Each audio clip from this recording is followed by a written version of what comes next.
If you stand on the courthouse square in the sounds of today, the hum of traffic, the distant laughter from a storefront, they're just a thin veneer. Beneath that, there's an echo, a deep, cold resonance in the very ground beneath your feet. Because it was right here, on this patch of earth, that a man of God committed an unholy act in broad daylight. He took a life, and in doing so, held a mirror up to the soul of a time and a place known to history as Bloody Clay. The question that hangs in the air, even after more than a century, isn't just about the crack of the pistol that shattered the autumn quiet. It's about the man who pulled the trigger. How does a devout Methodist minister, a man sworn to peace, become a killer? And more chillingly, how does a jury of his peers look upon that act and call it justice? Today, we're going to listen to those echoes. These old bricks and this worn-down soil have a story to tell, and we are here to piece it together. To understand what happened on that courthouse square, you have to rewind the clock to 1899 and step into a world that feels both ancient and terrifyingly raw. This is Clay County, Kentucky. Deep in the Cumberland Mountains, cut off by ridges and creeks, this place had its own set of rules, and they were written in blood. The rest of America was looking forward to a new century of progress, but here, the wounds of the Civil War were still fresh, still weeping. They called it Bloody Clay, and it was a name earned through decades of ambush, assassination, and open warfare on the streets.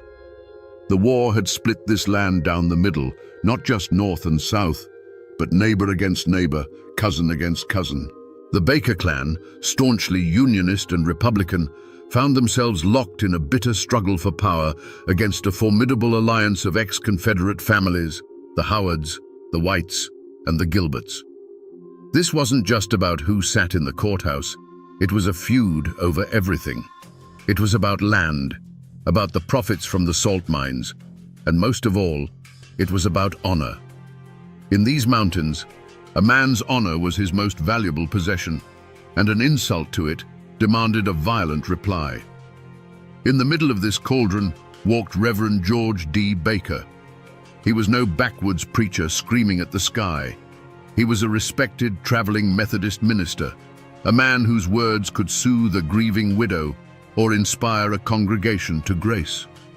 In a community held together by faith and family, the preacher was meant to be the moral compass, the peacemaker who stood above the endless cycle of revenge. He was the shepherd, meant to guide his flock away from the darkness. But George Baker had a second identity, one that was fused to his very bones. He was a Baker. He was born into the feud, raised on stories of kinsmen shot from their saddles or gunned down in town. The unwritten law of the mountains was absolute. Blood answers for blood.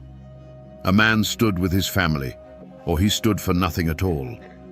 Every day of his life, Reverend Baker walked an impossible tightrope, balancing the teachings of Christ's forgiveness in one hand and the heavy burden of his clan's honor in the other.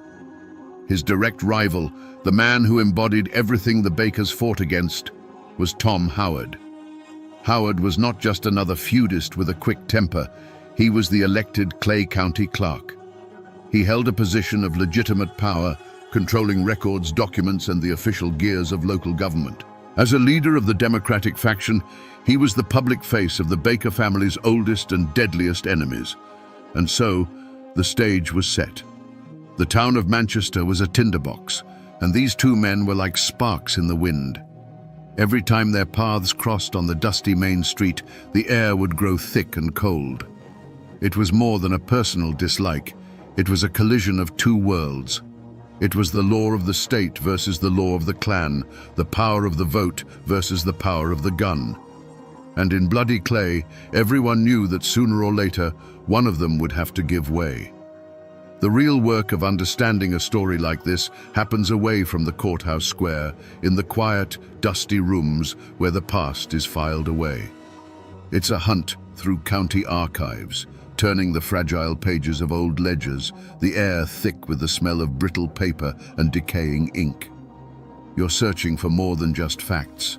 You're looking for the voice of the time, a whisper from the world that was. And sometimes, if you're lucky, you find it. In a collection of local papers from the turn of the century, I found this. It's a clipping from the Clay County Republican, dated just 2 days after the killing. The paper is yellowed and flakes at the edges, but the headline is bold and clear. A necessary act. Reverend Baker defends his life against aggressor. It's not a headline reporting a tragedy, it's a headline declaring a victory. Reading the article is like looking at a photograph where the focus has been deliberately blurred. It paints Tom Howard as a belligerent tyrant and Reverend Baker as a patient man of God pushed beyond his limits. It speaks of Howard's known history of threats and Baker's unimpeachable character. This isn't just a news report. It's a carefully crafted piece of propaganda written by Baker's political allies to control the narrative before the body was even cold. This single piece of paper proves that the shooting wasn't an isolated event born of a chance argument. It was the climax of a public and vicious feud that had been escalating for some time.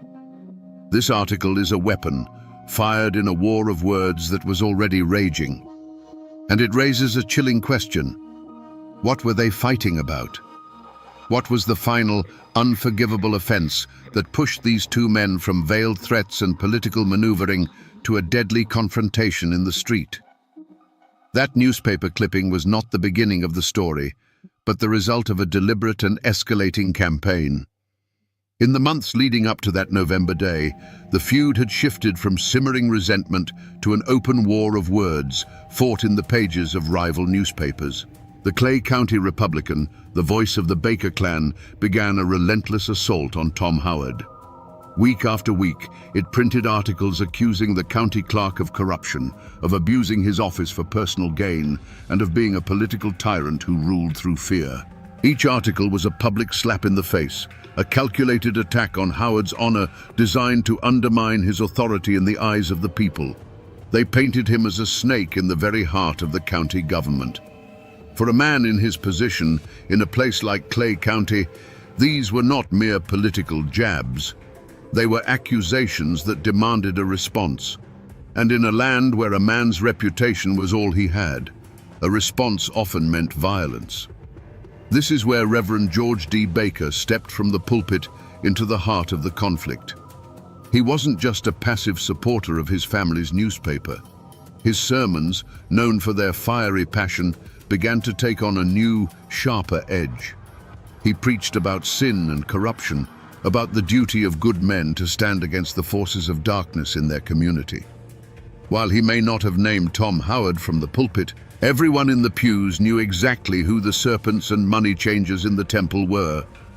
He was giving his clan's political war a divine sanction, transforming a struggle for power into a holy crusade. Tom Howard found himself besieged. His name was being dragged through the mud in print, and now the most respected preacher in the region was calling down hellfire upon him every Sunday. He was being politically and morally isolated. Cornered and enraged, Howard did what feudists do. He pushed back. He began making public threats. On the streets of Manchester, in saloons and storefronts, he made it known that if the lies didn't stop, he would silence the liars himself. And he specifically named Reverend George D. Baker. The seeds of conflict were now fully sown.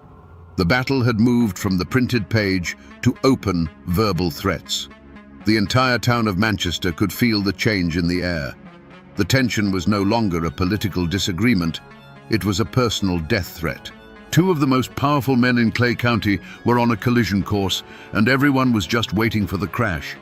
It was no longer a question of if it would happen, but when. Newspapers and official records can give you the skeleton of a story, but they can't give you its heart. To find that, you have to talk to the people who have kept the story alive, not on paper, but in memory. In Clay County, there are still folks who hold the oral traditions, the tales passed down over generations that fill in the gaps the official histories leave behind. I found one of them in an old-timer named Silas, a local historian whose family has lived in these hills since before Kentucky was a state. We sat on his front porch, the afternoon sun filtering through the oak trees, and he spoke of the past as if it were yesterday. He listened patiently as I recounted the details I'd found, the newspaper war, the political maneuvering. He just nodded slowly, a wry smile on his face. "That's the official story," he said, his voice a low, gravelly rumble. "That's the part they wanted everyone to see. But the old folks in my family, they always said the real trouble, the thing that made it all unavoidable, happened just 3 days before the shooting. It wasn't in any newspaper. According to the story passed down in his family, Tom Howard, pushed to the breaking point by the relentless attacks, finally went looking for the Reverend. He didn't find him in the courthouse or a saloon, but on the street, not far from the Methodist church. He walked right up to Baker, his face a mask of cold fury. And what he said wasn't just a threat, it was an attack on the man's very soul. He didn't yell, Silas told me. He spoke just loud enough for Baker to hear. "You hide your feud behind that Bible, preacher," Howard hissed. "You call me a sinner from your pulpit while you sick your family's dogs on me in the papers. You ain't a man of God. You're a coward, using the cross as a shield for your own hate." In that moment, Tom Howard did more than just insult George Baker. He ripped away the one thing that allowed the preacher to reconcile the two halves of his life. He accused him of being a hypocrite and a coward, invalidating his faith and his honor in a single breath. As Silas finished the story, he looked at me, his eyes clear and steady. "Now you understand," he said. "After that was said, one of them had to die. It was just a matter of who got the first shot. The confrontation, when it finally came, was not a wild brawl in a smoky saloon. It was something far more chilling. Just 3 days before the end, Tom Howard found what he was looking for. He saw the Reverend George Baker walking along the main street, not far from the shadow of his own church steeple. The air was crisp with the promise of winter, and the usual bustle of Manchester seemed to fade into a low hum as Howard altered his course, his steps deliberate and heavy on the hard-packed dirt. He didn't rush. He didn't shout. He simply moved to block the preacher's path, forcing him to stop. For a moment, the two most powerful enemies in Clay County stood face to face, the space between them crackling with generations of hate. Witnesses would later say that Howard's voice was low, controlled, a venom colder than the November wind. He looked the minister dead in the eye, and the words he spoke were not a challenge to a fight, but a judgment on a man's soul. "You hide your feud behind that Bible, preacher," Howard said, the words cutting through the quiet air. "You call me a sinner from your pulpit while you sick your family's dogs on me in the papers." He took a slight step closer, his gaze unwavering. "You ain't a man of God. You're a coward, using the cross as a shield for your own hate." In that single devastating moment, Tom Howard had found the one weapon that could pierce George Baker's armor. He didn't just question his honor as a Baker, he publicly condemned his integrity as a man of faith. He declared that the Reverend's entire life, his ministry, his moral authority, was a lie. For a man who had built his identity on those two irreconcilable pillars, clan and cloth, it was an accusation of absolute spiritual bankruptcy. The tightrope he had walked for so long had just been severed. George Baker said nothing. He simply stood there, his face a stone mask. But something in his eyes changed. The fire of the preacher was extinguished, replaced by the cold, hard glint of the feudist. The argument was over. The debates, the sermons, the newspaper articles, they were all meaningless now. Tom Howard had delivered the final, unforgivable insult, and in the unwritten law of bloody clay, such a thing could only be answered one way. Howard turned and walked away, leaving the minister standing alone in the street. But it was too late. The line had been crossed, the words had been spoken, and they could never be taken back. In that quiet, tense exchange, a death sentence had been passed. The only question left was who would be the executioner and who would be the condemned. So I'm standing here now, back on the courthouse square in Manchester. The building you see today isn't the one that stood here in 1899. That was an older, two-story brick building, the kind with tall windows that seem to look down on the town like weary old eyes. That building is gone, lost to time and progress. But the ground is the same. The earth that drank Tom Howard's blood is still right here, paved over, but present.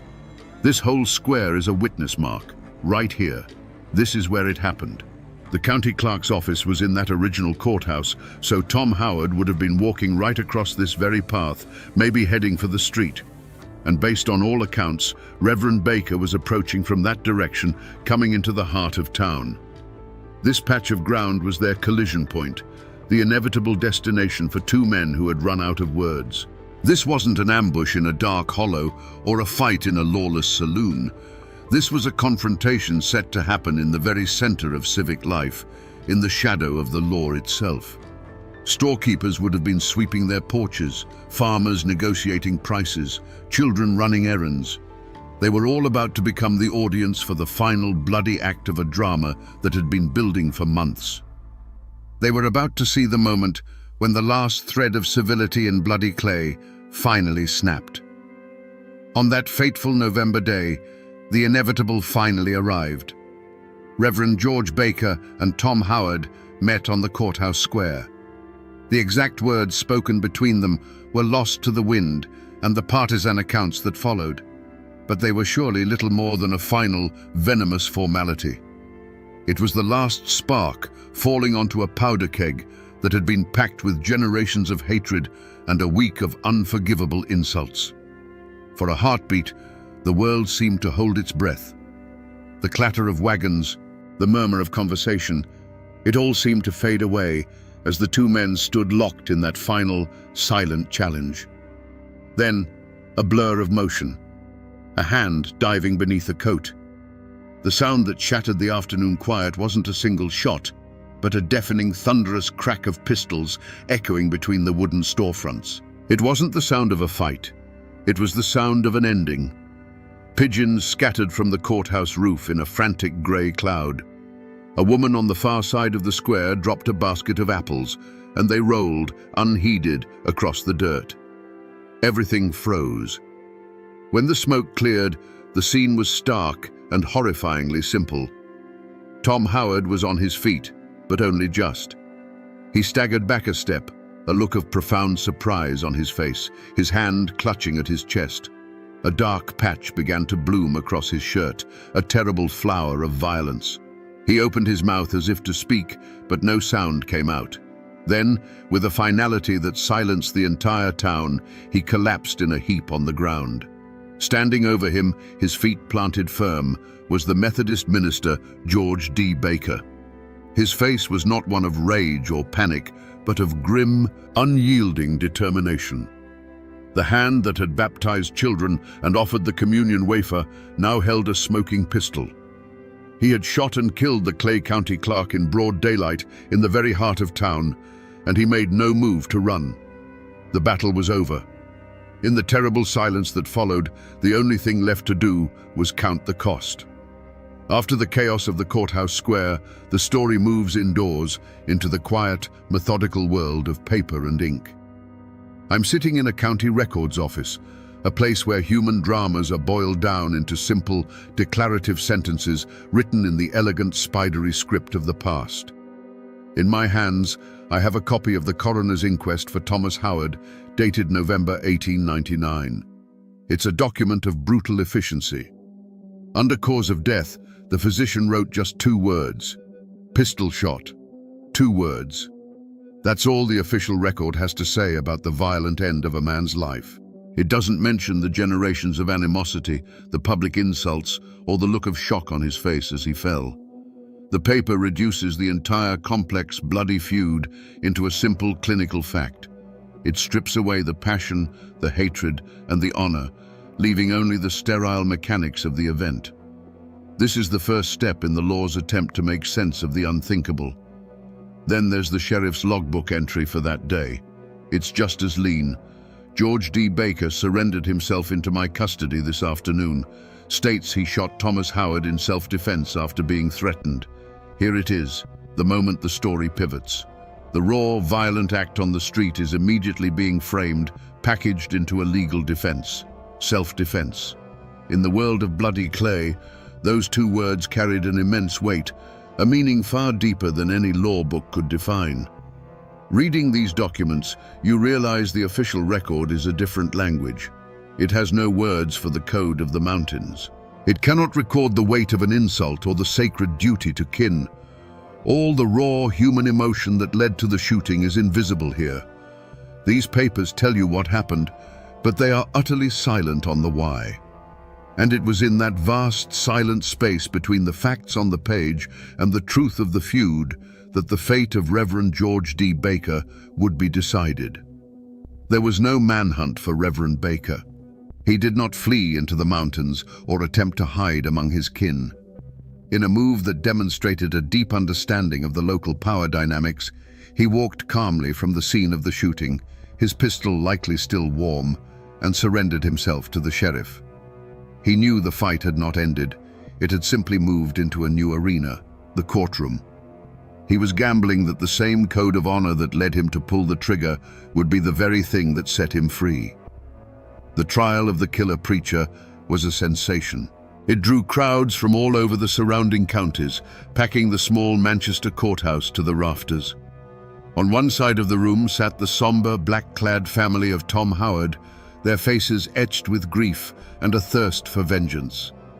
On the other side sat the Bakers and their allies, a formidable wall of support for their preacher and kinsman. The entire Clay County feud was condensed into that one superheated room, the air thick with tension and the unspoken threat of more violence. The prosecution presented a clear, logical case. They argued that this was a premeditated assassination, the culmination of a political and personal vendetta. They had witnesses who saw the confrontation. They had the body of the county clerk as their star exhibit. They argued that a man of God, of all people, should have turned the other cheek. It was a solid case, built on the foundation of state law and Christian morality. But Baker's defense was not built on the law of Kentucky. It was built on the law of the mountains. His lawyers didn't deny he pulled the trigger. Instead, they painted a picture of a good man pushed to the brink. They brought witness after witness to testify about Tom Howard's aggressive nature and the public threats he had made against the Reverend's life.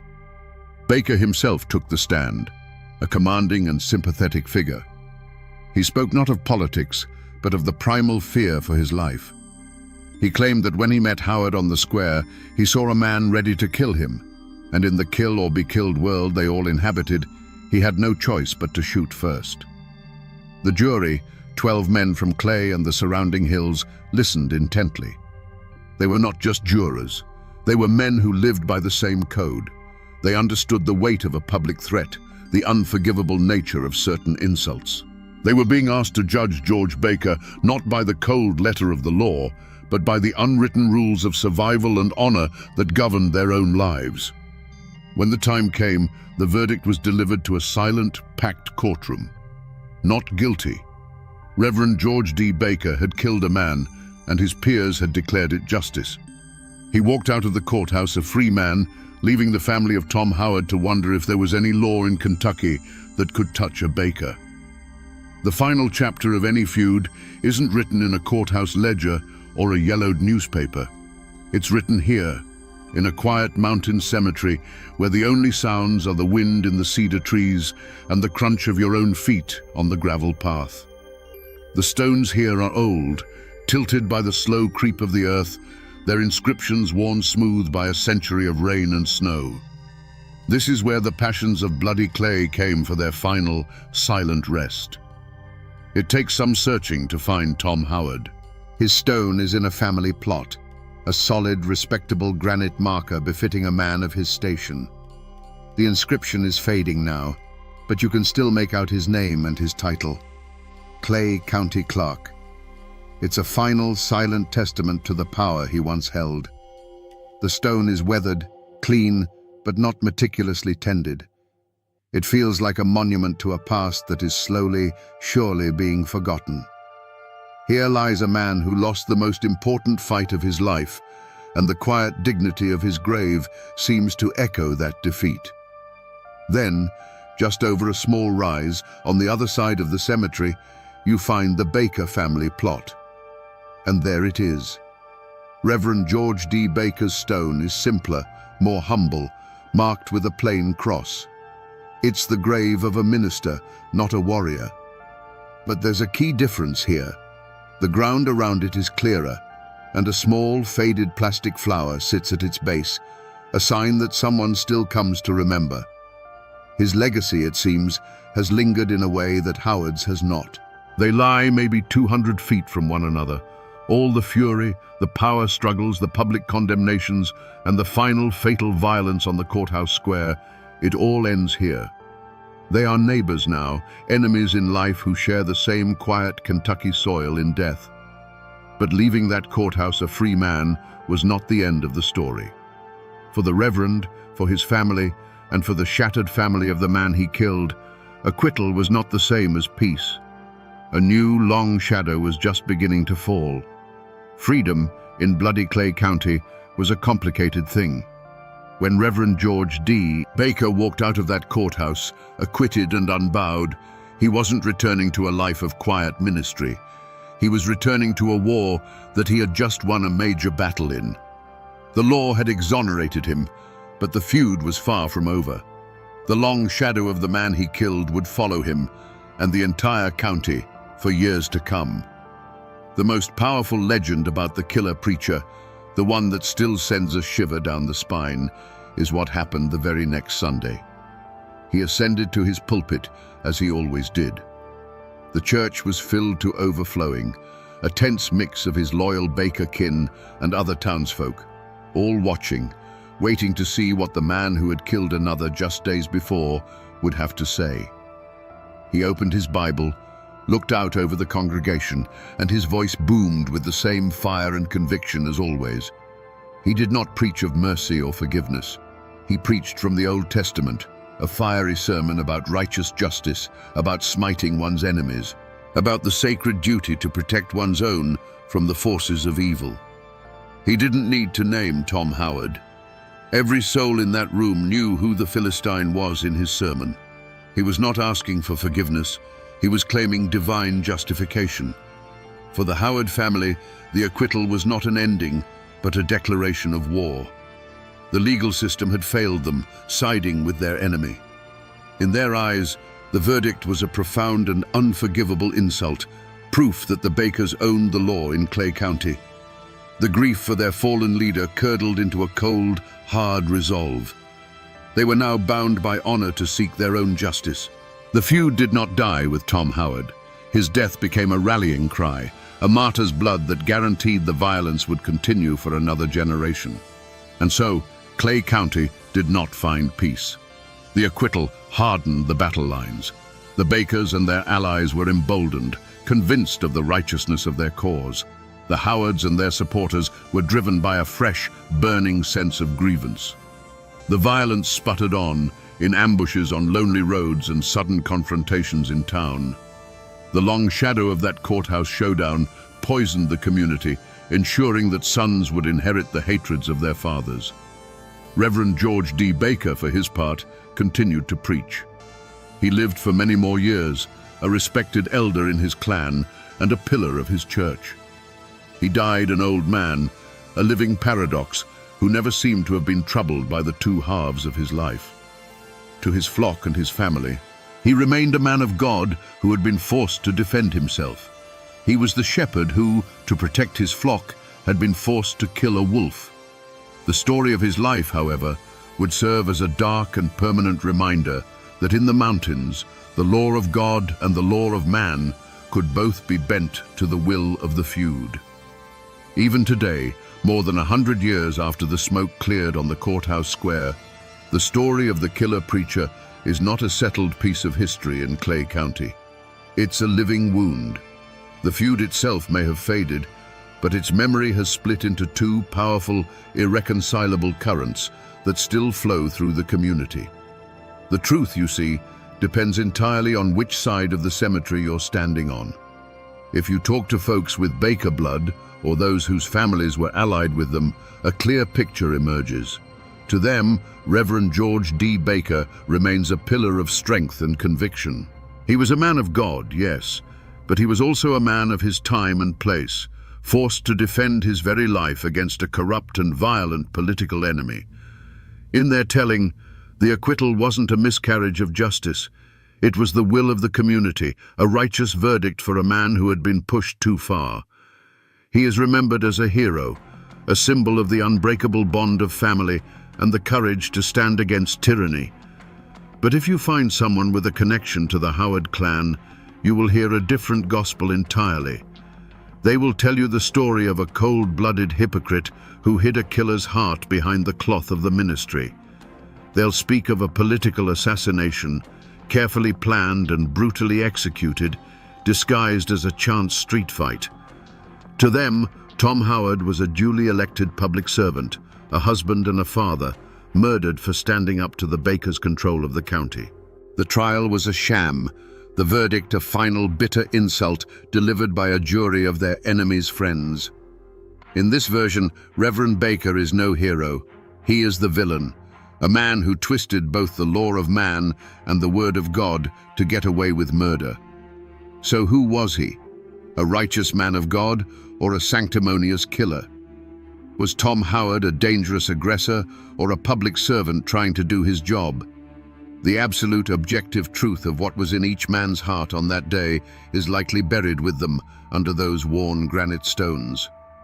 What remains are these two opposing legacies, two powerful stories passed down through generations. The feud is over, but the battle for how it is remembered rages on in the quiet conversations and the long memories of these mountains. When a story is this raw, this soaked in blood and betrayal and impossible choices, it refuses to stay dead and buried in the past. It breaks free from the brittle pages of history books and the sworn testimony of court records. It seeps into the soil of the place where it happened, and over the decades, it grows into something else entirely, a legend. The story of Reverend George D. Baker is no longer just a historical event in Clay County. It's a piece of local folklore. It has become a cautionary tale, the kind a grandfather might tell his grandson to explain the dark complexities of the world. It's a warning that a man's character is never simple, that even a man of God can carry a killer's resolve in his heart. It's the ultimate Appalachian parable, a stark reminder that in these mountains, the bonds of blood can sometimes be stronger than the bonds of faith, and that blood is often thicker than holy water. And like all powerful stories of violence, it left a ghost behind. Some people in Manchester will tell you that on a cold, quiet November evening, if you stand in just the right spot on the courthouse square, you can feel it. A sudden drop in temperature, a cold spot where the air seems heavier, more sorrowful. Others claim to have heard things on the wind, not a voice, but the faint echo of a heated argument, followed by a terrible, profound silence. It is the psychic scar left on the landscape, the final transformation of the killer preacher's story from a human tragedy into a haunting. This is what happens when history bleeds into legend. The sharp edges of fact, the exact words spoken, the precise sequence of events get worn smooth over time. What's left is the dark, unsettling truth at the heart of the tale. That the line between a saint and a sinner, a hero and a murderer, can sometimes be as thin as a trigger pull. So here we are, back where we began, on the courthouse square in Manchester. The place hasn't changed in the last hour of our journey, but our understanding of it has. The echo I spoke of when we started is clearer now. It's no longer a vague feeling in the air. It has a voice. It speaks of honor and insult, of faith and fury, of a man who tried to hold both a Bible and a pistol and found himself forced to choose which one to use. We came here with a simple, shocking question. How does a preacher become a killer? But the story of Reverend George D. Baker and Tom Howard teaches us that the truth is never simple. It's a dark and tangled web of old wounds from a forgotten war, the brutal pride of the clan, and the impossible pressure cooker of a community where the law of the gun often spoke louder than the law of the land. We saw how a verdict of not guilty didn't bring peace, but only guaranteed that the long shadow of violence would stretch into a new generation. And this story, in the end, isn't just about a feud in the Kentucky mountains over a century ago. It's a chilling lesson about the fragility of civilization itself. It shows us how quickly our highest ideals, our faith, our laws, our sense of morality can be swept away by older, deeper currents of blood, honor, and revenge. The story of the killer preacher is a permanent and powerful reminder that the most dangerous ground isn't in some distant, lawless hollow, but in the conflicted heart of a human being. The men who lived and died by that code are gone now. The old courthouse they fought to control is nothing but a memory. But the next time you pass through a small town and see its courthouse square, listen. Listen for the echoes of the stories that ground is holding on to. The people are gone, the guns are silent, but the story remains.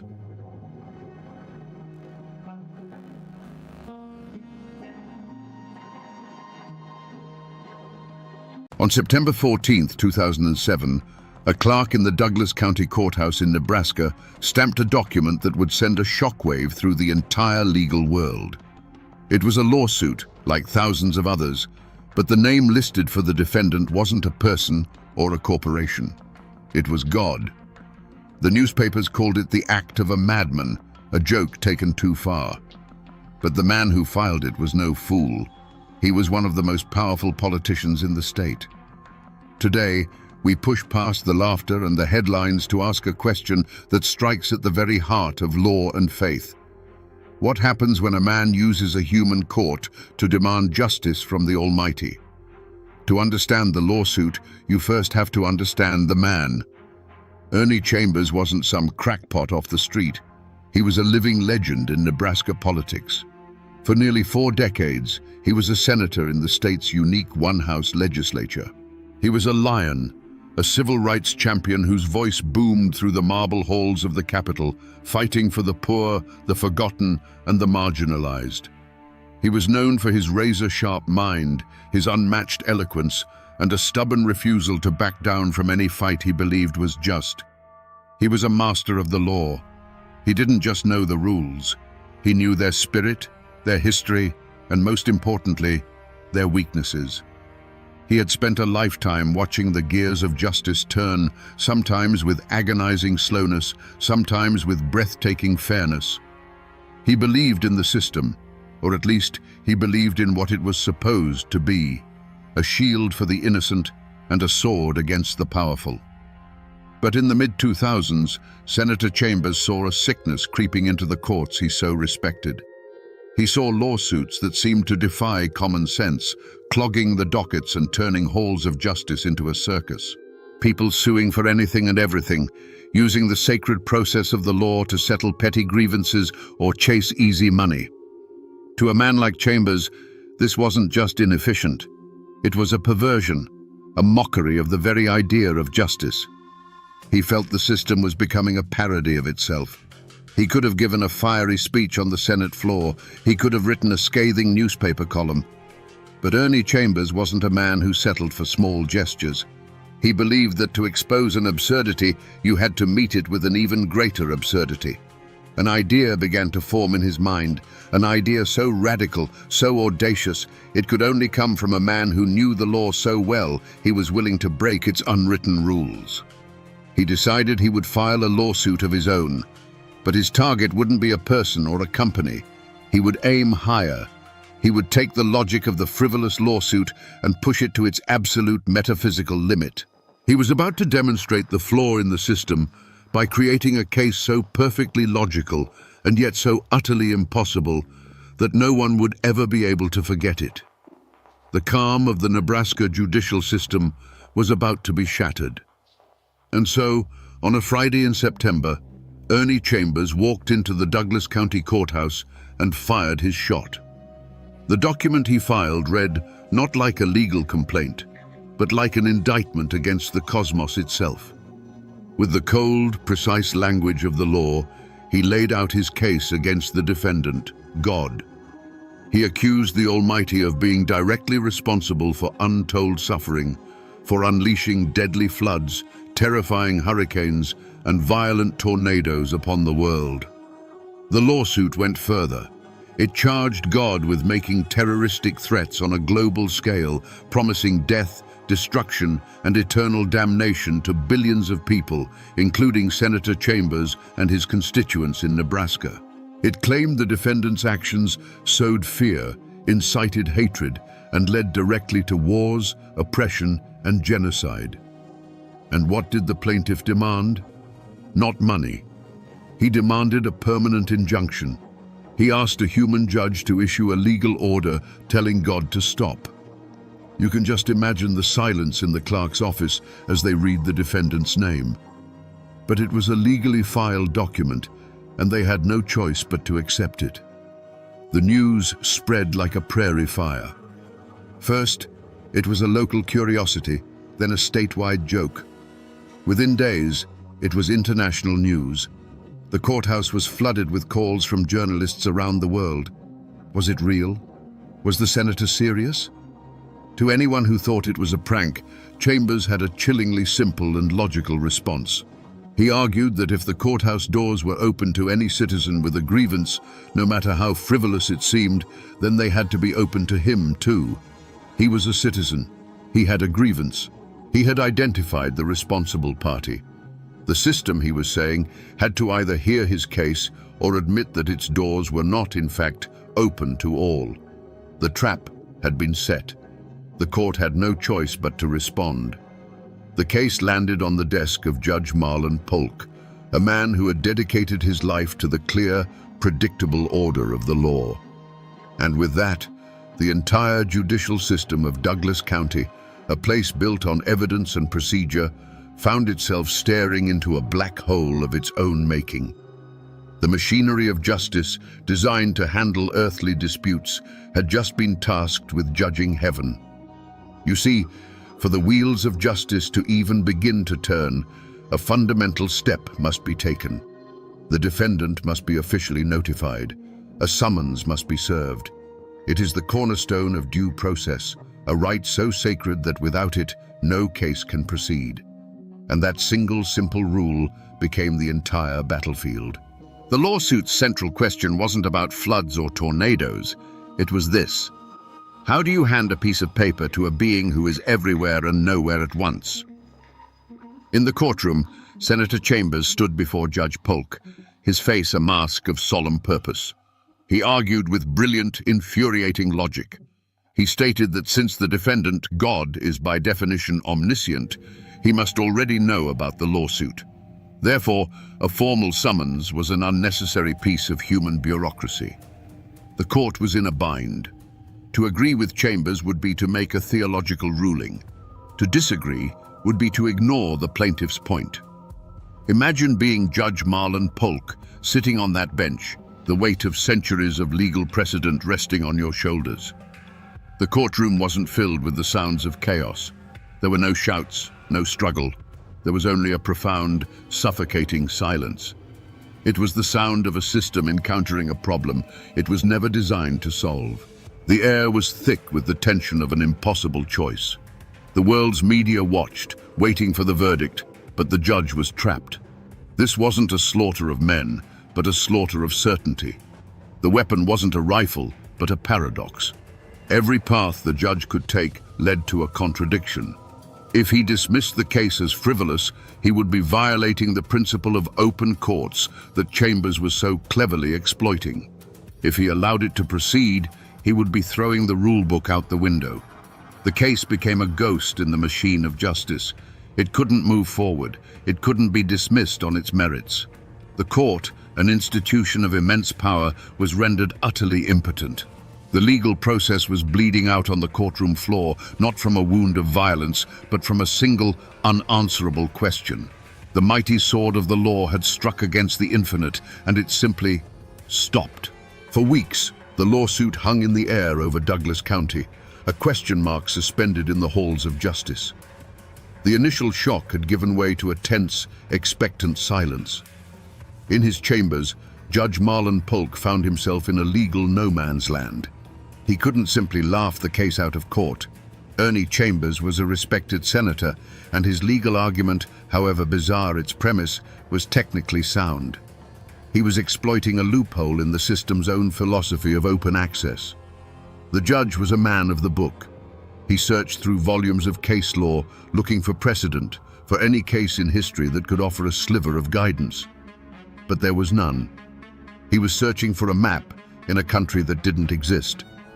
The choice before him was monumental. Either he would break the court's own procedural rules, or he would allow a case against God to proceed. Either option would create a legal earthquake. Outside the courthouse walls, the story had become a global phenomenon. Legal scholars debated the jurisdictional paradox on television. Theologians argued the implications of a court even considering the matter. Late-night comedians told jokes, but beneath the laughter was a genuine fascination. Ernie Chambers had done more than file a lawsuit. He had posed a philosophical riddle that caught the imagination of the entire world. And what of Senator Chambers himself? He was the calm at the center of the storm. He gave interviews, not with the triumphant smirk of a prankster, but with the measured tone of a professor. He calmly and patiently explained his reasoning to anyone who asked. He wasn't trying to win, he was trying to teach. He had laid the trap, and now he simply watched as the entire legal world wrestled with it, exposing the very absurdity he had set out to demonstrate. The community wasn't in fear, but in a state of captivated disbelief. The courthouse, normally a place of quiet, everyday dramas, had become the stage for a once-in-a-lifetime spectacle. Everyone was waiting. The silence from the judge's chambers stretched on, but it wasn't an empty silence. It was the silence of a system thinking, of a man wrestling with an impossible problem, preparing to render a judgment that would be remembered for decades to come. And then, the day came. Judge Marlon Polk entered the courtroom, the weight of his decision palpable in the silent, crowded room. This wasn't a trial in the traditional sense. There were no witnesses called to the stand, no dramatic cross-examinations. The battle was fought entirely on the sterile landscape of legal procedure.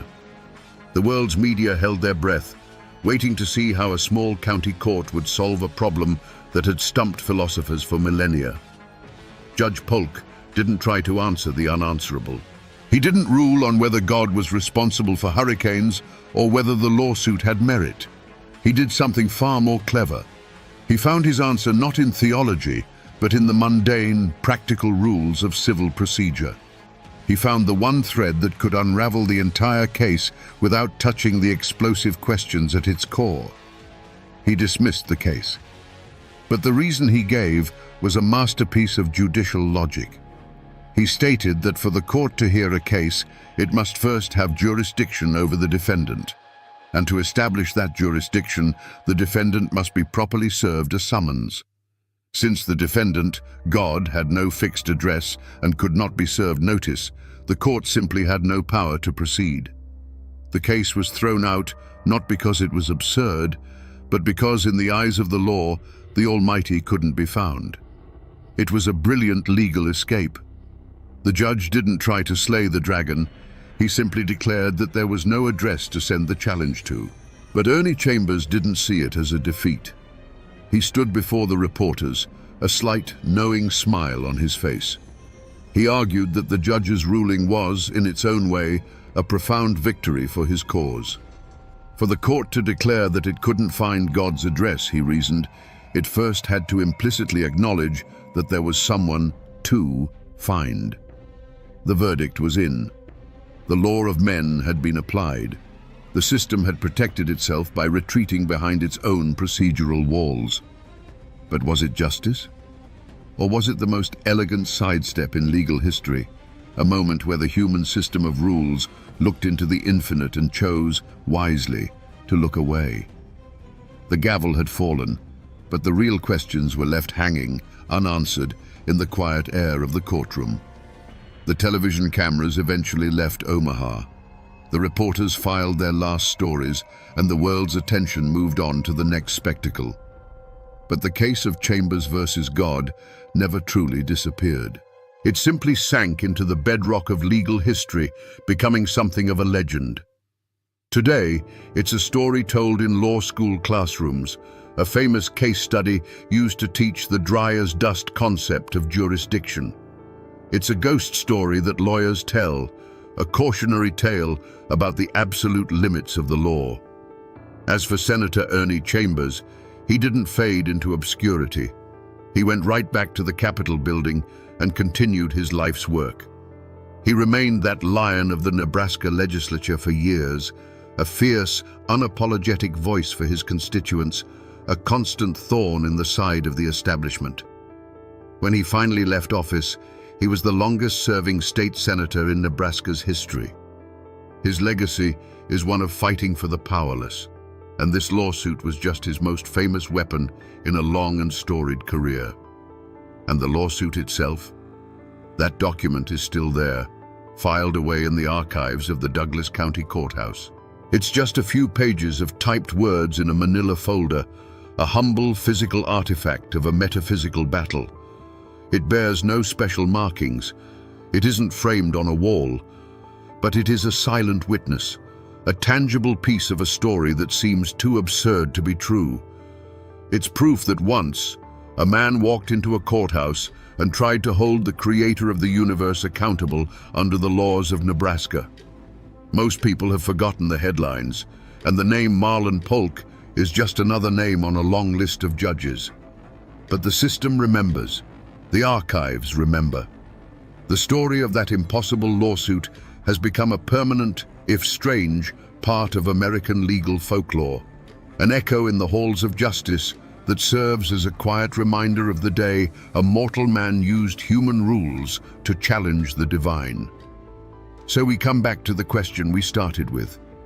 What happens when a man uses a human court to demand justice from the Almighty?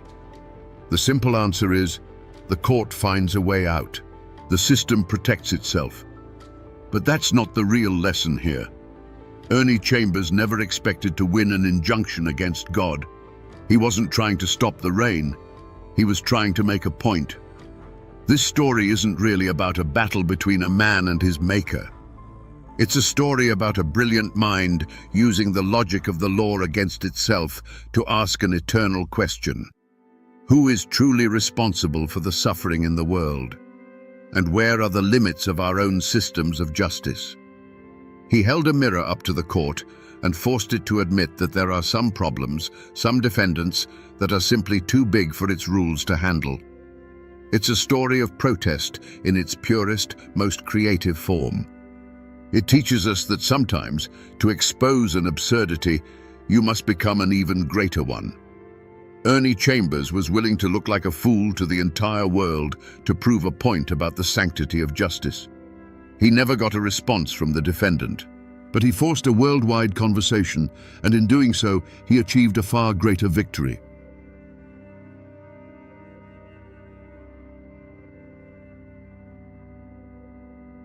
The first shot echoed through the Hillsville courthouse like a clap of thunder, and then the world went mad. In less than 90 seconds, a judge, a sheriff, and a Commonwealth's attorney lay dead on the blood-slick floor, victims of a furious volley of gunfire. The newspapers across the nation screamed of a savage mountain clan, an insurrection against civilization itself. But for the people who lived and breathed the thin, cold air of the Blue Ridge Mountains, they knew the truth was far more complicated. What pushes a man to declare war on the law in the very temple of justice? Today, we separate the legends from the facts to uncover the story of the Allen clan and the epic manhunt that tore a community apart. Before the gun smoke and the blood, there was the land. Carroll County, Virginia, was a world unto itself, a kingdom of mist-shrouded ridges and deep, shadowed hollows carved by creeks 1,000 years old. The Blue Ridge Mountains weren't just a backdrop here, they were a living presence that shaped the people, instilling in them a fierce independence and a profound distrust of the flatlands below. In this isolated world, a man's worth was measured by the land he owned, the family he raised, and the honor he was willing to defend with his life. The seasons, not the clock in a distant capital, dictated the rhythm of life. At the center of this world stood Floyd Allen. He was a man built of the same hard rock as the mountains themselves, a patriarch in the truest sense. He wasn't some poor dirt farmer. He was a wealthy businessman, a landowner with vast tracts of timber and a former county supervisor. His word was law in the hollows. To his friends and family, he was generous and loyal to a fault. To his enemies, his temper was a force of nature, as sudden and violent as a summer thunderstorm. He saw himself not as a citizen subject to the law, but as the source of law in his domain. If Floyd was the fire of the Allen clan, his younger brother Sydney was the ice. Where Floyd was impulsive and hot-blooded, Sydney was cool, intelligent, and calculating.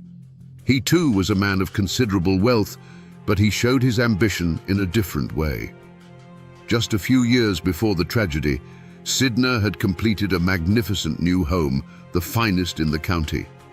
It was a testament to his success, a symbol of permanence and legacy, built with the finest wood and stone. It was a castle for his own dynasty, a place where he expected to live out his days in peace and prosperity. The Allens were not outlaws hiding in the shadows. They were the power in these hills. They were a sprawling, interconnected web of cousins, nephews, and in-laws, bound by blood and a shared code. They were respected, and they were feared.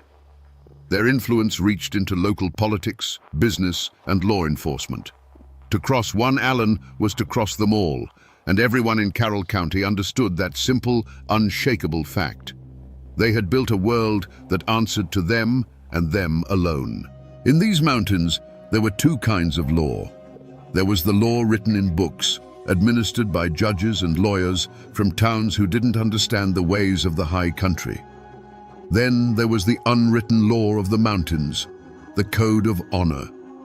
This code said that family was absolute, that an insult could not go unanswered, and that a man had the right to settle his own disputes. To be arrested and dragged before a judge for defending your kin was more than a legal problem. It was a profound public humiliation. It was an attack on your name and your very manhood. But the outside world was beginning to press in, its tendrils reaching up the mountain roads. Telegraph wires hummed with messages from a central government, and railroad surveyors planned routes that would cut through the heart of the old territories. A new kind of law was coming with them, an impersonal, unbending law that had no respect for a man's reputation or the weight of his name. Little did the Allens know, this encroaching world was about to put their code, their power, and their very lives on trial. And when those two worlds finally collided, they would not bend, they would shatter. The Allens didn't just live on the land, they were born of it. Their roots in Carroll County ran as deep as the ancient oaks. Generations before, their Scots-Irish ancestors had pushed into this unforgiving wilderness, looking not for easy living, but for a place where they would be beholden to no king and no landlord. They carved their existence out of the rocky soil, and their claim was sealed not just by deeds, but by the sweat, blood, and bones of their kin who were buried in it. This land was a heavy inheritance, a reminder that they had built their world from nothing, and they would bow to no outside authority that tried to take it away. This deep-seated distrust of distant power was a wound that had never truly healed since the Civil War. The mountains had been a house divided, a place where loyalty to Richmond or Washington could get a man killed by his own cousin. The war left behind a bitter legacy, a deep-seated suspicion that the laws passed in far-off capitals were designed to control and suppress the mountain people, not to protect them. For men like the Allens, the arrival of a state-appointed judge and a Commonwealth's attorney felt less like the administration of justice and more like the arrival of a garrison in occupied territory. In Carroll County, a family name was everything. It was a history, a code, and a burden. To be an Allen was to understand that you were part of something larger than yourself. It meant you never showed weakness, you never backed down from a fight, and you settled your own accounts. The name was a shield for those who bore it and a clear warning to those who might cross them. It carried with it the unspoken duty to uphold the family's honor and dominance, a duty that fell most heavily on the patriarch, Floyd Allen. So when Floyd Allen stood in that courtroom, he wasn't just one man facing a year in prison. He was the living embodiment of generations of clan history. He was defending more than his own freedom. He was defending his family's name and the very principle that an Allen did not submit. The courtroom wasn't just a room. It was a battlefield where the old ways were clashing with the new.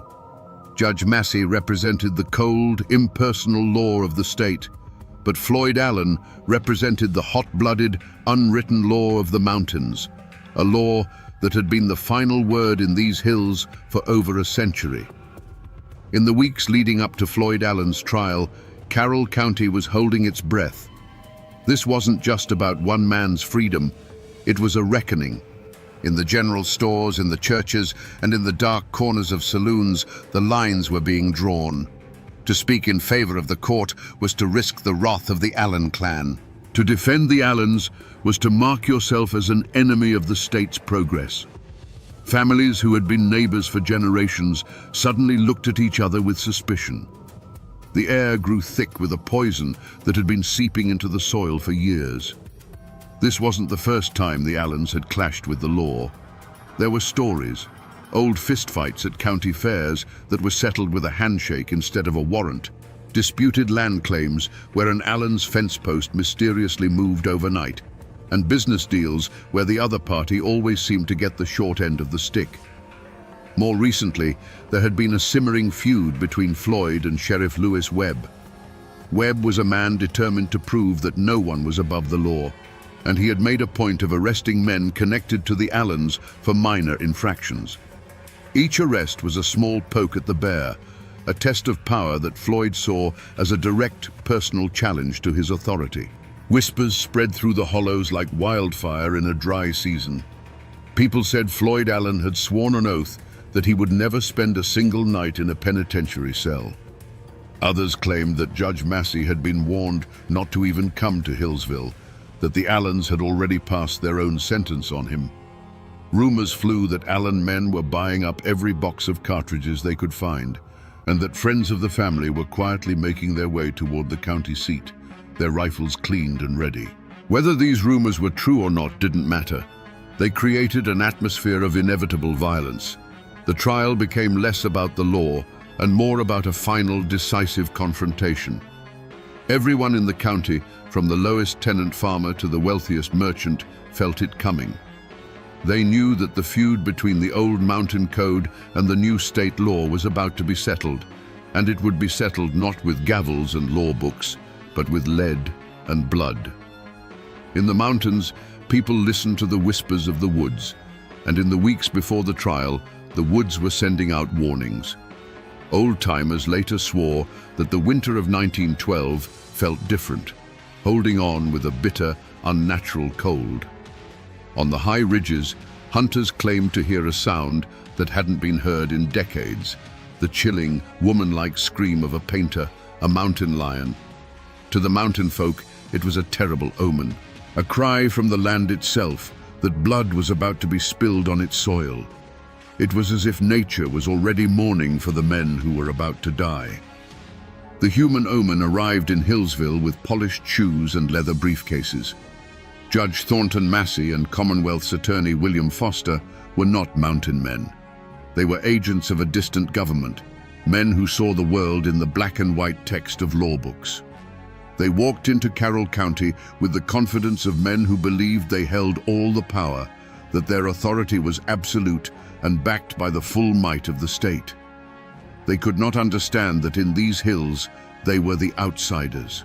They were the foreign body that the clan, like a feverish immune system, was preparing to violently reject. On the morning of March 14th, a heavy stillness settled over the town of Hillsville. Sheriff Lewis Webb felt it in his bones. He was a local man, caught between the two great forces. He knew Floyd Allen, and he knew the unbending pride that coursed through the veins of that family. As he strapped on his pistol that morning, he wasn't just preparing for a day in court. He was preparing for a war. He could see the hard, unblinking eyes of the Allen clan members gathering on the courthouse steps. The air was thick and electric, like the dead calm before a lightning strike. Every man in that town knew that something terrible was about to happen. They were just waiting for the first drop of rain or the first flash of fire. The courtroom in Hillsville on March the 14th, 1912, was a powder keg waiting for a spark. The air was thick with the scent of wet wool, chewing tobacco, and raw fear. On the bench sat Judge Thornton Massey, his face a grim mask of authority. Standing ready was Sheriff Lewis Webb, his hand hovering near the butt of his revolver, and scattered throughout the room, in the gallery and among the benches, were the Allens. They weren't there as spectators. They were there as soldiers, their eyes cold and watchful, their coats hanging heavy with the weight of concealed pistols. The jury filed back in, their faces pale. The foreman refused to look at Floyd Allen as he read the verdict. Guilty. A low murmur rippled through the crowd, a sound like a distant rock slide. Then came the sentence. 1 year in the state penitentiary. For a man like Floyd Allen, a patriarch who had ruled his corner of the world with an iron will, this was an unimaginable disgrace. It wasn't the loss of a year of freedom. It was the public destruction of his honor, a declaration that his power meant nothing here. In that moment, something inside Floyd Allen broke. He rose slowly to his feet, his wounded pride radiating from him like heat. He looked not at the judge, but at the men of the court, the men of his county. And then he spoke the words that would ignite a war, a sentence that would be carved into the memory of those mountains forever. "Gentlemen," he said, his voice calm but edged with steel, "I ain't a-goin'." It was a declaration of independence. It was a final, absolute rejection of the court's authority. Judge Massey, stunned by the defiance, quickly ordered the sheriff, "Get your man." As Sheriff Webb took a step forward, the world seemed to slow down. Hands went to guns. Every man in that room held his breath, balanced on the knife's edge between law and anarchy. And then it happened. A single deafening crack of a pistol shot shattered the silence. To this day, no one knows for sure who fired it. Was it Floyd Allen making good on his promise? Was it Sheriff Webb trying to enforce the judge's order? Or was it Floyd's son, Claude, firing from the gallery to protect his father? It doesn't matter. That first drop of blood was all it took. In that instant, the trial of Floyd Allen was over, and the war of the Allen clan had begun. The courtroom was no longer a place of law. It had become an execution ground. That first gunshot did not begin a duel. It detonated the world. The courtroom erupted into a volcano of sound and fury. It was not a chaotic panic. It was a coordinated, devastating volley. From the gallery, from behind benches, from the doorways, the Allens unleashed a storm of lead. The sharp cracks of pistols blended into a single continuous roar, a deafening thunder that shook the very foundations of the building and the law it represented. Through the eyes of a terrified witness huddled on the floor, the scene was a nightmare of flickering shadows and brilliant flashes of fire.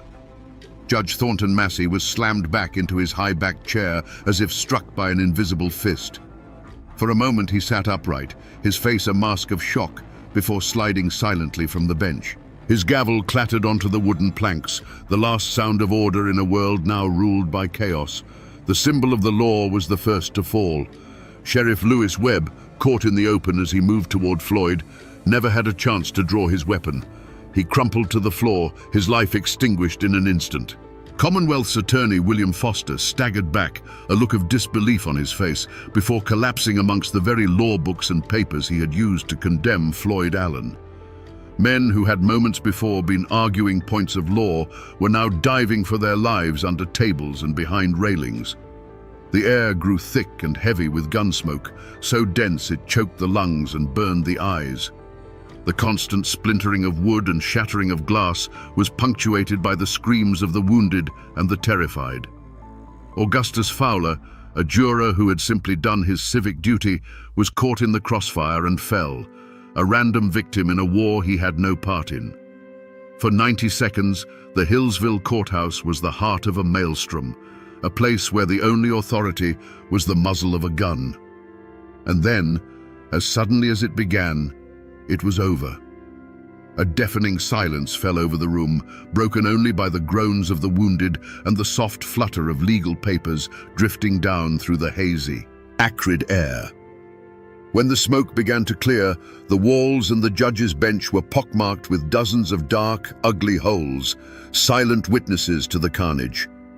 The law of the state had been tried, judged, and executed in its own sanctuary. Through the haze, the surviving Allens moved with a chilling purpose. They were not panicked. They were a clan of soldiers retrieving their wounded leader. They scooped up the bleeding Floyd Allen, and before anyone could fully comprehend what had just happened, they were gone. They melted out of the courthouse and vanished into the misty streets of Hillsville, leaving behind a scene of unimaginable slaughter. The war had been declared, the first battle had been won, and the Allens were now retreating into the mountains that would become both their fortress and their prison. To understand what happened in that courtroom, you have to try, just for a moment, to look at the world through Floyd Allen's eyes. In his mind, he was not the criminal. He was the victim of a conspiracy. These men, Judge Massey, Attorney Foster, they were outsiders, invaders who had come into his territory, his kingdom, to strip him of his authority and his honor. The trial wasn't a search for truth. It was a public ritual of humiliation designed to break him and, through him, the power of the Allen clan forever. When the jury foreman spoke the word guilty, it wasn't just a verdict. It was the deepest possible insult. When the judge pronounced the sentence of 1 year in a cage, it was a death sentence for Floyd's pride. In that moment, the switch flipped. The courtroom was no longer a place of law. It became a battlefield. The judge was not an arbiter of justice. He was the enemy commander who had just ordered his execution. The sheriff was not an officer of the court. He was the enemy soldier sent to capture him. The primal, unwritten law of the mountains, the law of survival and violent defense of one's own, instantly overrode the written law of the state. There was no room for hesitation. The moment the attack on his honor became a physical threat, the moment Sheriff Webb moved to lay hands on him, the time for words was over. For the Allens, this was self-defense. They were not murdering men. They were eliminating threats. In the cold calculus of clan survival, a judge who would cage their patriarch was an existential danger that had to be neutralized. The volley of gunfire was not an act of chaotic rage. It was the brutal, logical conclusion of their code. It was a preemptive strike to prevent the destruction of their world. As they carried their wounded leader from the smoking, blood-soaked courthouse, there was likely no remorse. There was no triumph. There was only the grim, chilling satisfaction of having met a mortal threat with overwhelming force. They had done what they had to do. They had defended their king and the honor of the clan. In their minds, they weren't fugitives fleeing justice. They were soldiers, retreating from a victorious battle, heading for the high ground to prepare for the long, bloody war that they knew was coming. When the last gunshot faded, the silence it left behind was more terrifying than the noise.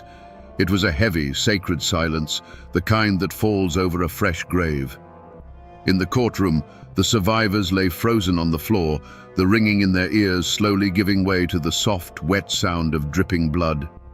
The air was a choking fog of gun smoke, and through the haze, the afternoon sun cast long, dusty rays that illuminated a scene from hell.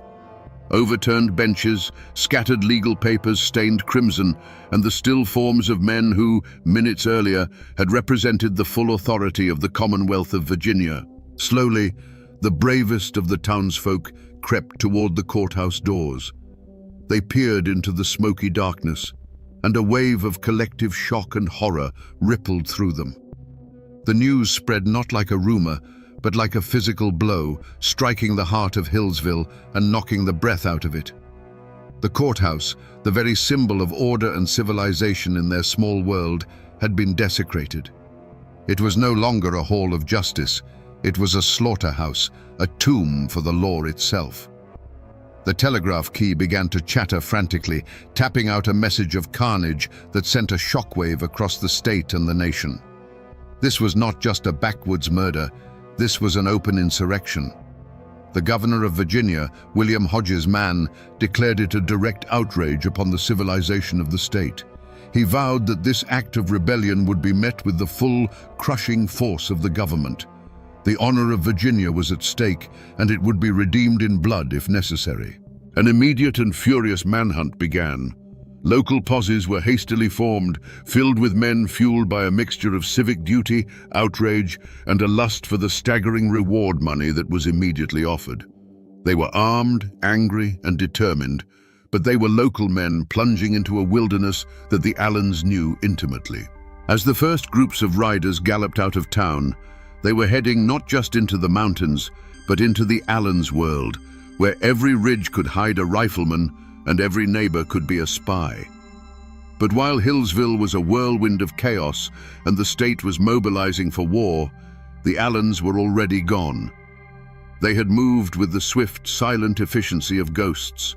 They had treated Floyd's wounds, gathered their forces, and melted into the labyrinth of misty hollows and dense forests they called home. The mountains had swallowed them whole. As the first posses nervously picked their way up the muddy tracks into the high country, they were hunting shadows. The Allens had won the battle, and now, on their own turf, they prepared for the siege. The Carroll County Courthouse massacre didn't unite the community in grief.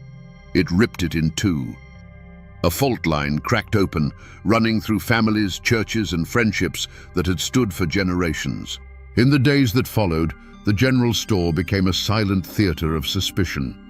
Men who had known each other since boyhood would now only nod curtly, their eyes avoiding contact. A word spoken in defense of the slain judge could be seen as a betrayal of your own mountain people, while a word of sympathy for the Allens could mark you as an enemy of the state.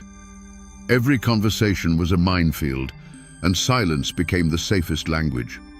A wall of silence, as dense and impenetrable as the mountain laurel, rose up to protect the fugitives.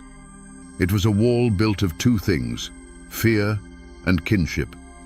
The fear was simple and immediate. The Allen clan was vast, and their reach extended into every hollow. To be seen talking to a lawman could mean a burned barn, a dead milk cow, or worse. The posses might be in town today, but the Allens would be your neighbors forever. This fear was a cold, hard fact of life that every mountain family understood. But it was more than just fear. For many, the Allens were not monsters. They were their own. They were men who had stood up against an arrogant outside law that sought to humiliate one of their patriarchs. The heavy-handed tactics of the first posses only deepened this resentment. When lawmen from the flatlands began kicking in doors and treating every mountain family as a potential conspirator, they weren't winning hearts and minds. They were proving the Allens' point. They were an occupying army, and many locals chose to side with their own, even if they were now branded as outlaws. This division wasn't abstract. It was written in small, secret acts of courage and cowardice. A cousin of the Allens would find a sack of cornmeal and salted pork left on a stump deep in the woods, a silent offering from a neighbor who dared not show their face. A farmer whose land bordered an escape route would see tracks in the mud and say nothing.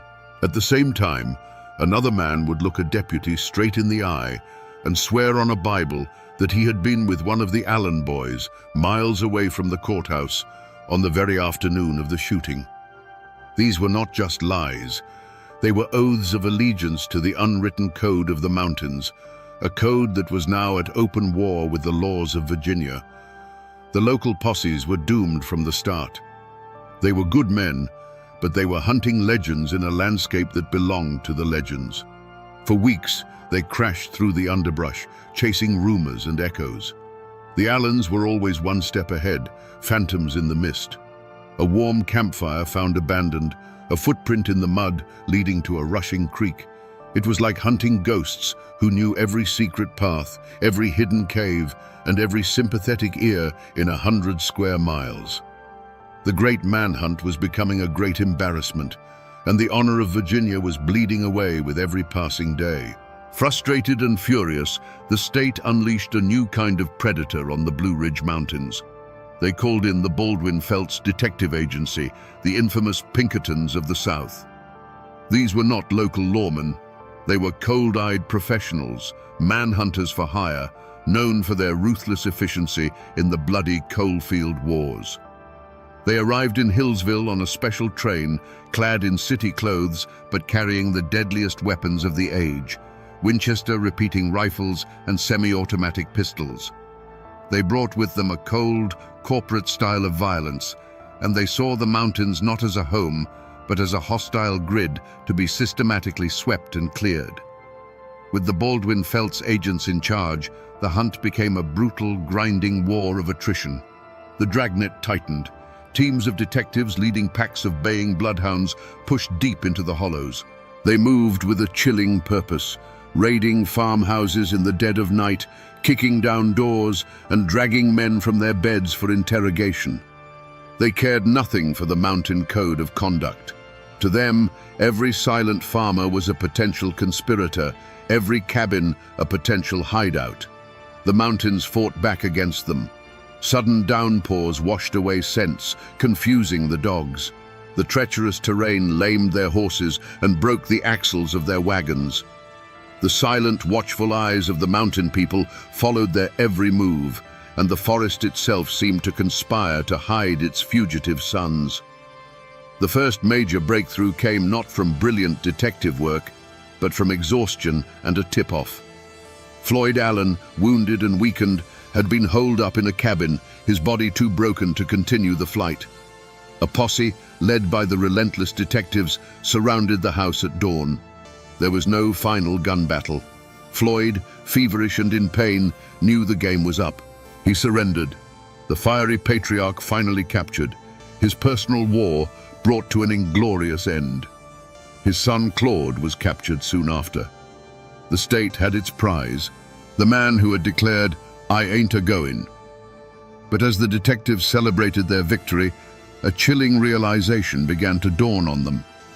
They had the lion, but the foxes had gotten away. The local posses had nabbed a few smaller members of the clan in the initial chaos. Now the Baldwin-Felts men had the leader.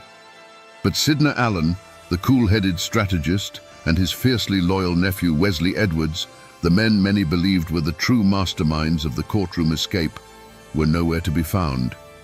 The massive, expensive, and brutal hunt that had terrorized an entire county had failed in its most crucial objective. The shadows of the Blue Ridge had been searched, but the cleverest of the fugitives had simply vanished, as if the earth had opened up and swallowed them whole. The trial of Floyd and Claude Allen could never have been held in Hillsville. The ghost of Judge Massey still haunted that blood-stained room, and the town was a tinderbox of raw nerves and divided loyalties. Instead, the proceedings were moved to Wytheville, and the trial began under the watch of armed militia. Sharpshooters were posted on the courthouse roof, their rifles glinting in the sun. Inside, every spectator was searched for weapons. This was not a simple trial. It was a show of force, a demonstration by the state that its authority, once shattered, had been restored with steel and gunpowder. Floyd Allen was carried into the courtroom each day, a wounded lion in a cage. His body was broken, but his eyes still burned with the same defiant fire that had lit the fuse of the massacre. He showed no remorse, no fear. He sat there as a captured king, listening to the legal arguments of a system he had never recognized as his own. Beside him, his son Claude was a study in stoic loyalty, his face a hard mask, ready to share his father's fate. They were not begging for mercy.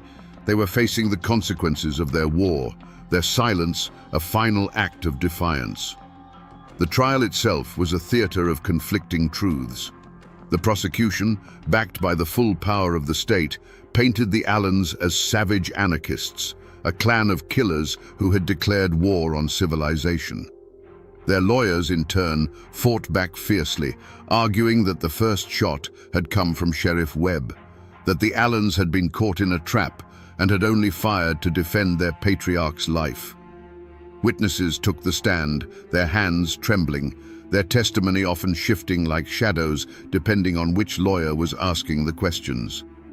The truth of those 90 seconds was buried under an avalanche of fear, loyalty, and intimidation.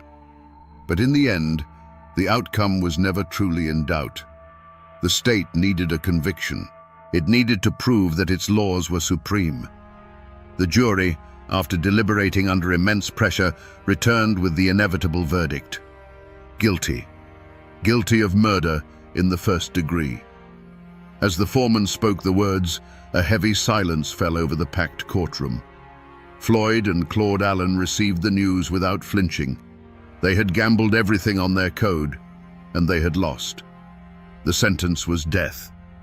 Not by the rope, the old way of the mountains, but by the new, clean terror of the electric chair. It was the final, modern symbol of the state's power. But as the verdict was celebrated in the state capitol, a deep and troubling question hung in the mountain air. Was this justice for the men who died in the courthouse? Or was it a calculated act of state vengeance, an execution designed to break the spirit of the mountains and make a terrifying example of the Allen clan? Was the state simply answering one massacre with another, more methodical one?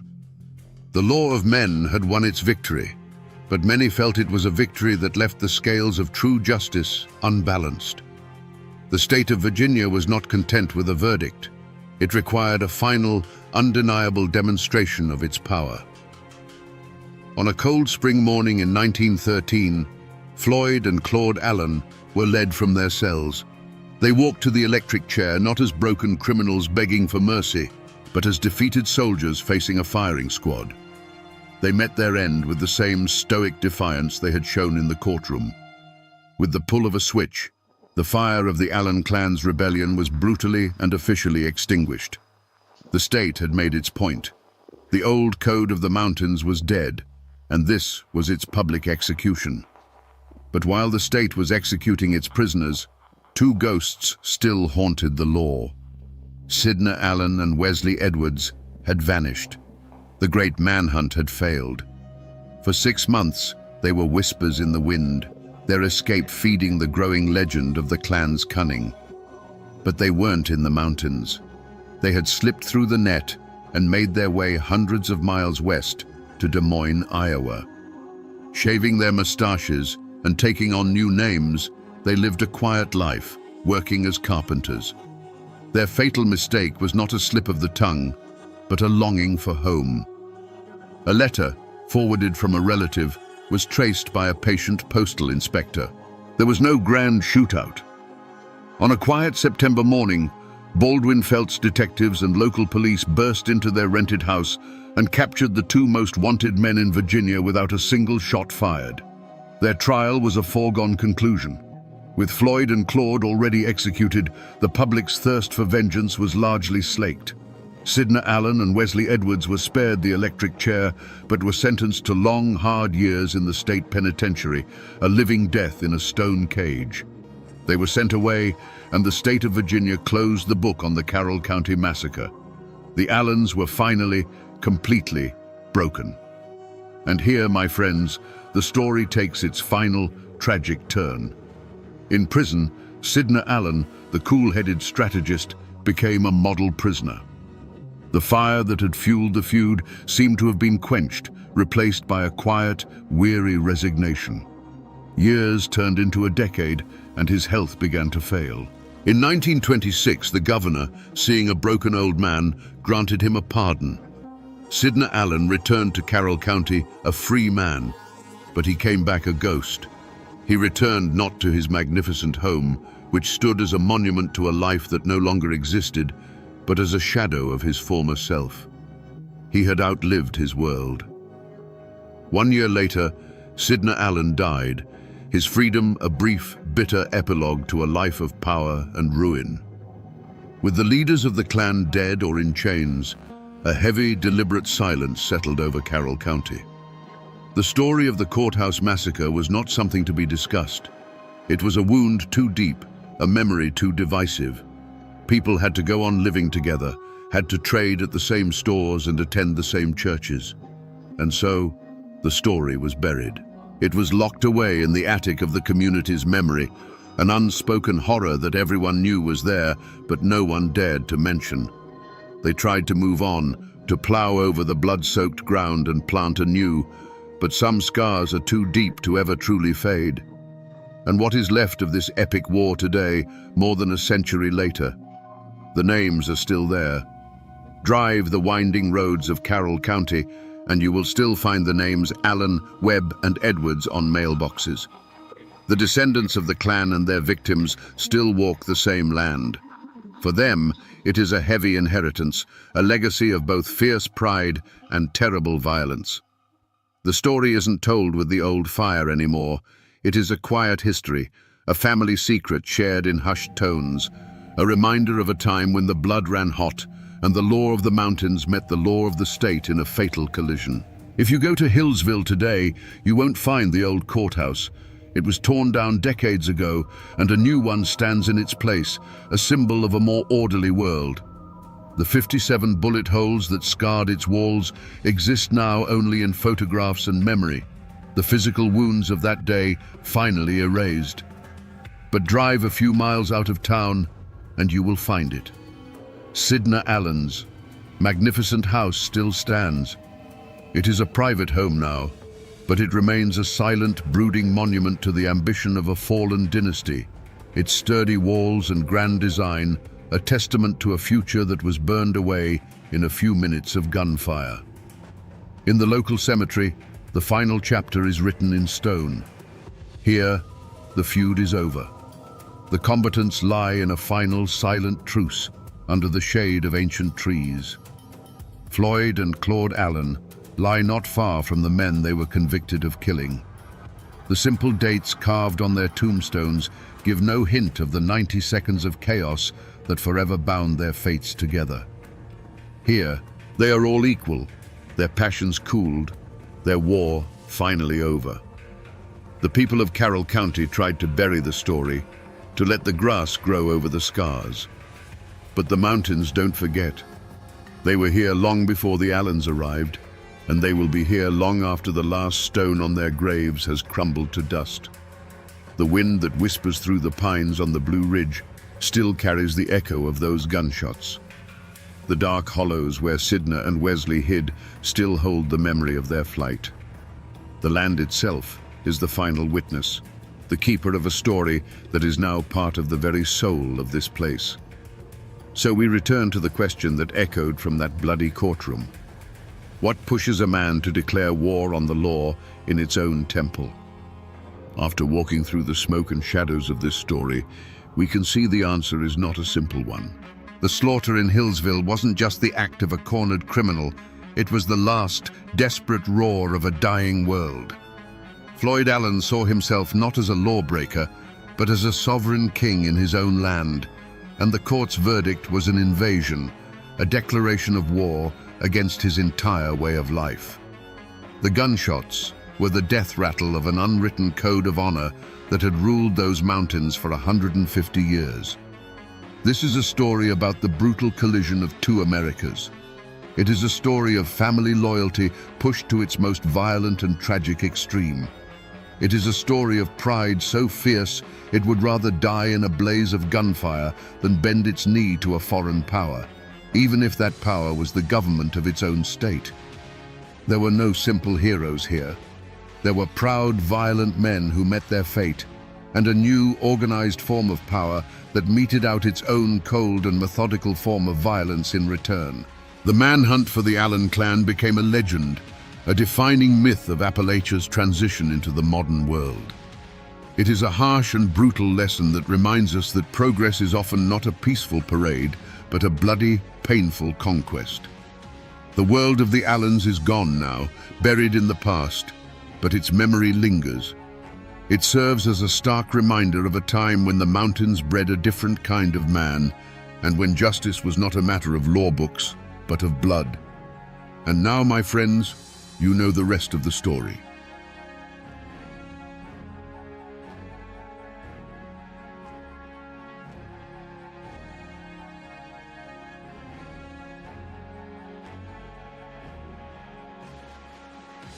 They say that on misty nights, when the moon is just a sliver over the Appalachian peaks, the ghost of a red-haired man can be seen wandering the old Cherokee lands.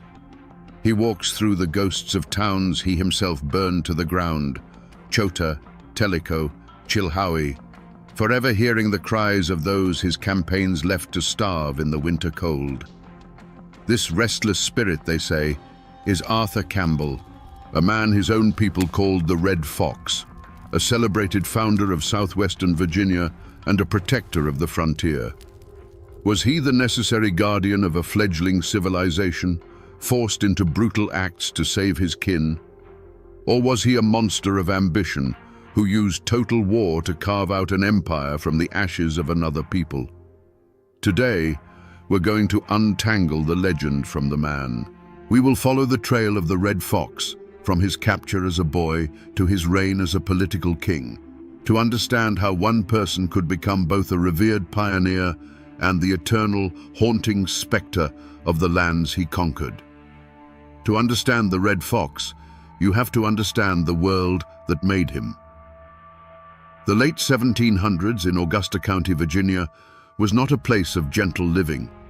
It was the absolute edge of the known world, a raw frontier where life was measured in seasons and survival was a daily struggle. Arthur Campbell was born into this world in 1743, the son of Scots-Irish immigrants. These weren't people who bowed to kings or coastal aristocrats. They were clannish, stubborn, and fiercely independent, and they had pushed into the mountains seeking land that they could hold by the strength of their own hands. This environment was a forge, and it hammered boys into hard men. But for Arthur, the true crucible came when he was just 15 years old. During the French and Indian War, while out on a mission, the boy was captured by a party of Wyandot warriors. For most, this was a death sentence, or a life of brutal servitude. For Arthur Campbell, it became a dark and transformative education. He was taken hundreds of miles away, deep into the Ohio country near the Great Lakes, and for nearly 3 years, he lived as they lived. He wasn't just a captive, he was a student of survival. He learned their languages, he learned to track game and to move through the forest without a sound. But most importantly, he learned their way of war. He saw firsthand the art of the ambush, the psychological terror of the raid, and the supreme value of cunning over brute force. He watched how they used the very landscape as a weapon, melting into the woods like ghosts. These were lessons that could not be taught in any European army. Then, after almost 3 years, he made his escape. It was a harrowing journey, hundreds of miles through a hostile wilderness with nothing but the skills he had learned from his captors. He survived on nuts, roots, and an iron will. The boy who was captured in that mountain pass was gone forever. The one who stumbled back into the Virginia settlements was a young man, but with the cold, ancient eyes of a survivor. He was harder, sharper, and infinitely more dangerous. The wilderness had tried to swallow him whole, and in the process, he had swallowed a piece of it right back. The man who returned from the Ohio wilderness was not the same one who had left. With his shock of red hair and a new, unsettling stillness in his eyes, he quickly earned the nickname that would follow him to the grave, the Red Fox. He settled in the Holston River Valley, a beautiful but dangerous stretch of land that would become the heart of his domain. Here, in a time of relative quiet, the Red Fox built a life. He married Margaret Campbell, a cousin, and together they began to raise a family that would eventually number 13 children. In these years, before the great wars that would define his legacy, Campbell was seen as the quintessential pillar of the frontier community. He was a successful farmer, a surveyor, and a man whose counsel was sought on everything from planting corn to fortifying a cabin against attack. He became a justice of the peace and a captain in the local militia. When there was a dispute between neighbors, they brought it to Arthur Campbell. When a hunting party went missing, it was Arthur Campbell who organized the search. He was the anchor in a sea of uncertainty. His authority came from his experience. The other settlers were brave and tough, but Campbell possessed a deeper, colder knowledge. He understood the forest and the men who moved through it in a way no one else did.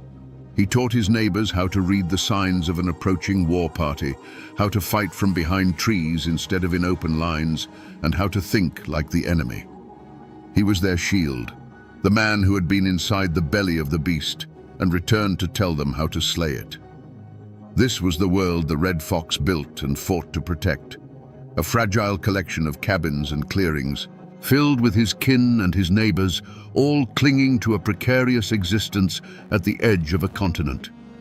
It was a life built on family loyalty, community dependence, and the constant simmering threat of violence.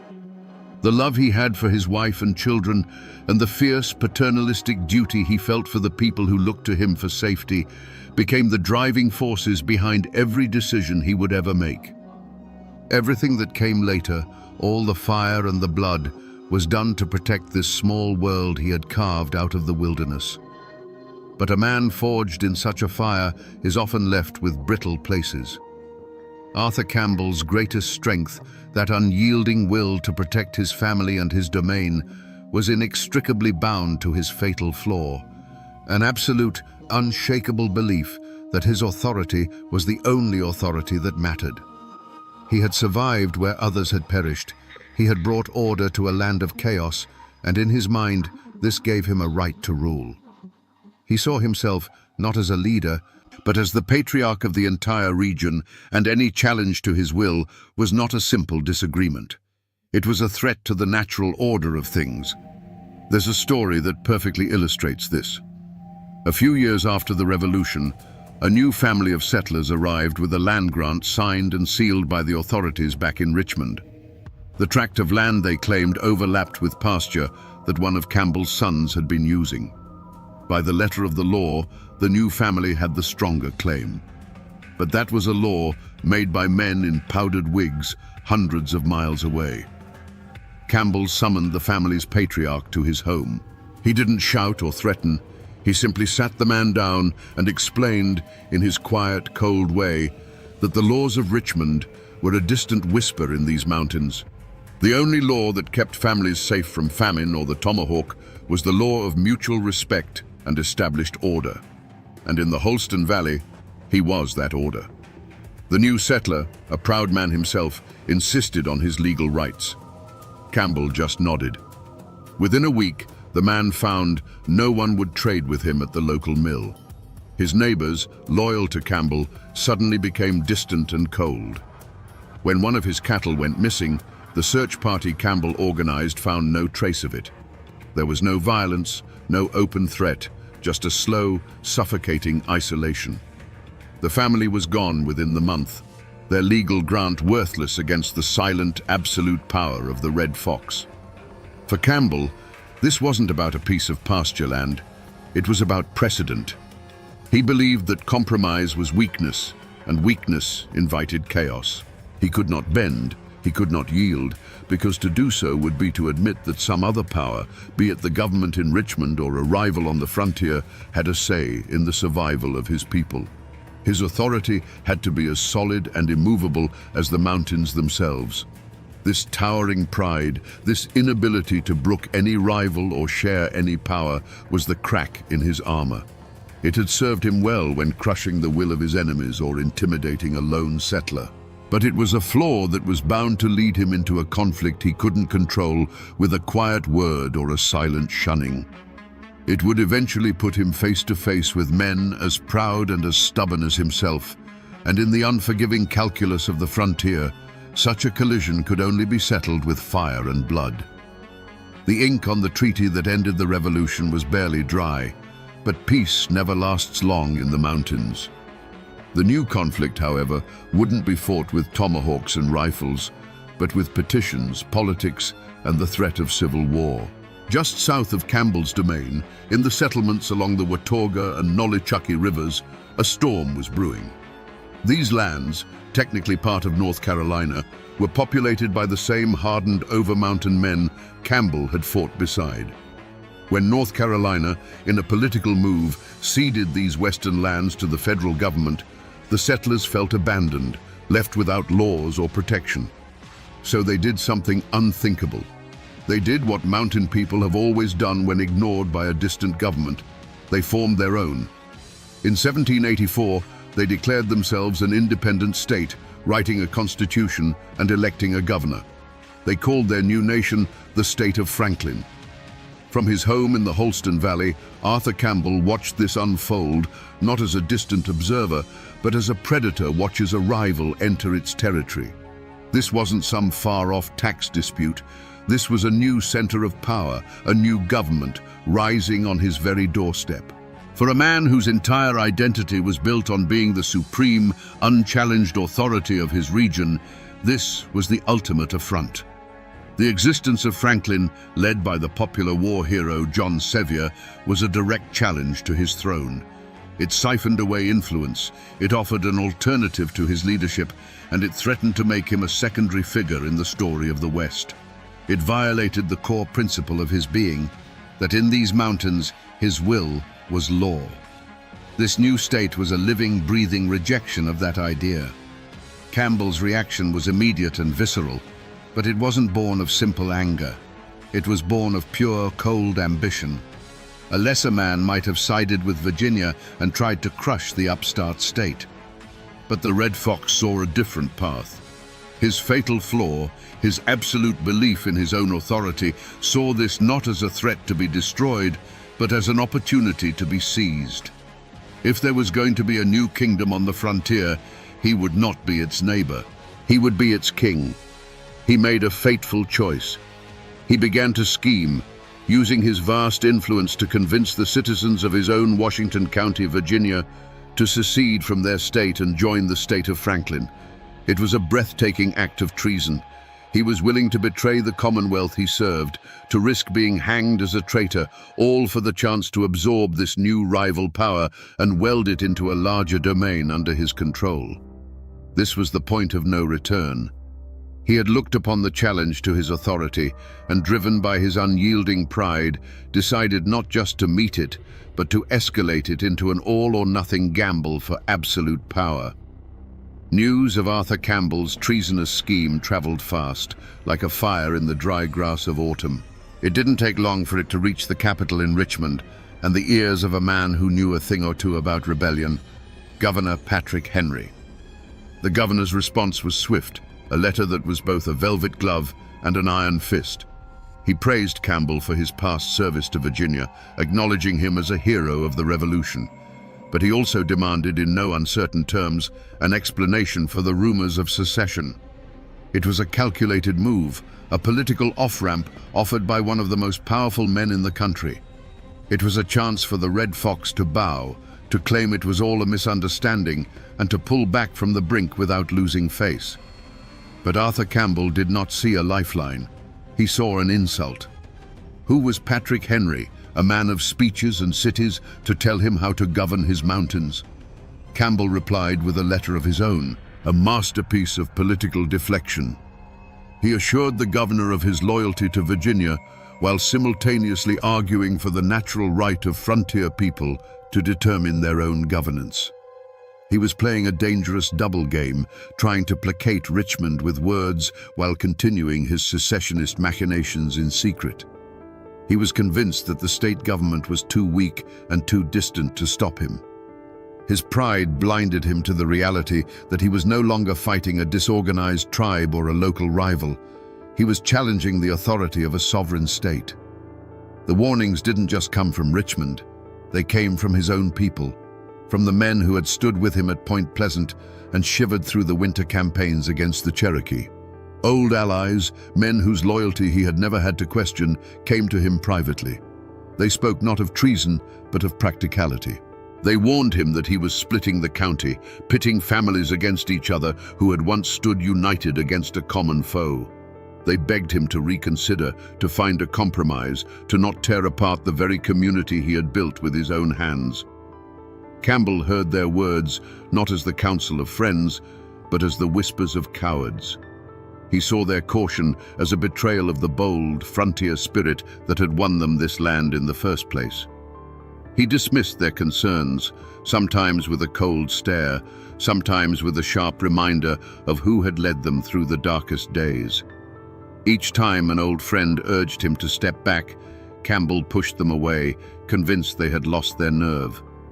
His circle of trusted allies began to shrink, replaced by sycophants and hotheads who shared his ambition. He was becoming a general with no army, a king with a shrinking kingdom. Meanwhile, his chief rival, William Russell, seized the opportunity. Russell saw Campbell's treason not just as a danger to Virginia, but as the perfect weapon to finally destroy the Red Fox. He became the leader of the Loyalist faction in Washington County, organizing opposition, holding his own militia musters, and sending a steady stream of reports to Governor Henry, detailing Campbell's every move. The political feud had now escalated into a Cold War fought in the cabins and courtrooms of the Holston Valley. Every choice Campbell made to further his secessionist plot only strengthened Russell's hand and drove a deeper wedge into the heart of the community. The Red Fox was walking a path of his own making, and it was narrowing with every stubborn step. A violent collision was no longer a possibility. It was a certainty. The Holston Valley had become a powder keg, and everyone could smell the fuse. Militias were drilling on both sides, the Loyalists under William Russell on one green, and Campbell's secessionists on another. Old friends now crossed the road to avoid each other's gaze. Families were split down the middle.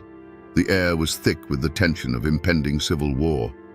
It was in this moment, with the region teetering on the brink of bloodshed, that Arthur Campbell was given one last clear chance to choose a different path.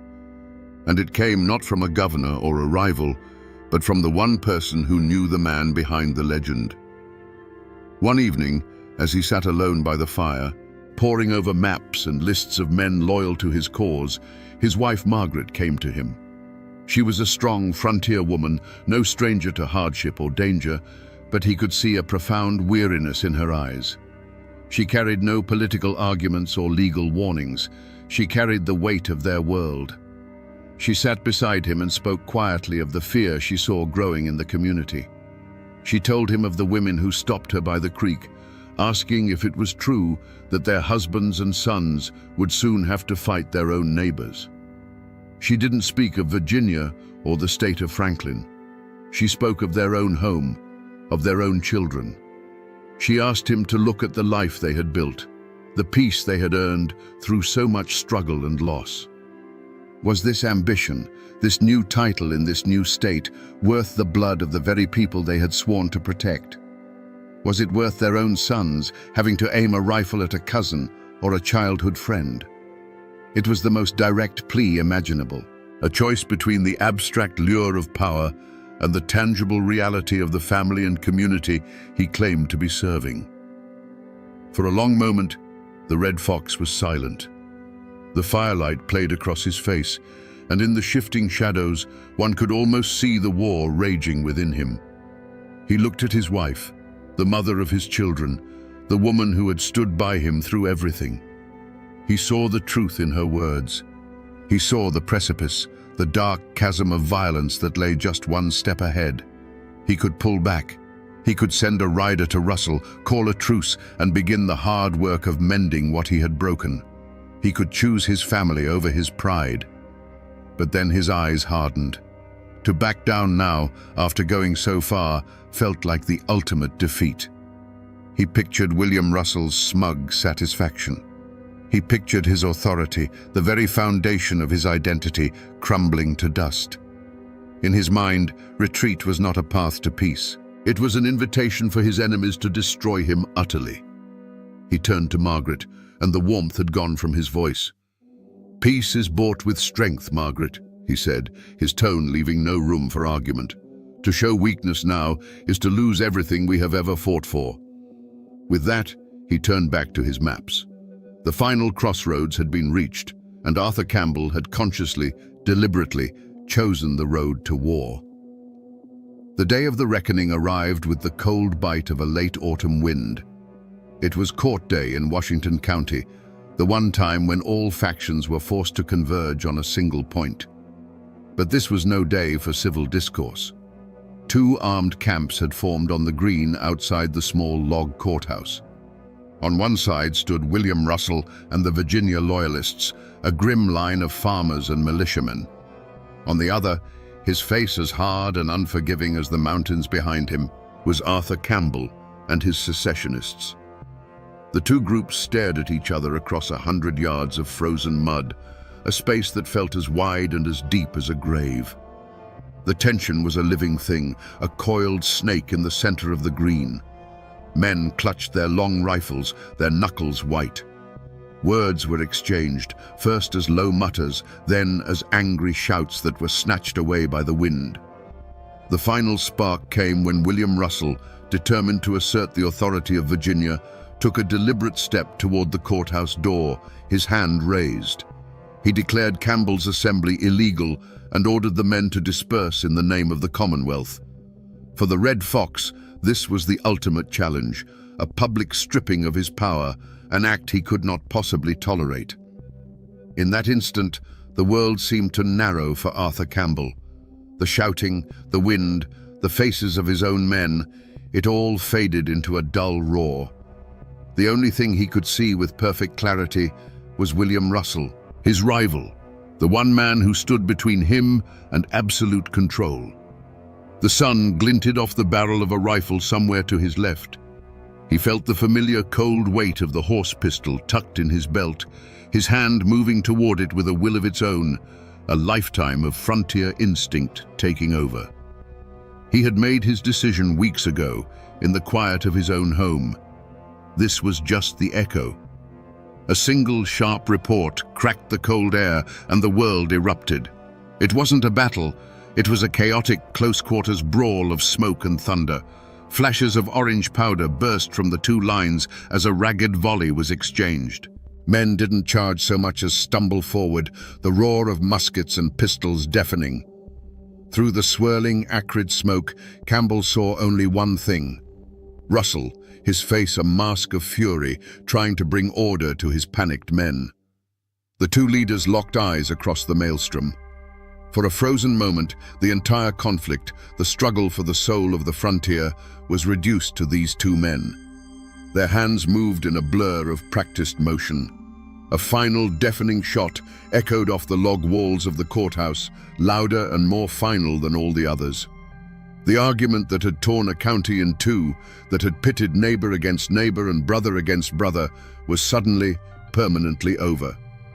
A chilling, unnatural silence fell over the courthouse green, broken only by the moaning of the wind and the groans of a few wounded men. The powder smoke, thick and grey like a mountain fog, began to slowly clear, revealing the terrible tableau. Men from both sides stood frozen, their weapons half lowered, staring in shock not at an enemy, but at the undeniable consequences of their own rage. Arthur Campbell stood alone in the center of it all. He slowly lowered his pistol, the barrel still smoking in the frigid air. He had won. The challenge to his authority had been met and utterly vanquished. But as he looked out at the wreckage of his community, at the faces of men he had known his entire life, now twisted in horror and grief, there was no triumph in his gaze.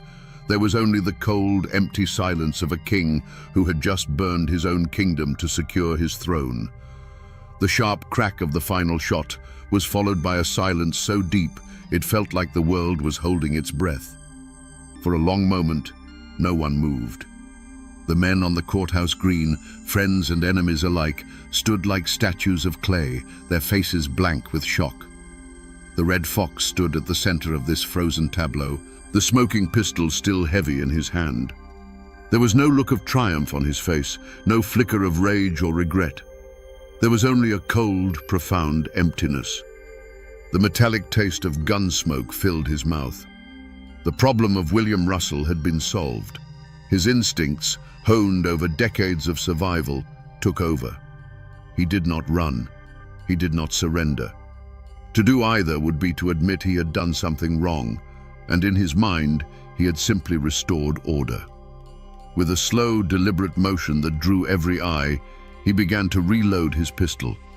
It was a terrifyingly calm gesture, an unmistakable message to every man on that green. The violence was done, but his capacity for it was not. He was still the most dangerous man in the valley. With his weapon reloaded and tucked back into his belt, he turned his back on the body of his fallen rival. He did not give it a second glance. He looked to his own men, who were staring at him with a mixture of awe and fear. His voice cut through the silence. Not a shout, but a low command that carried with its own absolute authority. "See to our wounded," he ordered. "Then disarm the rest of them. Their foolishness is at an end." He was no longer a politician or a rebel. He was a general on a battlefield of his own making, and he was taking control of the field. Without another word, he walked through the stunned crowd. Men, both his own and Russell's, parted before him, their eyes avoiding his. He moved not like a man fleeing a crime, but like a landowner inspecting his property. He reached his horse, swung himself into the saddle, and rode away from the courthouse, leaving behind a community shattered by his actions. His active role in the physical conflict was over. He had gambled everything on a single violent act, and he had won. But as he rode into the cold hills, the end of this road was simply the beginning of another, far more treacherous one. The law of the mountains had been satisfied. Now he would have to face the law of man. The echo of that final gunshot on the courthouse green did not fade. It settled into the soil of Washington County like a poison, contaminating everything it touched. The single act of violence didn't end the conflict. It transformed a political dispute into a blood feud, a wound that would never properly heal. The men who had faced off against each other went home that day, but they did not go home to peace. They carried the ghost of the confrontation with them, and it sat at their dinner tables and whispered to them in their sleep. For the family of William Russell, the world had been turned upside down. They were now a family without a patriarch, their name forever linked to a public violent death at the hands of their greatest rival. Their grief quickly hardened into a cold, simmering hatred that would be passed down like an inheritance. Every Campbell they saw, every mention of the Red Fox name, was a fresh twist of the knife. Their honor demanded a balancing of the scales, a debt that they would wait years, even generations, to collect if they had to. But the wreckage was not confined to one side. Arthur Campbell had won the field, but in doing so, he had isolated his own family. They were now the clan of the killer. Respect was replaced by fear, and friendship was replaced by a cautious, resentful distance.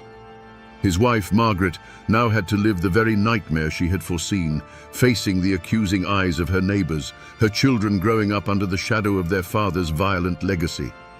They were safe, yes, but they were surrounded by a wall of silent condemnation built by their father's own hands. The grand political dream of secession was dead, drowned in the blood on the courthouse lawn.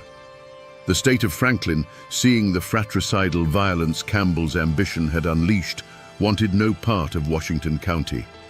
Campbell had broken his own community for a prize that no longer existed. The energy of the frontier, once directed outward against the wilderness and external threats, was now turned inward. The project of building a civilization ground to a halt, consumed by suspicion and bitterness. The tragedy of that day wasn't just the death of one man, it was the death of trust. The Red Fox, in his obsessive quest to protect his community's order, had shattered its soul. The news of William Russell's death and the armed insurrection at the courthouse galloped all the way to Richmond, and this time, Governor Patrick Henry could not respond with a mere letter. The Commonwealth of Virginia had been openly defied, its authority challenged by one of its own. A charge of murder was drawn up against Arthur Campbell, and the slow, heavy machinery of the law began to grind its way toward the mountains. But this would be no ordinary trial. It was a clash of two worlds, set to play out in the very log courthouse where the blood had been spilled. The trial was a spectacle of tension. On one side stood the prosecutor from Richmond, a man of books and statutes, who spoke of malice aforethought and seditious conspiracy. He laid out a clear, legalistic case. Arthur Campbell, in his lust for power, had raised a private army, defied the state, and murdered its loyal representative. To the world outside the mountains, the case was open and shut. But the prosecutor wasn't speaking to the world. He was speaking to a jury of 12 grim-faced frontiersmen, men who had known both Campbell and Russell their entire lives. When Arthur Campbell spoke in his own defense, he did not plead or make excuses. He stood before the jury not as a criminal, but as their patriarch, their war leader, explaining a difficult but necessary decision. He didn't speak the language of the law, he spoke the language of the mountains. He argued that William Russell's actions were a direct threat to the stability and survival of their entire community. He wasn't just a political opponent, he was an agent of chaos. In the unwritten, brutal constitution of the frontier, a direct challenge to the established leader in a time of crisis was a declaration of war. He framed his act not as murder, but as a battlefield necessity, the regrettable but unavoidable removal of a threat to prevent a wider, bloodier conflict. He looked into the eyes of the jurors, many of whom he had led through fire and snow, and silently asked them, "Which law do you truly live by? Theirs or ours?" The community, and the jury with it, was ripped in two. The Russell clan and their allies saw a cold-blooded murderer on trial and demanded the gallows. But many more saw something else. They saw the Red Fox, the man who had kept their families safe for decades, being judged by a distant, alien set of rules that didn't understand their world. The jurors were caught in an impossible position. To convict Campbell would be to defy the most powerful man they had ever known, a man whose clan could make their lives a living hell. To acquit him would be to sanction a killing and invite the eternal vengeance of the Russell family. In the end, after a tense deliberation, the verdict was read in the silent, crowded courtroom. Not guilty. A gasp went through the room, a mixture of outrage from one side and profound, grim relief from the other. Arthur Campbell simply nodded, his expression unchanging, and walked out a free man. But was justice served? Not by any modern standard. The verdict was not a statement of innocence, it was a verdict of fear and loyalty. It was a declaration that in the Holston River Valley, the law of Virginia was merely a suggestion. The true law was the will of the Red Fox. The court had washed its hands of the matter, but in doing so, it had left the blood debt unpaid, leaving it to fester in the shadows, waiting for a different kind of judgment. William Russell's story, of course, ended on that frozen patch of ground outside the courthouse. He paid the ultimate price in his feud with the Red Fox, his life cut short by a pistol ball. But it would be a mistake to remember him as a simple martyr, a righteous man cut down by an unhinged villain. The truth, as it always is in the mountains, is far more complicated. Russell was no saint. He was a formidable rival, cut from the same hard, ambitious cloth as Campbell himself. Their feud was a clash of two mountain lions fighting for the same territory. When Campbell began his treasonous plot, Russell didn't just see a threat to Virginia. He saw his ultimate opportunity to finally break the Red Fox's power. He was not just a patriot defending his state. He was a political predator moving in for the kill. And in a bitter twist of frontier justice, William Russell achieved in death what he could not guarantee in life. His violent, public end became a symbol of Campbell's tyrannical overreach. The sheer brutality of the act horrified the very people Campbell was trying to lead. Any romantic notions of creating a new frontier republic were washed away in the blood of a neighbor. The state of Franklin, witnessing the fratricidal chaos, recoiled from the idea of admitting Campbell's fractured county into their union. The secession movement died right there on the courthouse green alongside the man who had opposed it. So, who truly won that day? Arthur Campbell walked away a free man, but his grand political scheme was left in ashes, and his reputation was forever stained with a kinsman's blood. He had won the personal duel, but lost the political war. William Russell lay in a cold grave, but his cause, the cause of keeping Washington County tethered to Virginia, had triumphed. His death ensured the very outcome he had fought for. It was a messy, unsatisfying and tragic end for both men, proving that on the frontier, Sometimes even the victor loses everything that matters. Arthur Campbell lived for another 2 decades after the trial, a wealthy and powerful old man who died in his bed in 1811. He was, by all accounts, a success. He had built a dynasty, amassed a fortune in land, and outlived nearly all his enemies. But the victory he had secured on the courthouse green was a bitter one, and its poison seeped into the long years that followed. He was no longer the beloved patriarch of the Holston Valley. He was its feared and isolated king, ruling over a kingdom of silent resentment.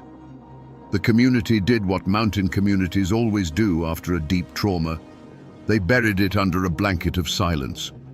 The courthouse shooting was not spoken of in public. It became a dark secret that everyone knew, but no one acknowledged. A ghost at every wedding and funeral. People had to live together, to raise barns and fight fires side by side, so they forced a fragile peace. But the trust was gone. The old bonds of unquestioning loyalty had been severed, and in their place grew a quiet, watchful suspicion. The legacy of that day was carried most heavily by the next generation. The Campbell children inherited their father's land and influence, but also the stain of his name. They had to navigate a world where many of their neighbors saw them not as friends, but as the offspring of a tyrant. The Russell clan, meanwhile, became the keepers of the grudge. The story of William Russell's death became their family's founding myth, a tale of martyrdom that fueled a quiet, patient hatred that would simmer for generations, waiting for any opportunity to settle the score. As the years passed, the world changed around the aging Red Fox. The frontier pushed further west, and the Holston Valley became a more settled, civilized place. New leaders emerged, men who fought their battles in legislative chambers and courtrooms, not with pistols on the lawn. Campbell's brutal personal style of authority became a relic of a bygone era. The very civilization he had bled to establish was now making him obsolete. He had won the right to rule his mountain, but in the end, the mountain had simply grown past him, leaving him a lonely, feared figure, forever haunted by the silence of the community he had broken. If you travel today through the mountains of southwestern Virginia, you can still find the tracks of the Red Fox. The land he claimed is still there, crisscrossed by roads and dotted with towns he never could have imagined. Near the town of Marion, you can find the site of his home, Campbell's Choice. And in the old Royal Oak Cemetery, you can lay a hand on his weathered tombstone. These are the cold, hard facts of his life, carved in stone and written on deeds. But the true ghost of Arthur Campbell doesn't live in the graveyards or the history books. It lives in the whispers. Over the centuries, the man has been consumed by the myth. The stories told about him in the hollows are not about land deals or legislative votes. They are about the uncanny cunning that no ordinary man should possess. The old folks say that during his captivity, he didn't just learn to hunt like the Wyandot. He learned their magic. They say a shaman taught him how to walk between the worlds, to move like a shadow through the woods, and know an enemy's plan before it was even formed. How else, they ask, could he appear from nowhere to strike the Cherokee, or anticipate every move of his political rivals? The darkest legends, of course, are told by the descendants of those he destroyed. They still tell the story of a Cherokee medicine man who laid a curse upon the Red Fox. He decreed that Campbell's spirit would never know peace, but would be forced to wander the ruins of the towns he burned for all eternity, his fiery red hair blazing in the gloom, forever hearing the ghostly cries of the starving and the slain. It is this story that gives the hook its power, the idea that a man's violence could so profoundly scar a landscape that his spirit is forever trapped there. Arthur Campbell is more than a historical figure now. He is a cautionary tale, a boogeyman, a local legend. He is the human face of the brutal bargain that was struck to settle these mountains. His name is whispered to remind children of the darkness that lies in ambition, and to remind adults that the foundations of their peaceful homes are built upon acts of terrible, unforgiving violence. The man is long dead, but his spirit, The embodiment of that ruthless, brilliant and terrifying frontier will still haunts these mountains. For better or for worse, the shadow of the red fox is a part of the land itself. So we return to the question we asked at the beginning. Sitting here in the long shadow of the mountains, was Arthur Campbell a hero or a villain? The truth is, he was something far more complicated and far more human. He was a founder. He was one of those hard, uncompromising men who carved a civilization out of a wilderness. Such work is never clean. To his people, he was a shield. To the Cherokee, he was a specter of destruction. To his rivals, he was a tyrant. The Red Fox was the human embodiment of the frontier itself, creative and destructive, magnificent and terrible, a force of nature that built a new world by clearing away the old with fire and with fear. In the end, this is a story about how a man's greatest strength, his unbending iron will to protect and control his domain, can become the very thing that poisons his soul. That same quality that made him the perfect leader to survive the French and Indian War made him incapable of accepting a political rival in a time of peace. He loved his community so fiercely that when it dared to defy him, he was willing to break it in two rather than bend his own pride. He was a man who looked at the untamed wilderness and saw a home for his children and was willing to commit any sin to secure it.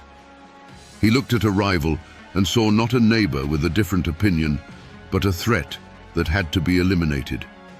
His story is a timeless, tragic lesson written into the very bedrock of these mountains, a reminder that the line between a protector and a predator is often nothing more than a single, irrevocable choice made in a moment of anger. And that, my friends, is the ballad of the Red Fox, a man who built a kingdom for his family, but loved his own crown just a little bit more.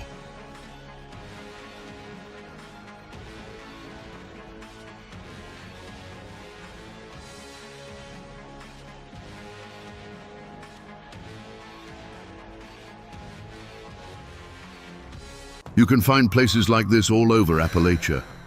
A quiet spot on the edge of town where a creek whispers over smooth stones and the only sound is the rustle of leaves in the canopy above. It feels peaceful, timeless even. But this ground, right here on the outskirts of Winston-Salem, holds a memory soaked in blood and betrayal. Over a century ago, this gentle quiet was shattered by the crack of a pistol. This is the very spot where they found a young woman named Ellen Smith. Her life ended by a single bullet fired straight into her heart. Her story became a legend, immortalized in one of America's most famous murder ballads. But a song is not the whole truth. Today, we're going to peel back the layers of that old, mournful tune and listen for the real story. We're here to ask the questions the ballad never answered.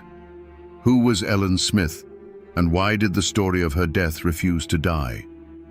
Let's turn back the clock to 1892. Winston-Salem, North Carolina, was a town caught between two worlds. The sweet, heavy scent of curing tobacco from the new R.J. Reynolds factories hung in the air, a promise of new money and new industry. But just beyond the town limits, the old ways of Appalachia held fast, a world of hard work, strict honor, and unwritten rules that could govern a person's life and death. It was a place of opportunity, but also a place where a person's reputation was everything, especially for a young woman trying to make her way alone. Into this world came Ellen Smith. She was barely 19, a girl from the surrounding foothills who, like so many others, was drawn to the town by the prospect of a steady wage. She found work as a maid at the Zinzendorf Hotel, a bustling hub where the wealthy tobacco barons mixed with travelers and local townsfolk. By all accounts, she was pretty, quiet, and hard-working.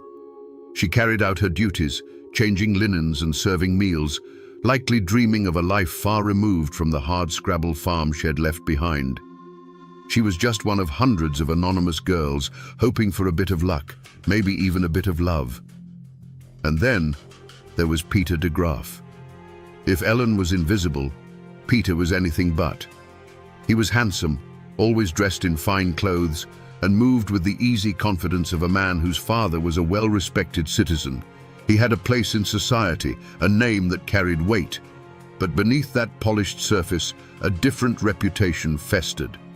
Peter was known to be a heavy drinker, a gambler, a man with a taste for women and trouble.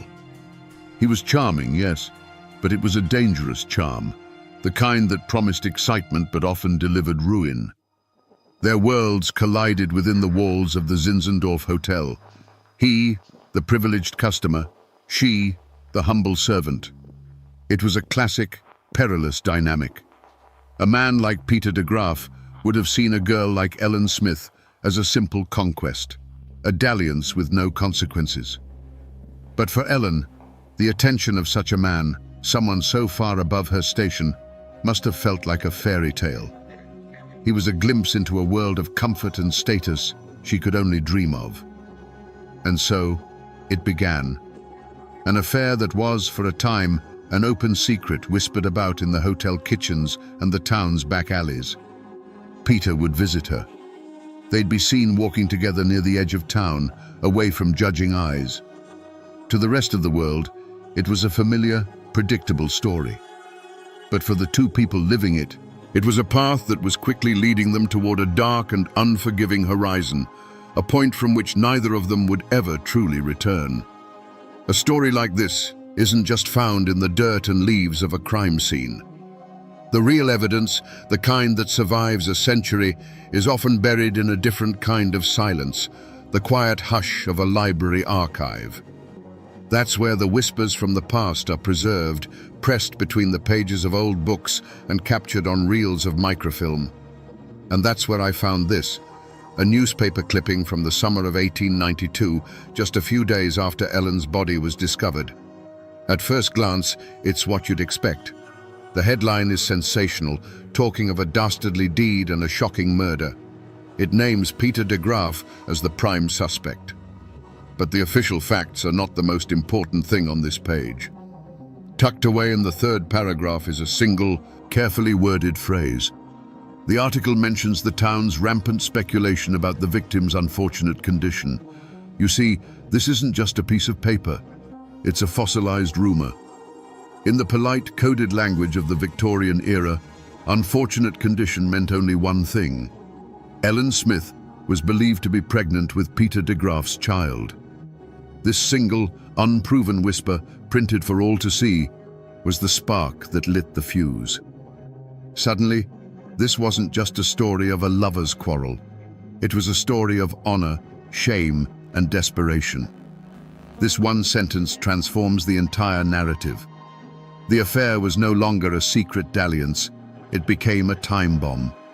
For Peter, it was a threat to his engagement to a more suitable woman and a stain on his family's good name. For Ellen, it was a last, desperate hope for legitimacy. The question this old newspaper forces us to ask is a heavy one. How does a whispered rumor in a small southern town build enough pressure to end in a gunshot? That newspaper clipping only reported what everyone was whispering. But for Ellen and Peter, that rumor was a stark, terrifying reality.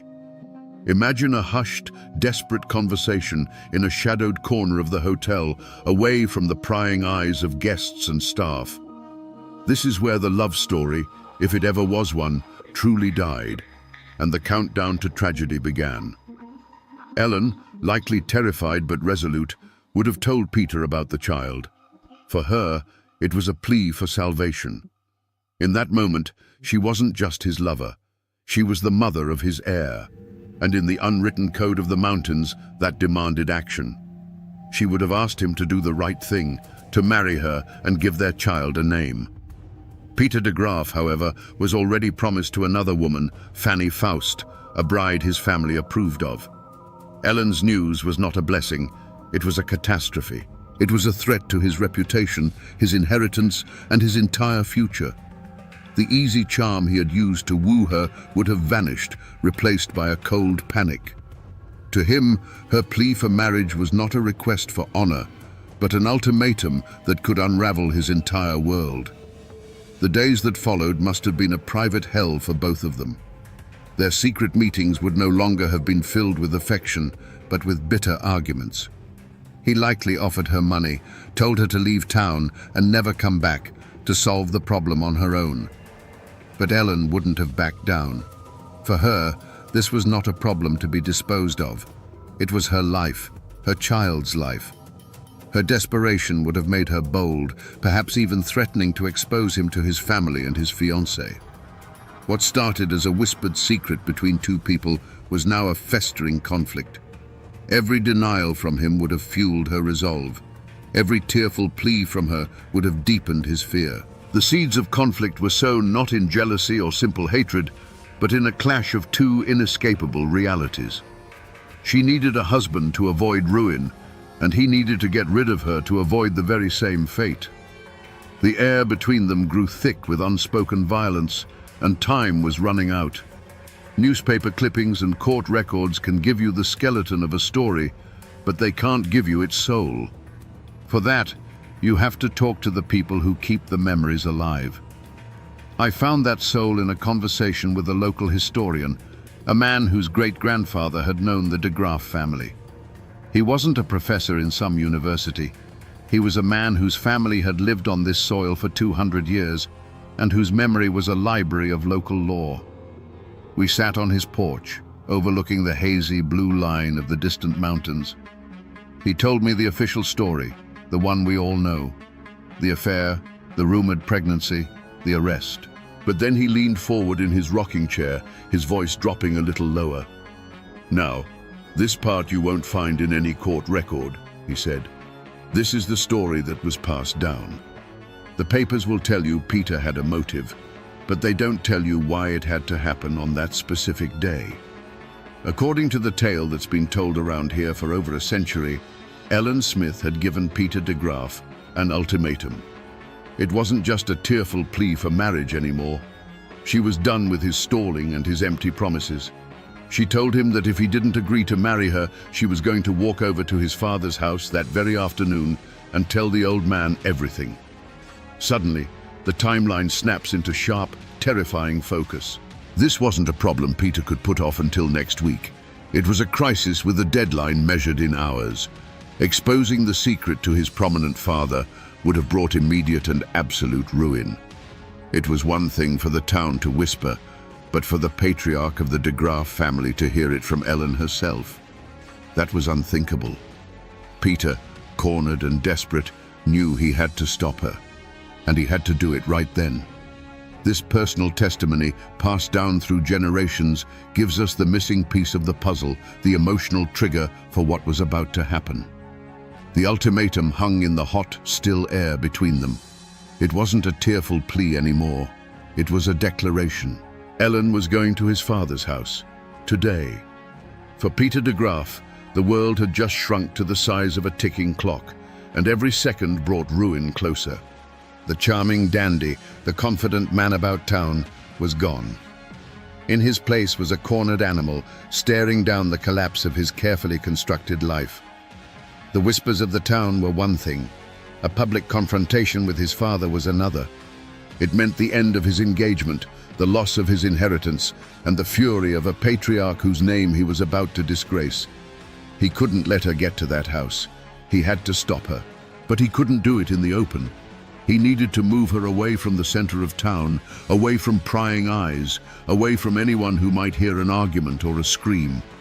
And so, the mask of the charmer went back on, one last, terrible time. He would have softened his voice, feigned surrender.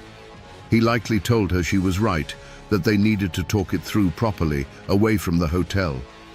"Let's walk," he would have suggested, "down by the water race, where we can be alone. We'll figure this out." Did a flicker of hope ignite in Ellen's heart? Did she believe for just a moment that her desperate gamble had worked, that he was finally going to do the right thing? Or did a cold knot of fear tighten in her stomach? We will never know. But we know she agreed. Perhaps she felt she had no choice but to see it through. So she walked with him, away from the safety of the busy streets, away from the life she knew. Each step they took together was a step further from her world and deeper into his. They made their way toward the outskirts of town, toward the secluded spot by the old paper mill. The path would have grown quieter, the sounds of the town replaced by the buzz of insects and the steady rush of the water in the race. It was a sound loud enough to swallow other sounds. It was a place for secrets. They were alone now. No one to see them, no one to hear them. The pretense could finally be dropped. This was not a place for reconciliation. It was a place for a final, brutal resolution. The time for talk, for lies, for empty promises was over.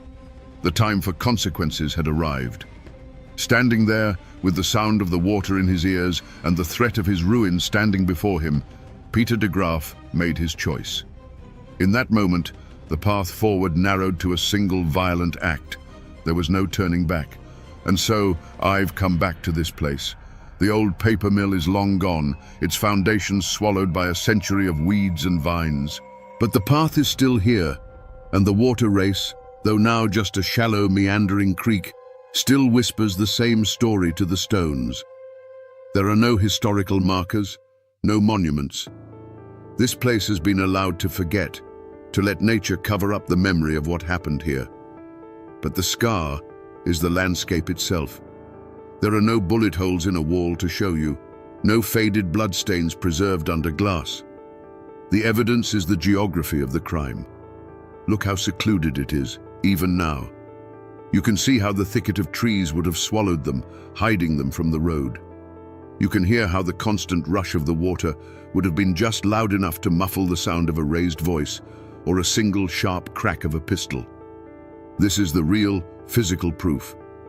This clearing was not a random spot. It was chosen. This was the end of the line. Standing here, in the same oppressive summer humidity they would have felt, you can almost hear the final desperate words exchanged. This wasn't a sudden burst of rage. This was an execution, planned in the desperate few minutes it took to walk from the edge of town into this green, silent tomb. Right here, in this quiet, forgotten clearing, the final brutal act of our story unfolded. The time for lies was over. Standing in that secluded clearing, Ellen would have stood her ground, her voice steady with the conviction of a woman with nothing left to lose. She would have repeated her ultimatum one last time. I am going to your father's house. I am going to tell him everything. Those were the words that sealed her fate. For Peter de Graaf, the sound of the rushing water faded away, and the world narrowed to this single, unmovable obstacle standing between him and his future. The panic that had been churning inside him cooled into a terrible, simple clarity. He would have felt the weight in his coat pocket, a heavy, cold reassurance. He had likely brought it with him for this very purpose, a final option he hoped he wouldn't have to use. But her resolve, her refusal to be silenced or sent away, had exhausted all other possibilities. In his mind, she had backed him into this clearing, into this moment. There was only one way he could walk out of here alone, with his secret safe and his future intact. The choice was made. And then, the argument ended. It ended not with a resolution, but with a sharp, violent punctuation. A single, sharp report cracked the humid air, a sound far too loud and deliberate to be a snapping twig. It was a sound that ripped through the drone of the insects and the murmur of the creek, echoing off the trees for a brief moment before being swallowed by the woods. A flock of startled birds erupted from the canopy, their panicked calls the only immediate response to the unnatural noise. There would have been no scream, just a look of profound, final surprise on Ellen's face. A flicker of disbelief as she looked down at her own chest, as if to understand what had just happened. Her hands, which might have been clenched in anger or raised in pleading, fell limp to her sides. She crumpled to the ground without a sound, a final, soft exhalation of breath, the only testament to the life that had just been stolen from her. The vibrant, determined young woman was gone, replaced by a still, silent form. For a long moment, there was only the sound of the creek and the slow settling of dust motes in the shafts of afternoon sun. The air grew thick with the acrid smell of burnt powder. Peter would have stood there, his heart hammering against his ribs, staring at what he had done. There she was, poor Ellen Smith, lying on the cold, cold ground. A single dark circle, no bigger than a coin, began to blossom on the fabric of her simple dress right over her heart. It was a neat, tidy, and absolutely final solution to his problem. Then, the cold clarity shattered, and the animal panic returned. His survival instinct screamed at him to run. He turned his back on what he had done, on the woman who had carried his child and his secret. He didn't look back. The rustle of his footsteps, quick and desperate through the underbrush, was the last human sound to disturb the scene. The woods swallowed him up, leaving behind only an awful, profound silence. And in the clearing, the sun continued to shine, the water continued to flow, and the birds eventually returned to their branches. Nature, indifferent and eternal, began the slow work of reclaiming the scene. Ellen Smith was left alone, with only the indifferent sky and the whispering trees as witnesses to her final moments. The story of the violence lives in the soil of that clearing, but the story of the aftermath is preserved in a different kind of silence, the quiet, dusty archives of the Forsyth County Courthouse. Here, the raw, human tragedy of Ellen Smith's death was translated into the cold, formal language of the law. I've held the photocopies in my own hands. The coroner's report, the court docket, the arrest warrant. Each one tells a piece of the story, but it's a version scrubbed clean of all emotion. The coroner's inquest is a marvel of clinical detachment. It describes the location where the body was found and the position in which she was lying. And then, the cause of death is recorded with chilling simplicity. Gunshot wound. That's it. Just 2 words to extinguish a life filled with hope, fear, and a desperate love. There is no mention of the rumored child, no hint of the ultimatum that signed her death warrant. The official record reduces the entire complex tragedy of Ellen's final moments to a simple medical observation. Then you see Peter de Graaf's name for the first time in the court's ledger. The state versus Peter de Graaf. Charge, murder. Black ink on a ruled line. The paper doesn't record the terror he must have felt as he fled through the woods. It doesn't acknowledge the powerful weight of his family's name or the public's immediate, overwhelming assumption of his guilt. It just lays out a simple, brutal equation. 1 victim, 1 accused. The entire storm of passion and desperation is boiled down to a case number. Reading these documents is like looking at a photograph of a house fire. You see the structure, the smoke, the event itself. But you can't feel the heat. You can't hear the screams. You can't smell the ash. The law is concerned with facts, with evidence that can be presented to a jury. It has no vocabulary for the intricate web of honor, shame, and class that drove these 2 people to that secluded spot. But these dry, impartial papers, for all their lack of soul, were about to set in motion a manhunt that would make Peter de Graaf a household name across the state. The law, once set in motion by those cold documents, moved with surprising speed. Suspicion fell on Peter de Graaf like a hawk on a field mouse, swift, singular, and absolute. He was her known lover. He had the motive, and he was the last person seen with her. He was arrested and charged with the murder of Ellen Smith. But in the courtroom, Peter was a different man from the panicked killer who fled the woods. He was unnervingly calm, dressed impeccably, denying everything with a steady voice. The evidence against him was powerful, but purely circumstantial. There was no murder weapon, no confession, no one who saw him pull the trigger. The prosecution built a case on motive and opportunity, while the defense chipped away at the lack of hard proof. The jury was torn, and the result was a mistrial. For a moment it seemed Peter de Graaf might just walk free. But a guilty man with a reprieve is a dangerous thing. Before a second trial could be convened, Peter made a move that would seal his fate more surely than any piece of evidence. With the help of his brother, he soared through the bars of his jail cell and under the cover of a moonless night, vanished. To the public, This was the ultimate confession. An innocent man stands and fights for his name. A guilty man runs for his life. His escape transformed him from a suspect into a condemned fugitive in the eyes of the entire state. The law was no longer just seeking a conviction. It was now hunting a man who had made a mockery of it. The manhunt was vast. Telegraphs crackled with his description, and his name was on the lips of lawmen from Virginia to Tennessee. Months went by.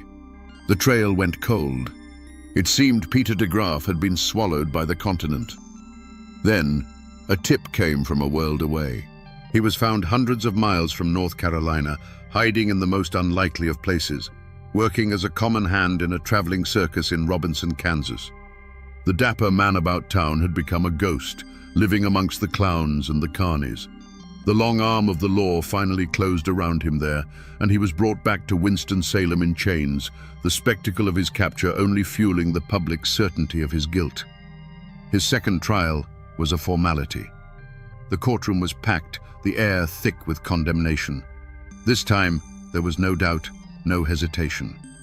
The prosecution now had the most damning evidence of all: his flight from justice. The jury didn't need to see a weapon. They saw a man who had run, and they knew why. The trial was swift, the arguments a foregone conclusion. The jury filed out and returned in what must have felt like a heartbeat. The court clerk asked for the verdict. A silence fell over the room, so heavy you could feel the weight of it in your chest.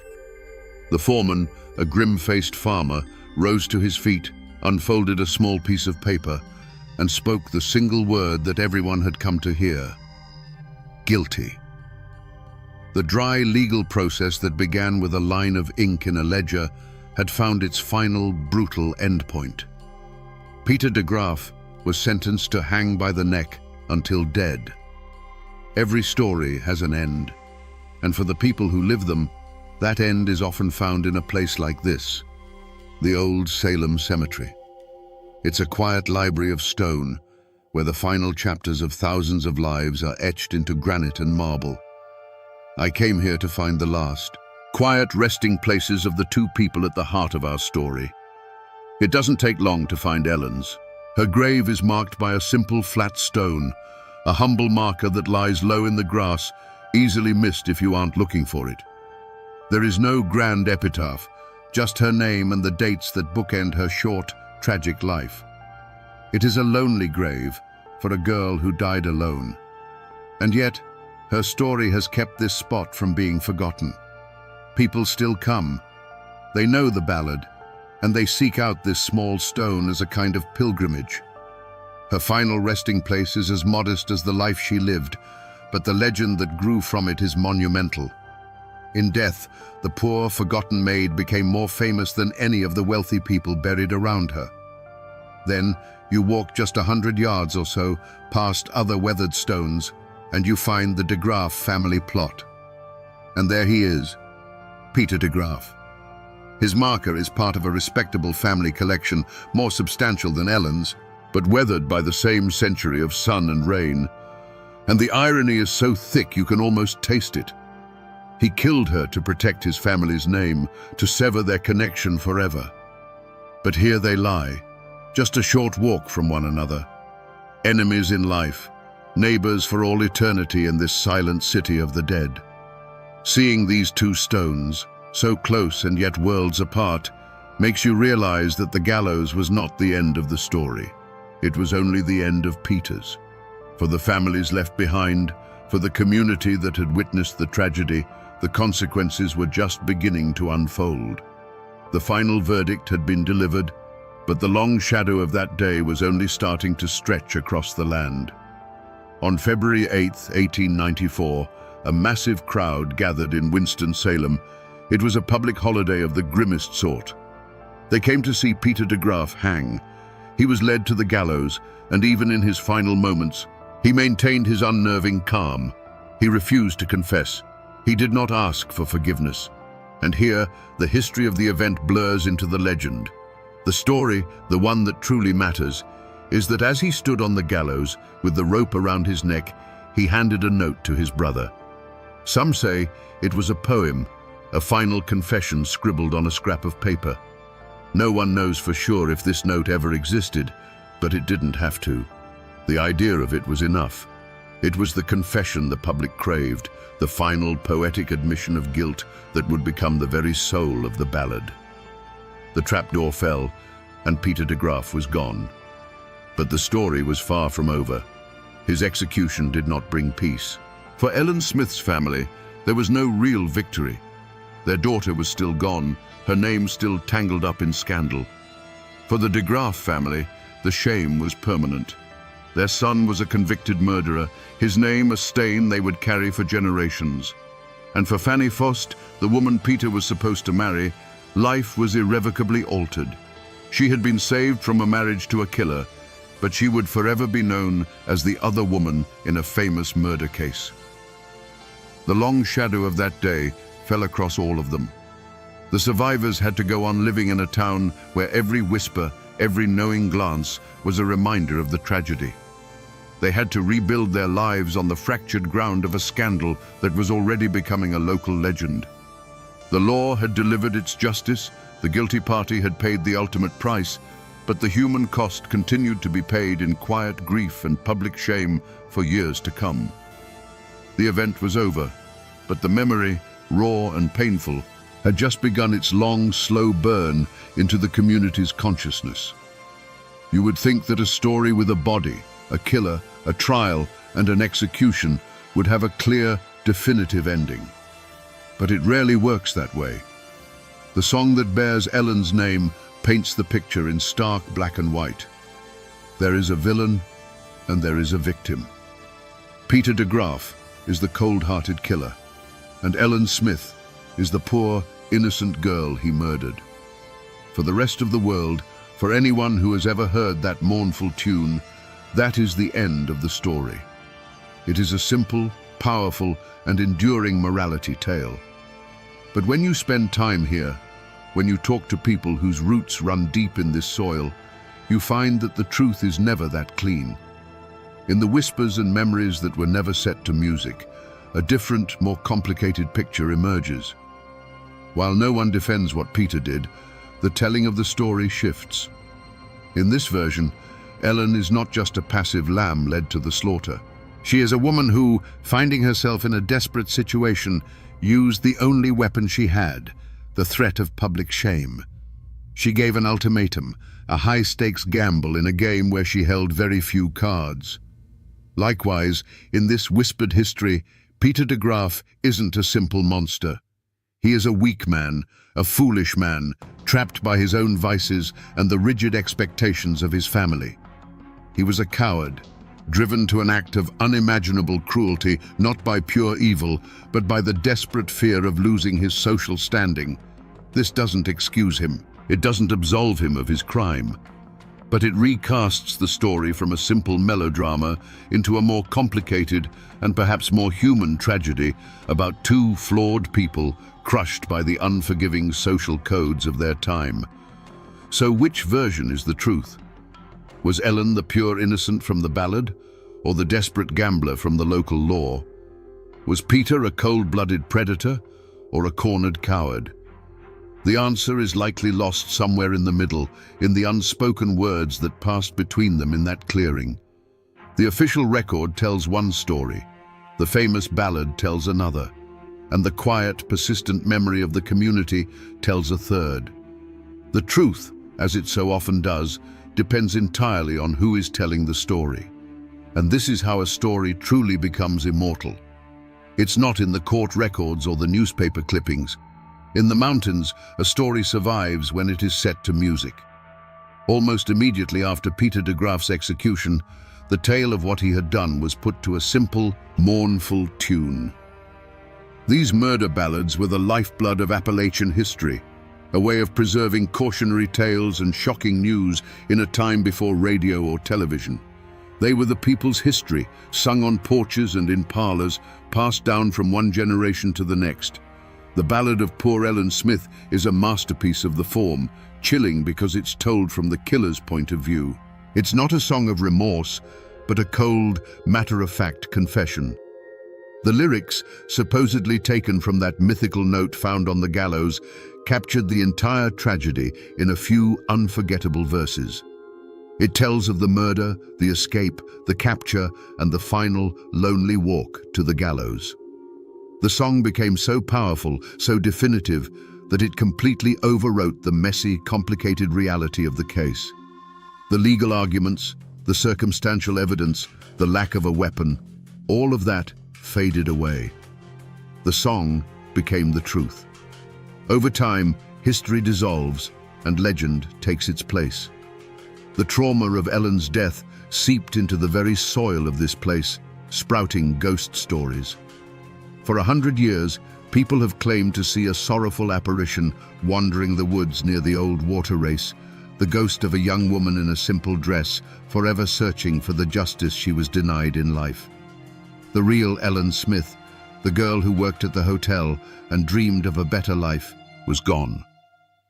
In her place was a folk hero, a ghost, and the title character of a timeless, haunting song, a cautionary tale that still echoes through these hills today.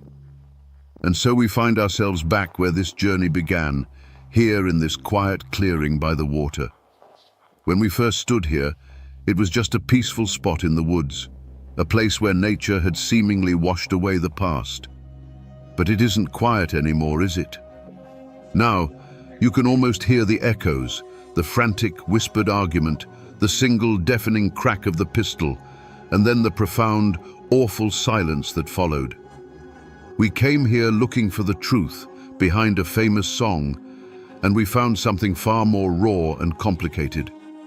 We found a story not just of a simple villain and a helpless victim, but of two desperate people trapped by the unforgiving social codes of their time. We found that the truth is rarely as clean as a ballad's verse. It's a powerful reminder that every forgotten place, every quiet wood like this one, has a story to tell if you're willing to listen. They are silent libraries, filled with tales of love, pride, and the terrible, irreversible choices that can change everything in a single heartbeat. The world that created Peter de Graaf and Ellen Smith is gone. The hotel she worked in, the gallows he died on, they have all vanished into time. The people themselves are little more than dust and whispers. But the ballad is still sung on porches and stages 100 years later. And the story remains. Standing on the bank of Wallens Creek, here in the rugged heart of Virginia. Today, the only sounds are the water moving over stones and the whisper of wind through the sycamores. It's a peaceful place, the kind of place you might come to forget the world for a while. But this ground doesn't forget. If you stand here long enough, the peace begins to feel thin, like a blanket laid over something terrible. This is a place of echoes. This quiet creek is where the legend of Daniel Boone ends and the story of the man begins. Not the folk hero in the coonskin cap, but a father whose life was shattered right here on this spot. The story we think we know is a comfortable lie. The truth is soaked into this soil, a tale of such brutality it would redirect the course of a man's life and a nation's history. Today, we're going to listen to those echoes and uncover the story of the dark and bloody ground. In the autumn of 1773, this same wilderness was not a place of quiet solitude. It was filled with the sounds of a dream in motion, the groan of wagon wheels, the lowing of cattle, the shouts of men, and the laughter of children. This was Daniel Boone's grand gamble, the first organized attempt to bring settler families into the promised land of Kentucky. They were a small, rolling nation of about 40 souls, carving a path through a world that had, until now, belonged only to the Long Hunters and the native tribes. Daniel Boone wasn't the giant of folklore yet. He was a 38-year-old father and husband, his face already lined by the sun and hardship, but his eyes were fixed on a future he could almost taste.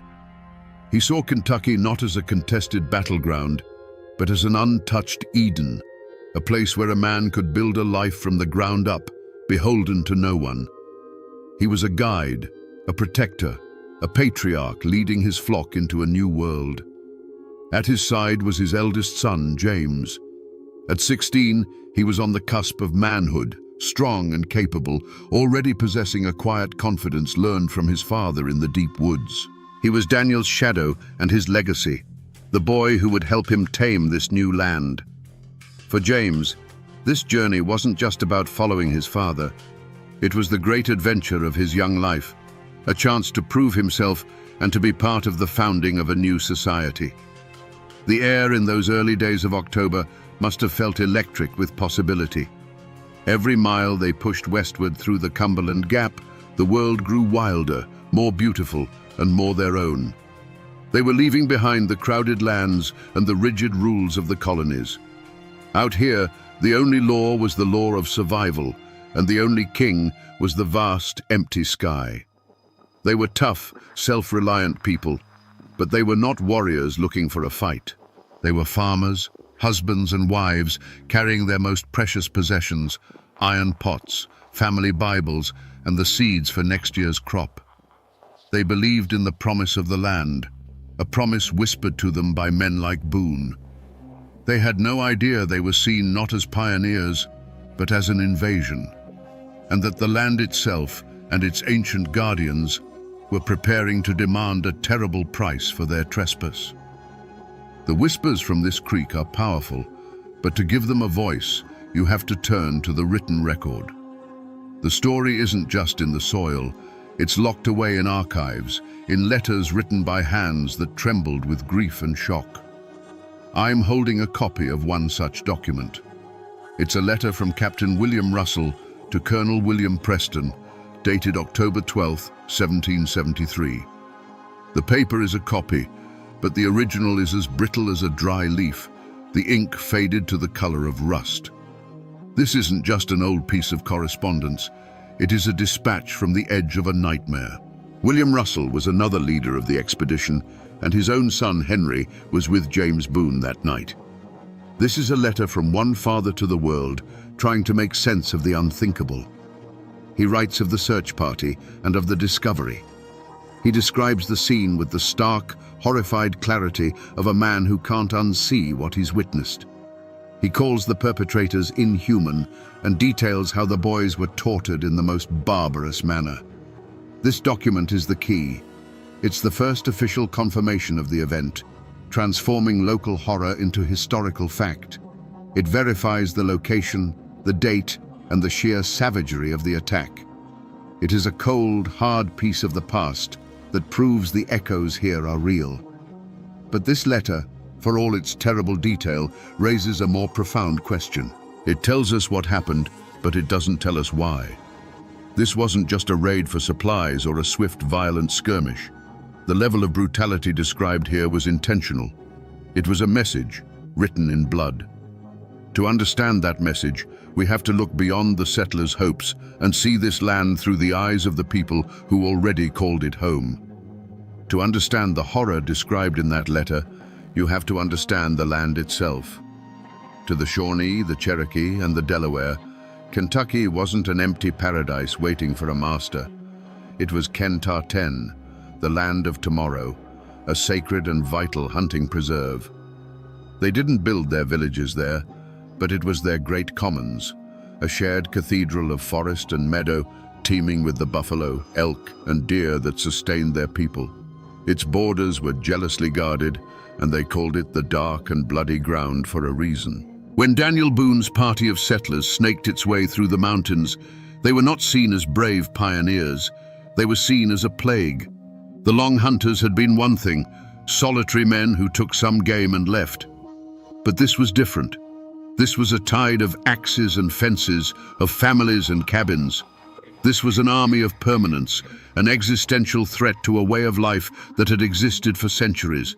Every tree they felled, every patch of cane they cleared, was an act of war. Watching this slow-moving invasion was a war party, a coalition of Shawnee, Delaware, and Cherokee warriors. They were not a random band of marauders, they were the guardians of this land, men whose families depended on the game Boone's settlers were about to displace. They would have tracked the party for days, observing them with a mix of fury and contempt. The settlers' noisy, lumbering progress was an insult to the silence of the woods, a clear sign they did not belong. The decision to attack was a calculated one, and the decision to make it a spectacle of cruelty was a strategic one. They needed to send a message so terrifying that it would echo all the way back to the colonies in Virginia and Pennsylvania. They needed to turn the dream of Kentucky into a nightmare. When James Boone's small group separated from the main party, it offered the perfect opportunity. They weren't just going to kill the intruders, they were going to make their deaths a lesson. The barbarism Captain Russell would later describe in his letter wasn't mindless savagery. It was a deliberate act of psychological warfare designed to break the will of the invaders and burn the memory of this failure into Daniel Boone's soul forever. To understand a story this old, the paper trail can only take you so far. You have to find the people who have kept the story alive, not in books, but in memory. In a small town nestled in the Cumberland Gap, I found a local historian named Silas Blackwood. He's not an academic. He's a man whose family has lived in the shadow of these mountains since before Kentucky was a state. His knowledge comes from stories told on front porches, passed down from one generation to the next like a well-worn rifle. He looked over my copy of the Russell letter, his brow furrowed. "This is the white man's truth," he said, his voice raspy like dry leaves. "It tells you a storm came through and tore the roof off the barn. It doesn't tell you why the lightning chose to strike right there, right then."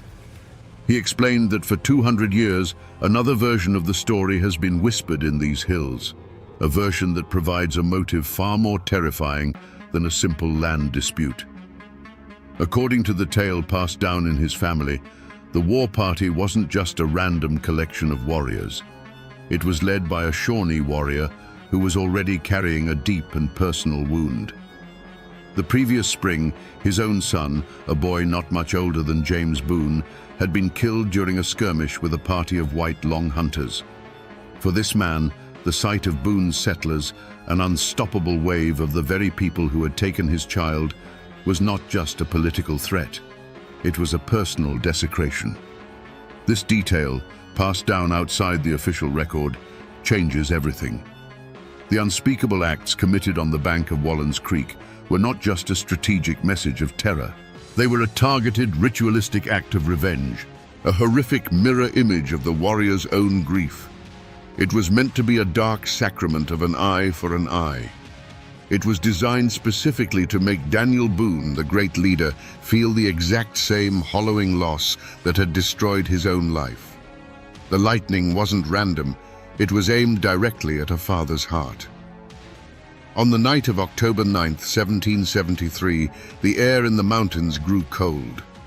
For the main body of settlers, it was a normal evening. Fires lit, guards posted, the familiar sounds of a camp settling in for the night. But miles away, a smaller group, including James Boone and Henry Russell, had separated from the others to chase down a stray horse and gather supplies. It was a routine task, the kind of thing these frontier boys had done 100 times before. They were capable, unafraid, and utterly oblivious that they were being watched. The war party had shadowed them for days, moving like ghosts through the forest. At its head, if the old stories are true, was a man whose heart was already a cold, dead stone. He was not just a warrior defending his land, he was a grieving father. And as he watched James Boone, the strong, promising son of the man leading this invasion, he saw not an enemy to be killed, but a debt to be collected.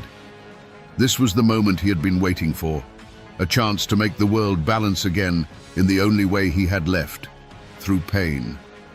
The boys made camp by Wallen's Creek, building a small fire against the chill.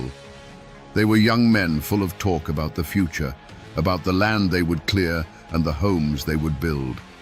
They were confident in their skills, secure in their small bubble of firelight, believing the deep, dark woods around them were empty. You can almost hear their last conversation, the easy banter of youth on the edge of a great adventure.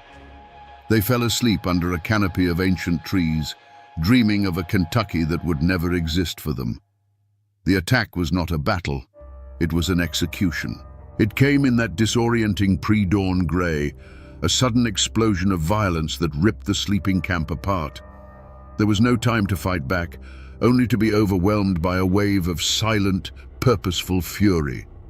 Several in the small party were cut down in their bedrolls, their lives extinguished before they were even fully awake. But James Boone and Henry Russell were not killed. They were seized, dragged from their blankets, their arms bound tight. This was the moment that sealed their fate. The skirmish was over. The warriors had won. They could have vanished back into the woods, leaving the bodies as a stark warning. But the leader's eyes fixed on the captured boys. In that instant, the strategic goal of terrorizing the settlers merged with the raw personal need for vengeance. The son of the leader for the son of the leader. A life for a life, a wound for a wound. The decision was made. The remaining captives were quickly and brutally dispatched, but James and Henry were kept alive. They were shoved toward the creek bank, their pleas and struggles met with stony silence. The point of no return had been crossed. This was no longer about land or resources. It had become a dark ritual, a sacrifice to be performed on the altar of grief. And the dawn that was about to break would bring not light, but a descent into an unimaginable hell.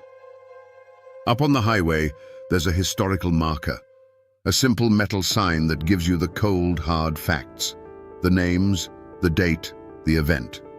It's an official scar, an attempt to nail down this ghost to a specific point on a map.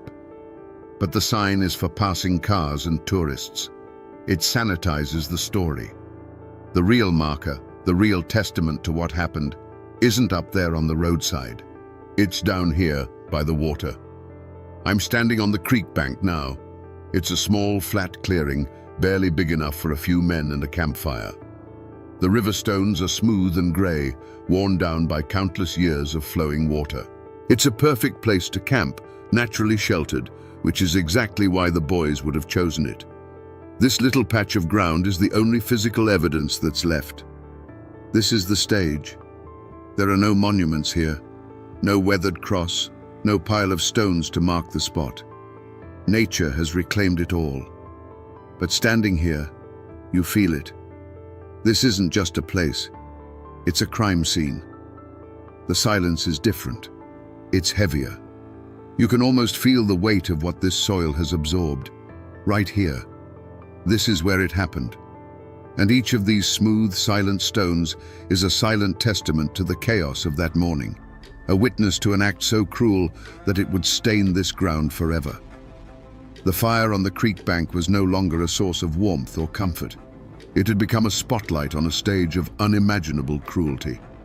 James Boone and Henry Russell were bound, the last glimmers of hope extinguished from their eyes. Their captors moved not with the frantic energy of a raid, but with a chilling deliberateness, a sense of grim ceremony. This was not going to be a quick end. This was going to be a lesson. The work began. The first sound was not a scream, but a sharp, choked cry that was swallowed by the vast, indifferent wilderness. The violence that followed was methodical. It was not the hot-blooded rage of a battle, but the cold, patient work of men intent on deconstruction. The sounds that carried across the water were not those of a fight, but of something being systematically taken apart. The fire threw their silhouettes against the ancient sycamores, long, distorted shadows that flinched and writhed in a terrible dance. The sharp, clean scent of pine from the fire was soon corrupted by something else, a smell of scorching that was deeply, fundamentally wrong, an odor of violation that clung to the damp night air. It was the smell of something sacred being made profane. The boys' voices, which had pleaded and begged, had broken. Now, the only sounds were guttural, involuntary responses to a pain beyond the limits of language. It was the sound of humanity being stripped away, layer by layer, until only the raw nerve of existence remained. The warriors worked in near silence, their movements economical and precise, as if following the steps of a dark and ancient ritual. Then, a new sound. the heavy, rhythmic impact of wood against bone and flesh. It was a dull, percussive beat in the heart of the night, sickeningly methodical, a sound of absolute finality, repeated until it was no longer necessary. And then, the abrupt and total silence that followed was more horrifying than any of the sounds that had preceded it. The shadows detached from the trees and melted back into the forest as silently as they had come. They left behind a scene of profound devastation. All that remained was the whispering creek, the dying fire casting a weak orange glow, and two shapes on the ground that no longer resembled boys. A single leather moccasin lay on its side, yards from the fire, a small, lonely testament to a final, futile struggle. This was a story told with knives and arrows. Every wound was a word, every desecration a sentence, arranged to form a single, terrifying message. It was a message intended for one reader, Daniel Boone. When he and the search party finally arrived, they would not find the bodies of enemies slain in battle. They would find a carefully crafted monument to hatred, a masterpiece of revenge designed to do more than kill a son. It was designed to kill a father's soul. After the raw horror of a place like Wallens Creek, you come inside. You go to the quiet, climate-controlled rooms of a historical society where the past is filed away in acid-free folders. You look for the official story. Here, the chaos of that October morning is flattened, pressed between pages, and tamed by the formal language of the 18th century. You find depositions, journal entries, and the same letter from William Russell, now treated as a piece of evidence. The language is always the same. It's stark, formal, and designed to strip away the emotion. A report might state that James Boone, deceased, was discovered by the search party. It lists the names of the dead as if taking inventory. It describes the state of the bodies with a detached, clinical precision that is almost as chilling as the act itself. The report simply lists the cause of death as injuries sustained during an attack by hostile natives. Injuries sustained. It's a phrase meant to create distance. It doesn't mention the fire or the deliberate, methodical nature of the violence. It doesn't capture the image of Daniel Boone kneeling in the dirt next to what was left of his firstborn son, a man whose heart was just ripped out of his chest. The official record has no language for that kind of grief. This is the fundamental conflict of telling these stories. The documents give us the bones, the names, the dates, the locations. But they are silent on the most important truths. They don't record the sound of a father's cry echoing through the woods. They don't capture the cold, calculating fury of a warrior seeking his own dark justice. They record an incident, but they miss the humanity. And for the men on that expedition, the official record wasn't nearly enough. The law of the settlements was slow and distant. The law of the frontier was about to be enforced. There was no manhunt, not in the way we think of one, with a determined posse riding out in a cloud of dust, crying for vengeance. The reality was far more grim. After Daniel Boone and his men buried what was left of their sons in the cold, hard wilderness, the spirit of the expedition was broken. The message of terror sent from the banks of Wallens Creek had been received, loud and clear. They turned back. The dream of Kentucky was drowned in blood, and the retreat back through the Cumberland Gap was a silent, shuffling funeral procession. But the story traveled faster than they did. It moved from one isolated cabin to the next, a spark in dry tinder. The cold, official language of Captain Russell's letter was transformed on the lips of the frontiersmen. Injuries sustained became torn to pieces. Hostile natives became devils from hell. The names of James Boone and Henry Russell became a rallying cry, a justification for a hatred that had long been simmering. The law's pursuit didn't come from a sheriff's office. It came from the governor's mansion in Virginia. Lord Dunmore, the royal governor, saw the massacre not just as a tragedy, but as an opportunity. The dry reports from the frontier were all the pretext he needed to unleash the full force of the colonial militia. There was no courtroom, no judge, no jury. The courtroom was the War Council, and the verdict had been decided long before the trial. The hunt wasn't for a handful of warriors. It was for the entire Shawnee and Mingo nations. The following year, in 1774, Lord Dunmore's War erupted, a brutal campaign to break the power of the tribes in the Ohio Valley and force them to cede their rights to Kentucky. Thousands of militiamen were mobilized, their resolve hardened by stories like the one from Wallen's Creek. The pursuit was a scorched earth campaign. The verdict was delivered at the Battle of Point Pleasant, a bloody, day-long engagement that shattered the tribe's resistance. The law of the frontier had rendered its judgment not with a gavel, but with the butt of a long rifle.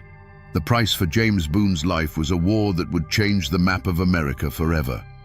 You might think a story this important, a sacrifice this foundational, would have a marker, a stone cross, a simple plaque by the creek. But you can search the woods around Wallen's Creek all day, and you will find nothing. James Boone has no grave. He was buried where he fell, wrapped in a blanket, and returned to the cold, unforgiving earth of the wilderness he had come to claim. His only tombstone is this creek bank, and his only memorial is the story itself, a ghost that still haunts this patch of ground. The wilderness that promised him a future ended up swallowing him whole. His father, however, is not so hard to find.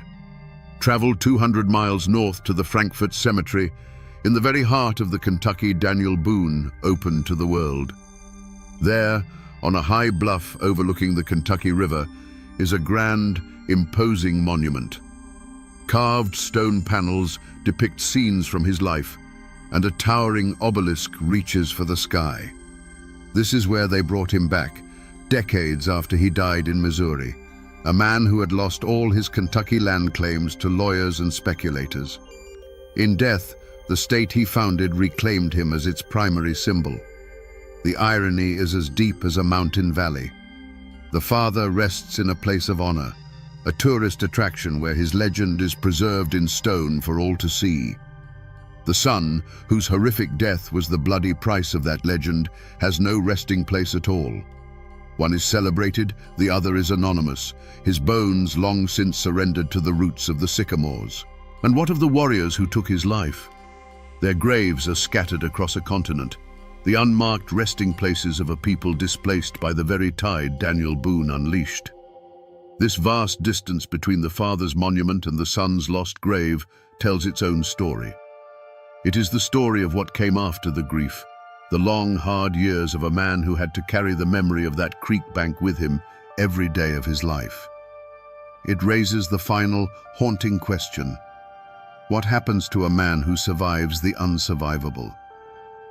For Daniel Boone, the retreat from Wallen's Creek was not an end. It was a vow. The grief from that day settled into him, not like a soft sadness, but like a hard piece of iron in his soul. It became the fuel that would drive him for the rest of his life. He had to go back. He had to finish what he started, as if conquering the land that took his son was the only way to quiet the boy's ghost. 2 years later, in 1775, he was back, blazing the wilderness road and raising the walls of a fort called Boonesborough on the banks of the Kentucky River. But the world he built was not the Eden he had dreamed of. It was a fortress. The hope of 1773 was replaced by the grim reality of survival in a war zone. Life was lived with one ear, always listening for a sound that didn't belong, the snap of a twig, the call of a bird that wasn't quite right. The long shadow of that massacre by the creek fell over everything. Every time a child strayed too far from the fort walls, the memory of what happened to James would have returned to Daniel like a fever. The Shawnee had been forced to cede Kentucky by treaty after Lord Dunmore's War, but a piece of paper meant nothing when their way of life was at stake. The fighting didn't stop. It just became more desperate, more personal. The shadow touched Boone's family again in 1776, when his own daughter Jemima was captured by warriors and dragged away from the fort. Boone led a frantic, relentless pursuit and rescued her, but it was a terrifying echo of the past, a reminder that the war was never far away. The ultimate proof of that long shadow came 9 years after James's death, at the disastrous Battle of Blue Licks in 1782. By then, Boone was a seasoned commander, a living legend. But on that day, against his better judgment, he was goaded into a reckless charge against a combined force of British and native warriors. It was a slaughter, and in the chaos of the retreat, Boone's other son, Israel, who was fighting at his side, was shot from his horse. Daniel, under a hail of fire, tried to carry his son's body from the field, but it was too late. He had to leave another son behind on the dark and bloody ground. The cycle of violence that began on the banks of Wallens Creek had come full circle, claiming another of his children. The story of Boone in Kentucky is not one of triumph. It is a story of a man who won a country but lost a family, a man who lived the rest of his days under a shadow so long the sun could never truly reach him again. To most of America, the legacy that grew from that bloody creek bank is simple and clear. It's the story of Daniel Boone the Pathfinder, the brave frontiersman who faced down a savage wilderness to bring the light of civilization westward. In this telling, James Boone is a martyr, an innocent lamb sacrificed on the altar of manifest destiny. It's a clean, heroic narrative, the kind you carve into monuments and teach in schoolbooks. It's the story of a hero who persevered through unimaginable loss to found a state. But that's not the only story this land remembers. To this day, if you speak to descendants of the Shawnee, the people who were driven from their sacred hunting grounds, you will hear a very different legacy. In their story, Daniel Boone isn't a hero. He's the architect of an invasion. He wasn't a pioneer. He was the leader of a band of trespassers who ignored every warning to turn back. In this version of the story, the attack at Wallens Creek was not an act of random cruelty. It was a desperate, violent act of defense, a last-ditch effort to protect a way of life from being extinguished. And that's where the memory gets truly complicated, tangled up in the tale of the grieving warrior who may have led the attack. Was it an act of unprovoked savagery? Or was it a terrible symmetrical act of revenge, a wound for a wound? In one legacy, he is a nameless, faceless monster. In another, he is a father, driven to madness by his own loss, inflicting the very same pain that had been inflicted upon him. He becomes a dark mirror of Daniel Boone himself. So which story is true? The hero or the invader? The martyr or the trespasser? The hard truth is, the answer depends entirely on which side of the Cumberland Gap your ancestors stood. The truth is a matter of perspective. One man's pioneer is another man's destroyer. One man's tragedy is another man's last stand. The war for Kentucky didn't end when the shooting stopped. It continues to this day, fought not with rifles and tomahawks, but with the stories we choose to tell and the ghosts we choose to honor. A story this brutal can't live forever as just a set of facts. The human mind can't hold on to that much sharp-edged horror. Over time, it has to be reshaped. The pain has to be dulled, the events smoothed over, until the history becomes something else entirely, a legend. And that's exactly what happened here. The true, documented story of James Boone's death became the seed for 100 years of local ghost stories and cautionary tales. Locals will tell you not to camp by Wallens Creek, especially not in October. They say that if you come down here at dusk, when the light is failing and the mist starts to rise off the water, you have to be quiet and listen. They say you might hear something on the wind that isn't the wind, a thin crying sound. Some say it's the ghost of a young boy, forever lost, forever calling out for a father who came too late. Fishermen have talked for generations about a cold spot near the bank, a patch of air that stays chilled even on the hottest summer day. It's the haint of Wallens Creek, a permanent scar of sorrow left on the landscape. Over the decades, the story also became a tool, a boogeyman with a real name used by parents to keep their children close. "Don't you wander off," a mother would warn, "or what happened to the Boone boy will happen to you." The names might have gotten jumbled, the details blurred, but the core lesson remained. The wilderness is not your friend. Danger is silent, and it is always watching. The story became a fence, built of fear, to keep the next generation safe from the same fate. This is the final stage of a story's life. This is where history dissolves. The real James Boone, the 16-year-old boy full of hope for the future, is gone. In his place is a mournful spirit, a whisper in the trees. The complex, grieving Shawnee warrior is gone, replaced by a faceless shadow that stalks the woods. This is what happens when history is too painful to remember clearly. It gets turned into a haunting so that the community can forget the facts, but never, ever forget the feeling of that terrible morning. And so, we're back where we started, on the banks of Wallens Creek. The water still moves over the stones, and the wind still whispers through the sycamores. But it doesn't sound peaceful to me anymore. After peeling back the layers of history, of memory, and of legend, I understand what the echoes are saying now. The peace you feel here is a lie. It's just the silence that comes after a scream has finally faded. This isn't just the place where a boy died. This is the place where the myth of the peaceful frontier died with him. It's the place where Daniel Boone the man was forged, a man who would be haunted by this ground for the rest of his days.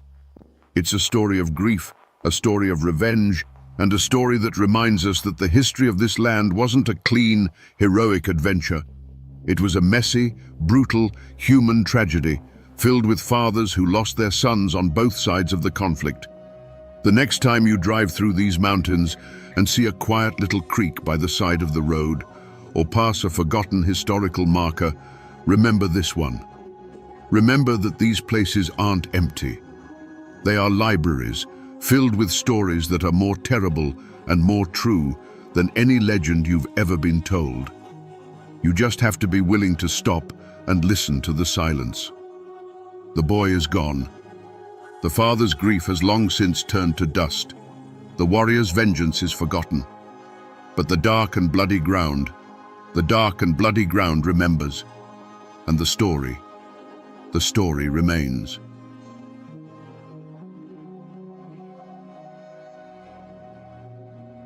Imagine the scene.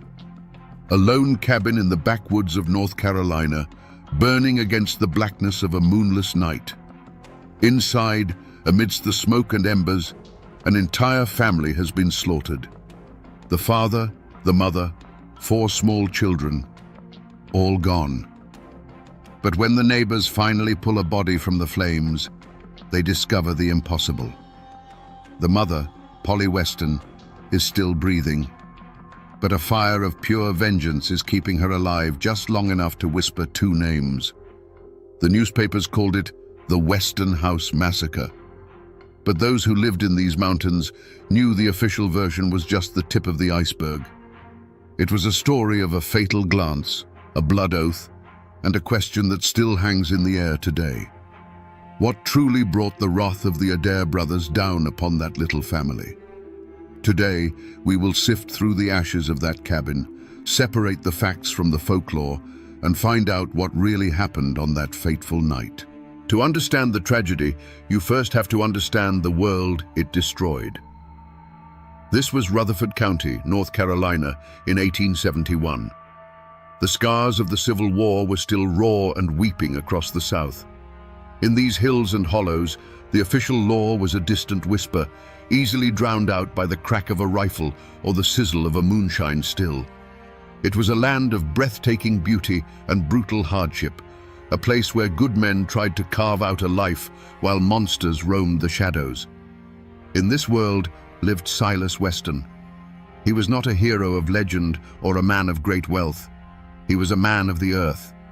His hands were calloused from the plow, his face weathered by the sun, but his heart was full. His treasure wasn't gold. It was the sound of his wife Polly singing in their small cabin and the laughter of his 4 children playing in the yard. Their life was a simple one, governed by the seasons and the sweat of their brow. They were humble people, asking for nothing more than what they could earn from the soil, a small island of warmth and light in a cold, uncertain time.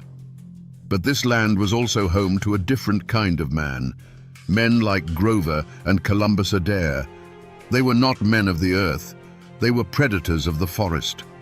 Where Silas saw a field to plant, they saw a place to bury a body. They were the dark reflection of the Appalachian spirit, fiercely independent, but twisted into something malevolent by greed and a thirst for power. Their names were spoken in hushed tones, a local plague that everyone knew about, but no one dared to cure. They were the kings of the backwoods, their throne built on fear. Grover was the mind of the operation, cold and sharp as a winter wind. He planned the robberies, managed the illegal whiskey trade, and passed judgment on anyone who crossed them. Columbus was his brother's fury made flesh, a brute of a man, quick to anger and terrifying in his rage. Together, they were a perfect engine of destruction. They didn't just break the law, they considered themselves to be the law in the dark corners of the county where the sheriff's authority couldn't reach. These two worlds, the simple sunlit life of the Westerns and the violent shadowy empire of the Adairs, existed side by side, separated by only a few miles of woods and a moral chasm as wide as the ocean. They were two forces of nature bound to collide. For Silas Weston, a man who lived by honesty and hard work, was unknowingly walking a path that led directly into the heart of the Adair's darkness. And he was about to learn that in this fractured land, a single glance could be a death sentence for an entire family. The spark that ignited this hellfire wasn't a land dispute or a family feud. It was something far simpler and far more terrifying. A man taking a wrong turn on his way home. Silas Weston, weary from a day's work, took a little used path through the woods, a shortcut he thought might get him back to his family a few minutes sooner. But that path led him straight into the heart of the Adair's world. There, in a secluded clearing, he saw them, Grover, Columbus, and their accomplice Martin Bernard, unloading barrels of illegal whiskey from a wagon. It was the lifeblood of their criminal enterprise, laid bare under the dappled sunlight. For a long, terrible moment, no one moved. The world shrunk to the space between them. It wasn't just a glance, it was a conversation without words. In Silas's eyes, the brothers saw a flash of recognition, followed by the cold bloom of fear. And in the Adair's eyes, Silas saw something far worse than anger. He saw a calm, dead-eyed calculation. He had stumbled behind the curtain and seen the monsters for who they were. He was a witness. In that silent clearing, a judgment was passed and a death sentence was signed. Silas did the only thing a man in his position could do.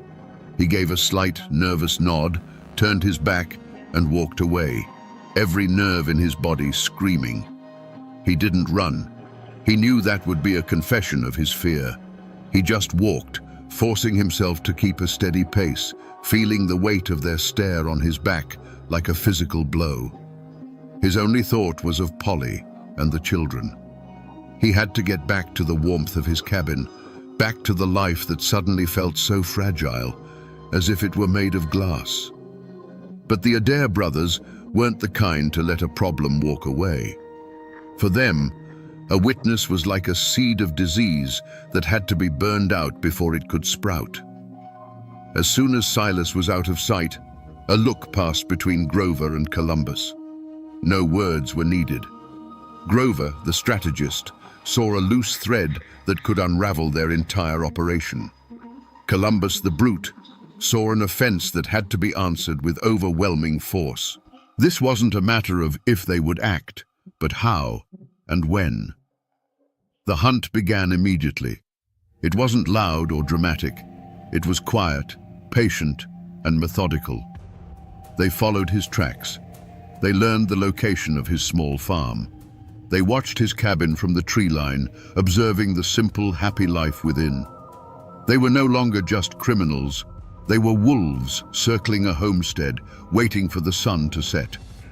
For the Adairs, This wasn't about silencing a man anymore. It was about making a statement, a brutal lesson written in blood for anyone else who might dare to look upon their secrets.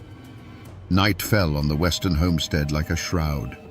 Inside the small cabin, a family slept, warmed by the embers in the hearth, dreaming simple dreams.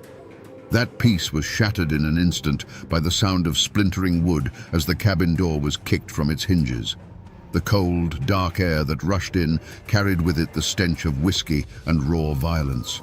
Two hulking shadows filled the doorway, their forms monstrous against the faint moonlight. Silas Weston was on his feet before he was fully awake, a father's instinct his only weapon. He moved to stand between the invaders and his family, a final, desperate act of defiance. There was a brief, furious struggle, a man's desperate cry, cut short by a sickening, heavy thud. When the screaming started, Silas was no longer standing. He had fallen face down onto the dirt floor of the home he had built with his own 2 hands. Polly's world became a whirlwind of terror. She tried to gather her children, to shield their small bodies with her own, but the shadows were on her in a heartbeat. She didn't see the blades as much as she felt them, a series of sharp, blinding impacts that stole her breath. One of the men stood over her, and a final crushing weight descended upon her head. The world dissolved into a crimson blur. Through a haze of pain and fading consciousness, the sounds became her entire reality. The sounds would be seared into her memory forever. The terrified cries of her children calling for their mother, for their father who would never answer.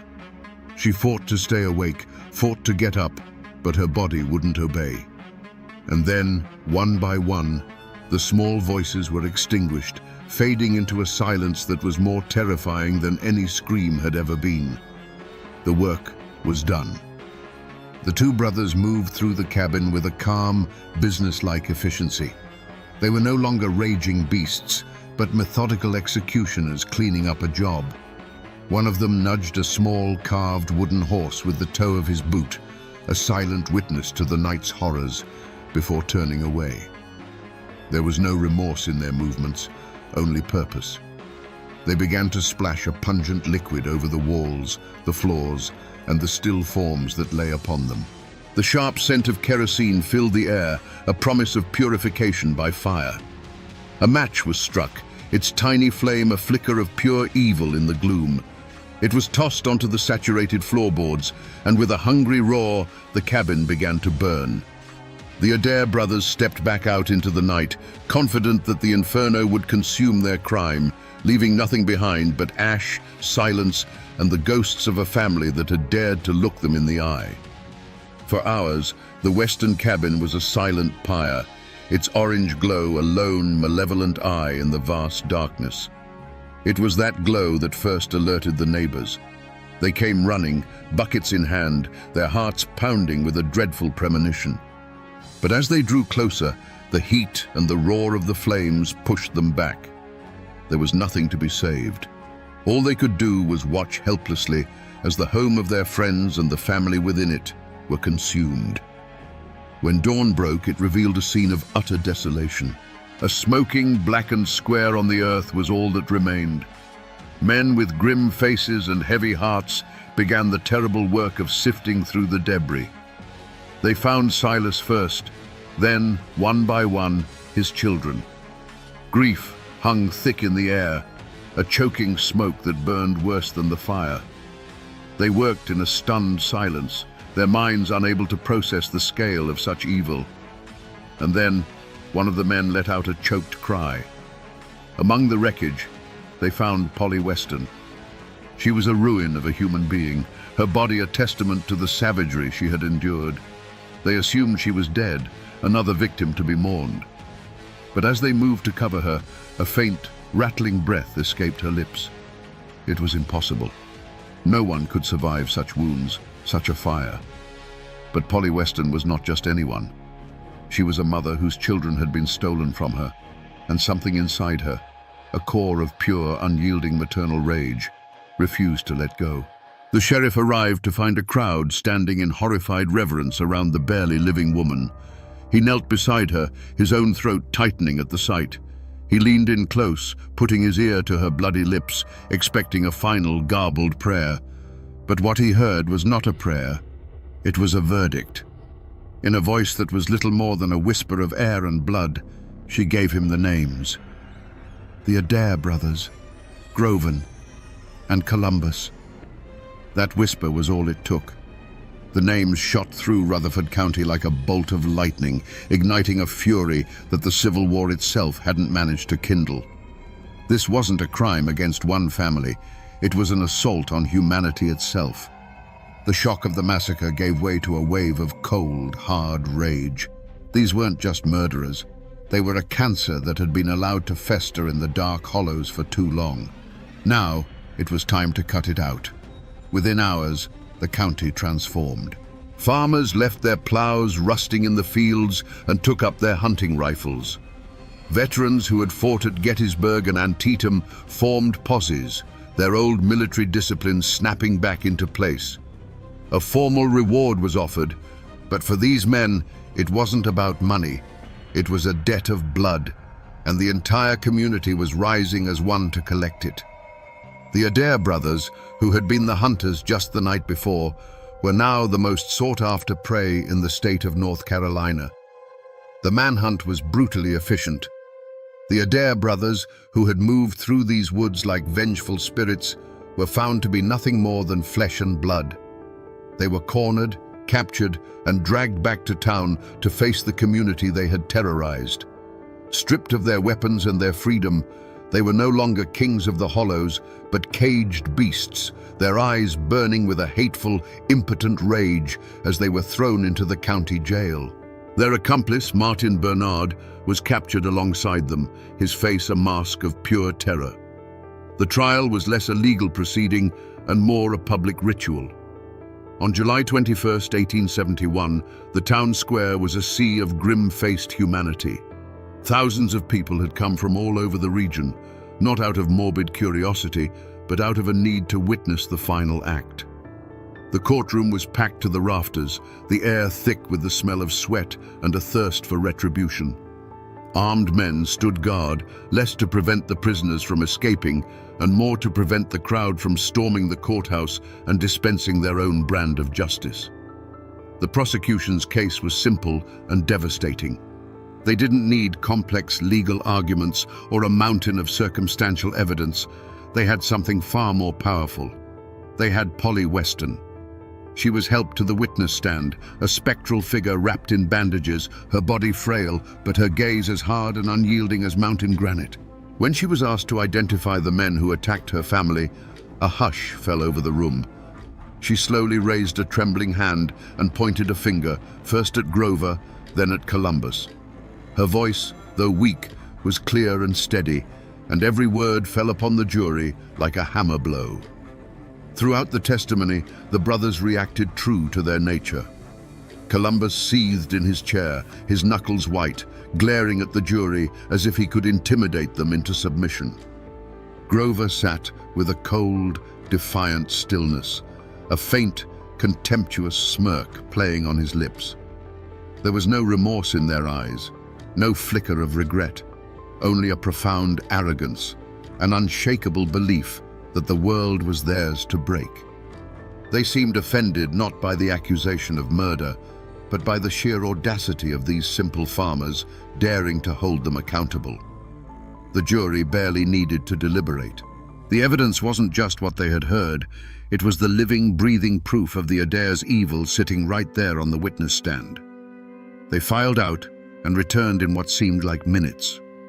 The foreman stood, his face set like stone, and delivered the verdict that everyone in that room already knew was coming. Guilty. The sentence followed swiftly. Death by hanging.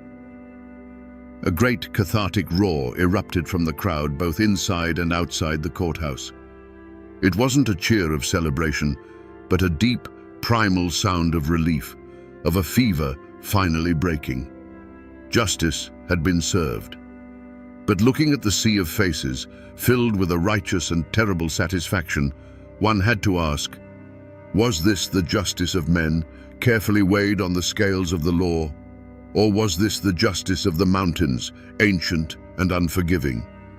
The law had provided the rope, but it was the community's fury that had tied the knot. The hangman's noose silenced the Adair brothers, but it couldn't silence their story. In fact, their deaths were just the beginning.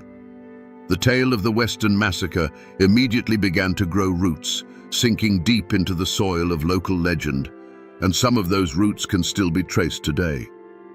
The first and most baffling loose end was the third man, Martin Bernard. While awaiting his own execution, his wife came for a final visit. In an act of incredible daring, they swapped clothes. Bernard, hiding his face behind a woman's veil, walked calmly out of the jail while his wife remained in the cell. He was never seen again, vanishing into the mists of history and leaving a question mark that hangs over the story to this day. Bernard's mysterious escape gave birth to another enduring legend, the Adair treasure. Like so many outlaws of that era, the brothers were said to have buried their ill-gotten gains somewhere in the rugged hills of Rutherford County. Many believed Bernard didn't just flee for his life, he fled to reclaim a fortune in stolen gold and cash. To this day, there are those who comb the forests and search the old caves, guided by faded maps and local rumors, still hunting for the blood money of the Adair brothers. But the most powerful echoes of that night are not of treasure, but of tragedy. The patch of land where the western cabin once stood is considered hollow ground, a place forever scarred by grief. Locals will tell you that the woods there are unnaturally quiet, as if the birds themselves refuse to sing. They say that on still, moonless nights, you can sometimes hear the faint sound of a child crying on the wind. Some have even claimed to see a ghostly figure of a woman, forever wandering the trees where her home once stood, eternally searching for the children she lost. The land remembers the villains as well. For decades, the tree on which the brothers were hanged, or the ground where the gallows stood, was a place of superstition and dread. It was said to be cursed, that the violent, unrepentant souls of Grover and Columbus Adair were bound to the instrument of their own demise. No one dared cut the tree down, fearing that to do so would unleash their evil back into the world.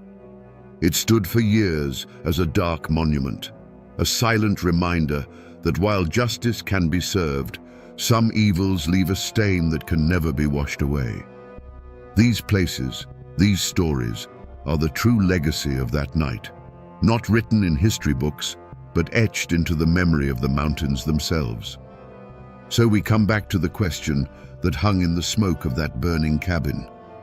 What truly happened on that fateful night? The simple answer is that Silas Weston saw something he was not meant to see.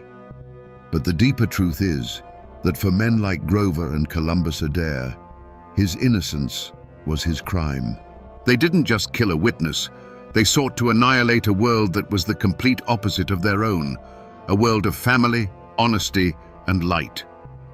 There is, of course, a darker whisper, a rumor with no proof, that Silas was a former partner who tried to walk away.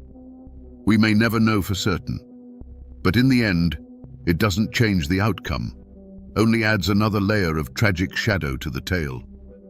This story, etched into the history of Appalachia, is not simply a tale of monstrous cruelty, it is a testament to an almost superhuman will. Polly Weston, broken and left for dead, became the instrument of a justice more powerful than any lawman's badge. Her survival, fueled by a mother's rage, is what transformed a hidden crime into a public reckoning. This is the enduring lesson of the blood brothers of Adair, that while evil can be absolute, the strength of the human spirit, the will to live, to fight, and to see justice done for the ones we love can sometimes be even stronger. The Adair brothers are long gone, their bodies turned to dust. The treasure, if it ever existed, likely remains lost to the earth. But the story endures, passed down from one generation to the next, a chilling campfire tale with roots buried deep in the hard soil of truth. It serves as a brutal reminder of the darkness that men are capable of, and the incredible, impossible strength that can rise from the ashes of tragedy. The official records are closed, the graves have settled, But in the hills of North Carolina, the story is never truly over.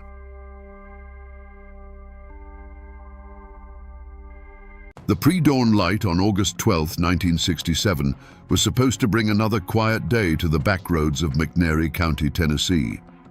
But that morning, the silence wasn't broken by birdsong. It was shattered by the roar of a V8 engine and the deafening chatter of automatic weapons. A sheriff's car, torn apart by a hailstorm of bullets, swerved violently and crashed into a ditch. Inside, a giant of a man lay drowning in his own blood, his face a ruin. Beside him, his wife was gone forever. They said it was just another violent act in a lawless land. But the old-timers in these mountains knew the truth. This wasn't just a murder. It was the climax of a one-man war. Today, we're going to peel back the layers of legend and rumor to ask one simple question. How did a man sworn to uphold the law become the most feared beast in Tennessee? To understand the storm, you first have to understand the calm that came before it. McNairy County, Tennessee, in the early 1960s, was a land of rolling hills and quiet creeks, a place where life was supposed to move at the speed of the seasons. But on its southern edge, where Tennessee bled into Mississippi, there was a festering wound known as the state line. It was a world unto itself, a kingdom of rust bucket clubs and neon-lit sin, ruled by a brutal syndicate the locals called the Dixie Mafia. Here, the only laws that mattered were bribery and violence. It was to this world that Buford Pusser returned in 1962. He wasn't a hero or a crusader. He was just a giant of a man, 6'6", and built like a Tennessee oak tree, tired of the life he'd been leading. He'd been a Marine, and he'd wrestled professionally up in Chicago as Buford the Bull. But he was done with all that. All he wanted was to come home, to build a quiet life with his wife, Pauline, and their 2 small children. He was a family man, looking for peace. You can almost picture it. A simple house, the sound of his children's laughter in the yard, the comfort of Pauline's presence. This was the dream he had traded the roar of the wrestling crowd for. A life measured not in knockouts, but in sunrises over the Tennessee hills. He wasn't looking for trouble. He believed, or maybe just hoped, that if he left the darkness on the state line alone, it would leave him alone too. But that kind of darkness doesn't stay put. It seeps into everything. The Dixie Mafia wasn't just a collection of criminals, it was an occupying army. Their illegal casinos, brothels, and moonshine operations were an open secret, protected by a wall of fear and bought-off badges. They were a cancer, and decent folk knew you didn't poke a cancer. You just prayed it didn't spread to your house. Buford's own father, Carl Pusser, was the police chief in the small town of Adamsville. He was a man who wore a badge but knew its limitations. He'd watched the state line mob operate for years, a weary, powerless spectator to their reign. He warned his son, his words heavy with the wisdom of a man who knows what monsters lurk in the shadows. "Don't go down there, son," he'd say. "Those people are snakes. They'll kill you and not even blink an eye." Buford had come home seeking a sanctuary, but he had unknowingly planted his family's flag on the doorstep of a war zone. The quiet life he craved was an illusion, and it was only a matter of time before the illusion shattered. Peace, as it turns out, was a fragile thing, and it was shattered not by some grand crusade, but by a simple, grubby act of theft. One night, Buford and a friend made the mistake of stepping into the Lucky Spot, one of the notorious clubs on the state line. It was a place that smelled of stale beer and desperation, a spider's web disguised with cheap lights. Like so many men before him, Buford found himself in a card game that was less about luck and more about predatory skill. He was cheated, plain and simple. Now, a man like Buford Pusser, a man who had wrestled bulls and served his country, was not the kind to let that stand. He didn't shout, he didn't draw a gun. He just stood up to his full, towering height and demanded his money back. It was a matter of pride. And in that den of vipers, pride was a fatal flaw. They didn't argue, they overwhelmed him. It was a flurry of fists and boots, the cold, sharp bite of a knife, and then nothing. They beat him, cut him, and left him for dead in a roadside ditch like a piece of trash. But Buford Pusser didn't die. He was found somehow and hauled to a hospital, a broken and stitched-together wreck of a man. And it was there, lying in that sterile white room, staring at the ceiling and feeling the fire of 100 different pains, that the decision was made. The quiet family man was buried in that ditch, along with his blood. Something else was clawing its way out. He knew the local law was bought and paid for. Complaining to them would be like complaining to the wolves that they'd eaten your sheep. No, this was personal. This was a debt that would be paid. This was the point of no return. In 1964, to the absolute shock of the corrupt establishment, the man they had left for dead put his name on the ballot for sheriff of McNairy County. He was only 26 years old, a political nobody. His campaign was brutally simple, a 4-word promise that was also a direct threat. I will clean this county. It was a spark in a warehouse full of dry timber. The people who had lived in the shadow of the state line mob for a generation were tired of the fear, tired of the corruption. They saw in this giant of a man not a politician, but a reflection of their own silent rage. And so they did the unthinkable. They elected him. The war had been declared. The state line mob had had enough. The bribes hadn't worked. The threats had been ignored. The stray bullets and hidden bombs had all failed. Sheriff Buford Pusser was not a problem they could manage. He was a force of nature they had to destroy.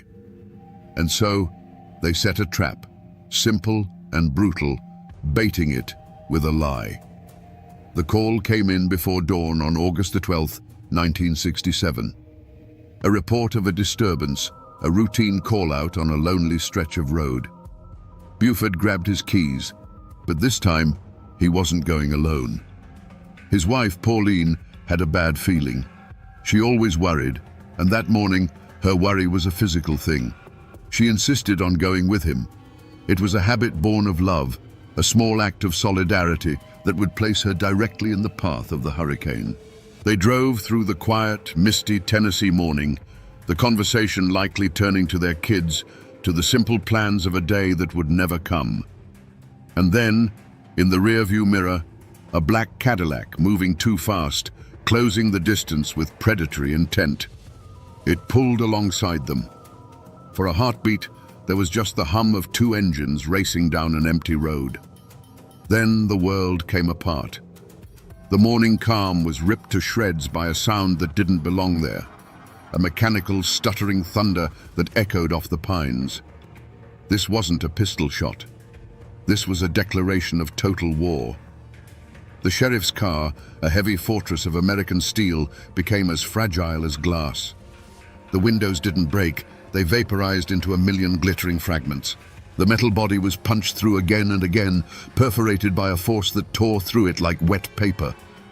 Buford felt a sudden, violent impact from the seat beside him. The sound of Pauline's voice was just gone. A final sharp silence replaced it, a silence more deafening and more terrible than all the gunfire in the world. Then an explosion of white-hot agony erupted in his own face. It wasn't a sharp pain, it was a demolition. He tasted copper and shattered bone. The world tilted, spun into a blur of green and brown, and then went dark as the car, no longer under any command, swerved off the road and crashed into an embankment. Silence returned, thick and heavy, smelling of gunpowder, gasoline, and blood. When Buford Pusser regained consciousness, it was to a world of pure horror. He was pinned behind the steering wheel, his own jaw a hanging ruin. He could see his own reflection in a shard of the mirror, a monster's face staring back. But that wasn't the worst of it. He turned and saw his wife. She was slumped against the door, eerily still. The woman who had been the calm center of his chaotic life, the reason for his impossible fight, was gone. In that moment, lying in the wreckage, something inside him broke forever. And something else, something far harder and colder, was forged in its place. He wasn't thinking about survival. He was thinking about a testament. His hand, slick and shaking, fumbled for the radio microphone. He keyed it, and a sound that was barely human, a rasping, gurgling whisper, broke the police frequency. He named the names. He gave them his killers. He was sure it was his dying breath, and he used it not to ask for help, but to sign a death warrant. The first deputies to arrive at the scene found a slaughterhouse. The car was a metal sieve, the air thick with the coppery smell of blood. They found Pauline Pusser, gone from the world. And then they found the sheriff, a grotesque sculpture of flesh and bone, somehow, impossibly, still breathing. His rasped words over the radio hadn't been a ghost's farewell. They were the first shots of a new war. The ambush had failed in its ultimate goal. It hadn't killed Buford Pusser. It had made him immortal. What followed was a medical odyssey. Buford was rushed from hospital to hospital, a puzzle of a man that surgeons had to piece back together. It wasn't one operation or two or even 10. It took 18 separate surgeries to rebuild his face. His jaw was wired shut, his features held together by steel pins and medical ingenuity. For months, he lived in a world of muffled sounds and liquid food, his grief a silent, suffocating companion. The physical pain was immense, but it was nothing compared to the gaping wound left by Pauline's absence. The man who eventually walked out of that hospital was not the same man who had been carried in. The warmth in his eyes had been replaced by a cold, hard focus. The grief hadn't broken him. It had tempered him, like steel plunged into ice water. He was still the sheriff, he still wore the badge, but everyone in McNairy County understood that his mission was no longer about law and order, it was about retribution. The man they had called Buford the Bull was gone. In his place stood the Beast, and now the Beast was avenging his mate. News of the ambush swept through Appalachia like a firestorm. The brazen attack on an elected lawman and the murder of his wife was a line crossed even for the Dixie Mafia. It was an act of pure arrogance, a message that no one was safe. A massive manhunt was launched, fueled by Buford's dying accusations. The Tennessee Bureau of Investigation got involved, and rewards were offered. The state line mob, for the first time, felt the heat of real, statewide scrutiny. They had poked the bear one too many times, and now the entire forest was coming for them. But the official investigation was just the public face of the hunt. The real story was being whispered in hushed tones in every diner and on every front porch in the county. People knew the system was slow, that lawyers could twist the truth. They also knew Buford Pusser. They knew his capacity for singular, relentless focus. The members of the state line mob knew it too. They had created a martyr, a widower with nothing left to lose. And as Sheriff Pusser pinned his badge back on his chest, his newly constructed face a grim mask, every soul in that lawless strip of land knew that the official manhunt was secondary.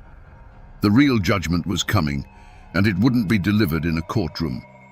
Eventually, the wheels of state justice turned, and one of the men Buford Pusser had named from his pool of blood, a vicious enforcer named Carl Towhead White, was brought to trial. The McNairy County Courthouse had never seen anything like it. It wasn't a legal proceeding, it was a spectacle, a powder keg with a short fuse. The room was packed with armed deputies and wary onlookers, the air so thick with tension you could taste the fear. At the center of it all, a silent, imposing figure sat in the gallery.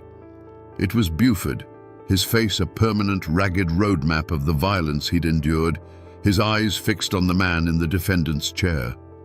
Towhead White, for his part, seemed to enjoy the attention. Flanked by expensive lawyers from out of state, he was the picture of defiance. He didn't show a hint of remorse.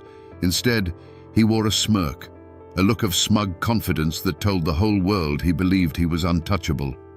He was a creature of the state line, and he trusted in the power of money and intimidation to bend the law to his will, just as it had always done before. The prosecution put up its best fight, with Sheriff Pusser as its star witness. He took the stand, his rebuilt jaw making every word a deliberate effort, and he told his story. He pointed his finger at Towhead White and named him as one of the architects of the ambush that killed his wife. It was powerful, raw testimony. But the defense lawyers were slick and merciless. They twisted his words, painting him not as a victim, but as a violent, out-of-control lawman on a personal vendetta, a man so consumed by rage he would blame anyone.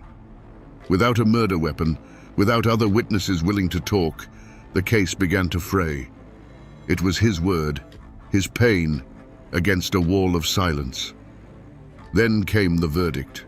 The foreman of the jury, a man who refused to make eye contact with anyone in the room, read the words that would echo through the Tennessee hills for decades to come. Not guilty. A wave of disbelief and anger washed over the crowd. Towhead White's smirk broadened into a triumphant grin. He had beaten the system. He was a free man. But as the deputies escorted him from the courtroom past the jeering crowds, Buford Pusser simply stood up. He didn't shout. He didn't make a threat. He just watched White walk away, his expression unreadable, a chilling calm that was far more terrifying than any outburst of rage. The law of men had spoken, and it had failed. The gavel had fallen, the case was closed. But everyone in that courthouse knew this was not the end. It was merely the end of the part of the story that would be written down in official records. Now, a different kind of justice was about to be served. The unwritten, unforgiving justice of the mountains. The verdict of not guilty was just a legal footnote. In the hollows and back roads of McNairy County, a different kind of verdict was being delivered. One by one, the specters from Buford Pusser's past began to disappear. Carl Towhead White, the man who smirked his way out of the courtroom, was found shot to death in a motel in Mississippi less than 2 years later. Kenny Kirksey, another suspect, was gunned down. Louise Hathcock, the defiant madam of the state line, died in a fiery crash when her car inexplicably flew off a bridge. Law enforcement called it mob business and tragic accidents. But the people of McNairy County called it Pusser's justice. No one could prove his hand in any of it, but in their hearts, they didn't need to. The beast, they whispered, was balancing the scales. This raw, brutal story couldn't be contained by the Tennessee state line. It broke free and became an American phenomenon. In 1973, the movie Walking Tall hit theaters, turning Buford Pusser from a local legend into a national folk hero. He was no longer just a small-town sheriff. He was the living embodiment of every decent person's rage against a system that seemed broken and corrupt. He was the man who fought back when everyone else was told to just keep their heads down. The traces of that war are not gone. They're still there, waiting for you in Adamsville, Tennessee. You can visit the Buford Pusser home and museum, the house he shared with Pauline, and see the life they were trying to build. You can stand in stunned silence before the actual car he was ambushed in, a mangled relic riddled with the bullet holes that changed his life forever. A few miles down the road, a granite monument stands on the quiet shoulder of the highway, marking the exact spot where Pauline died, a permanent scar on the landscape. For years, his daughter Dwana was the keeper of the flame, a tireless guardian of her father's legacy, ensuring that the world remembered the husband and father, not just the unstoppable force of vengeance. These aren't just historical artifacts. They are tangible pieces of a man's soul, physical proof of the price he paid. The newspapers have moved on, and most of the world has forgotten. But the mountains remember. The story of Buford Pusser is woven into the fabric of that place, a ghost that still walks tall along those dark country roads. So we come back to the question we asked at the very beginning. How did a man sworn to uphold the law become the most feared beast in Tennessee? The answer, my friends, is that he didn't become a beast. The beast was always there, sleeping inside a good man. It was woken up by a world that refused to play by any rules but its own. When the law proved to be a shield for the wicked and a lie to the innocent, Buford Pusser reached for an older, harsher code. He became the monster the monsters were afraid of, because they had left him no other choice. The story of Buford Pusser is more than just a tale of revenge. It's a brutal lesson, carved in scar tissue and written in blood, about what happens when good people are pushed too far. It is the quintessential Appalachian saga, a story of fierce independence, a deep distrust of corrupt authority, and the belief that sometimes justice isn't found in a law book, but at the end of a hickory stick. He endured unimaginable loss, but he never, ever backed down. He proved that one man, filled with enough righteous fury, could indeed stand against an army and make it blink. And in the end, maybe that's why his final chapter remains so unsettling. He survived the ambushes, the bullets, and the bombs, only to die in a single fiery crash on a lonely road, just a stone's throw from where he'd lost Pauline. The official report called it an accident, but in the hills of McNairy County, they know better.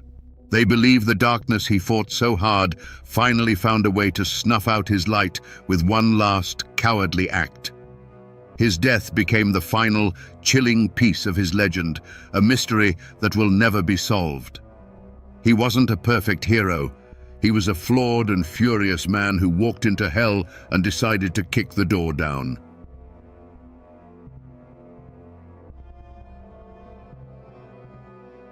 On the morning of March 20th, 1906, the modern steel of the Walnut Street Bridge in Chattanooga, Tennessee, was host to a medieval horror.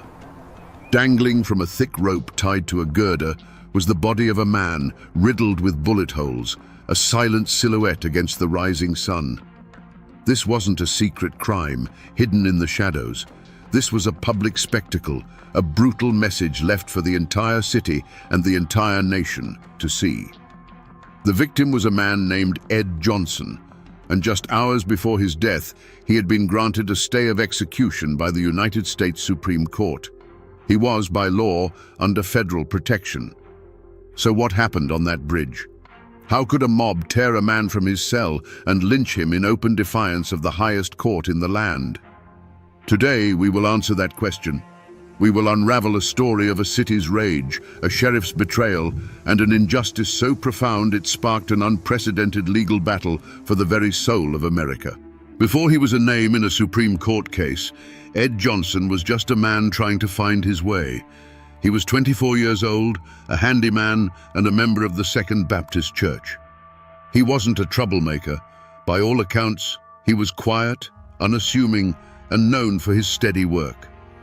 In the segregated world of 1906 Chattanooga, a city trying to brand itself as a progressive hub of the New South, men like Ed Johnson lived a precarious existence. They were the backbone of the city's labor force, yet they were afforded none of its protections and lived under the constant unspoken threat of a racial hierarchy enforced by both law and tradition. His world was one of separate entrances, separate water fountains, and a carefully maintained social distance. He had hopes and fears like any other man, but his were filtered through the lens of Jim Crow. He sought stability, a bit of peace, and the quiet dignity of a life well lived within the narrow confines society had drawn for him.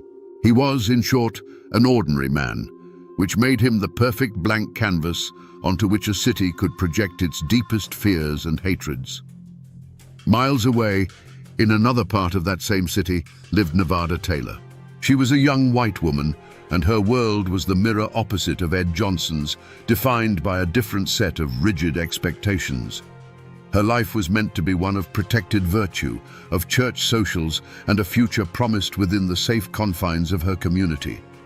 She was a symbol of the Southern purity that the white power structure was obsessed with defending. The city they both called home, Chattanooga, was a place of deep contradictions. It boasted of its industry, its economic growth, and the grand Walnut Street Bridge that stitched the city together over the Tennessee River. But beneath this veneer of progress was a simmering cauldron of racial animosity. The memory of the Civil War was still fresh. and the rigid social order of the Jim Crow South was considered sacred. The slightest perceived transgression against that order, especially the ultimate taboo of a black man being accused of harming a white woman, was enough to make the city's civilized facade crumble into dust. In this tinderbox, Ed Johnson and Nevada Taylor were strangers, their lives running on parallel tracks that were never meant to intersect. But on a cold January night, in the darkness of a cemetery on the edge of town, those tracks would collide in a catastrophic event. One of them would become the victim of a brutal assault, and the other the victim of a city's ravenous, indiscriminate rage. Both of their lives and the world they knew were about to be destroyed. The crime scene was not a room with four walls, but a sprawling, cold expanse of earth and stone, the Forest Hills Cemetery. By day, it was a place of quiet reflection. But on the night of January 23, 1906, this sanctuary for the dead became a stage for a living nightmare. The air was still, the only sounds the rustle of winter leaves and the distant whistle of a train. It was in this profound and unnerving silence that Nevada Taylor was found, terrified and disoriented. There was no physical evidence to speak of, no footprints that could be trusted on the hard, cold ground, no discarded weapon, no clear signs of a struggle that told a specific story. The only evidence was Nevada Taylor's own harrowing account, a story pieced together from the fragments of trauma and the blackness of the night. She couldn't see her attacker's face. She couldn't describe his clothes. All she could offer was a voice in the dark and the terrifying assertion that her assailant was a black man. From the chaos, investigators clung to a single flimsy piece of information. Miss Taylor mentioned that she had grabbed at something during the attack, a small leather strap, which she thought might have come from her assailant's weapon. This tiny, ambiguous detail became the cornerstone of the entire investigation. It was not a clue that pointed to a specific person, but a desperate anchor in a sea of uncertainty. The scene of the crime quickly expanded beyond the cemetery gates and into the very heart of Chattanooga. Whispers turned to shouts, and fear curdled into rage. The city's white populace didn't see a mystery to be solved. They saw an outrage to be avenged. The lack of a clear suspect didn't inspire caution. Instead, it created a vacuum that was instantly filled with suspicion directed at every black man in the city. The investigation began not with a question, who did this, but with a conclusion. A black man was responsible, and he would be found. The wilderness of the cemetery had offered no easy answers, but the mob-minded certainty of the city demanded one, and it demanded one immediately. The hunt was on, not for a specific individual, but for any man who could be made to fit the crime. The city's fury needed a face, a name to attach to its collective rage. That pressure fell squarely on the shoulders of Hamilton County Sheriff Joseph F. Shipp. A man of his time and place, Shipp understood that justice in the Jim Crow South was often secondary to maintaining order, and order meant placating the white majority. His personal vendetta wasn't against any one man, but against the threat of chaos and the political damage an unsolved crime of this nature could do to his career. He needed a culprit, and he needed one fast. The investigation became a brutal dragnet. Deputies swept through the black neighborhoods of Chattanooga, rounding up men by the dozen. It wasn't about finding clues. It was about creating a lineup of potential sacrifices. And in this trawl, they found Ed Johnson. He wasn't caught red-handed, nor was he found with any incriminating evidence. He was simply in the wrong place at the wrong time, a known figure in the community who suddenly found himself ensnared in a nightmare. The flimsy clue of the leather strap was now given a purpose. A rumor began to circulate, likely started by the authorities themselves, that Johnson had been seen with a similar strap. It was a lie, but a powerful one. Suddenly, the community had something to latch onto. Ed Johnson fit the profile not because of evidence, but because he was available. He was a black man, he was young, and he was powerless. The entire weight of the investigation now shifted onto him. Every aspect of his quiet life was re-examined through a lens of presumed guilt. His unassuming nature was twisted into sullen secrecy, his work as a handyman seen as a cover for a darker character. The community didn't have a motive rooted in personal animosity, so they invented one for him. The racist, monstrous caricature of a black man driven by uncontrollable lust.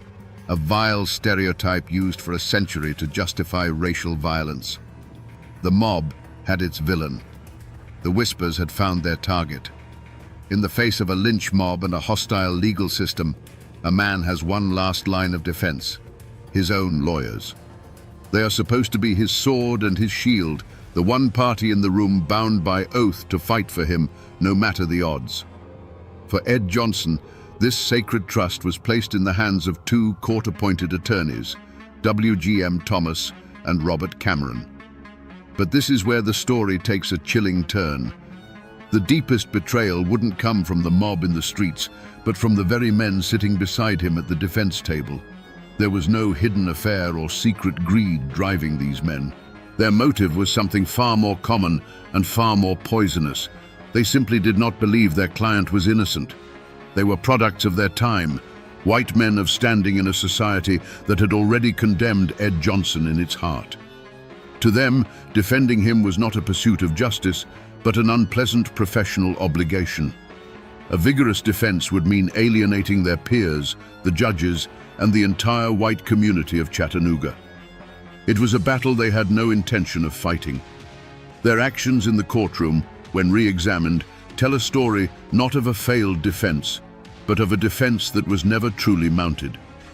They met with Johnson only once, for a few minutes, before the trial began. They called no witnesses to the stand to testify to his character or to help establish an alibi. They offered only a timid, half-hearted cross-examination of the prosecution's witnesses. The trial was a sham, and his own lawyers were willing participants in the charade. The final, damning proof of their betrayal came after the inevitable guilty verdict was handed down. Ed Johnson, terrified but resolute in his innocence, begged them to file an appeal. They refused. In their eyes, the case was closed. They had performed their duty as they saw it, and now they were washing their hands of the condemned man. This wasn't just legal malpractice, it was an act of profound abandonment.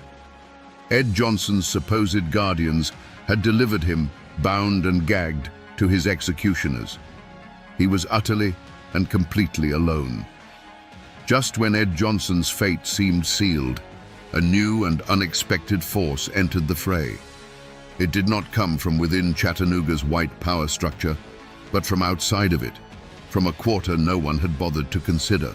Two local black attorneys, Noah Pardon and Styles Hutchins, stepped out of the shadows. This was not just a legal maneuver, it was an act of almost unimaginable courage. In a city where they were considered second-class citizens, where their very ambition was seen as a provocation, they chose to stand up for a man everyone else had left for dead.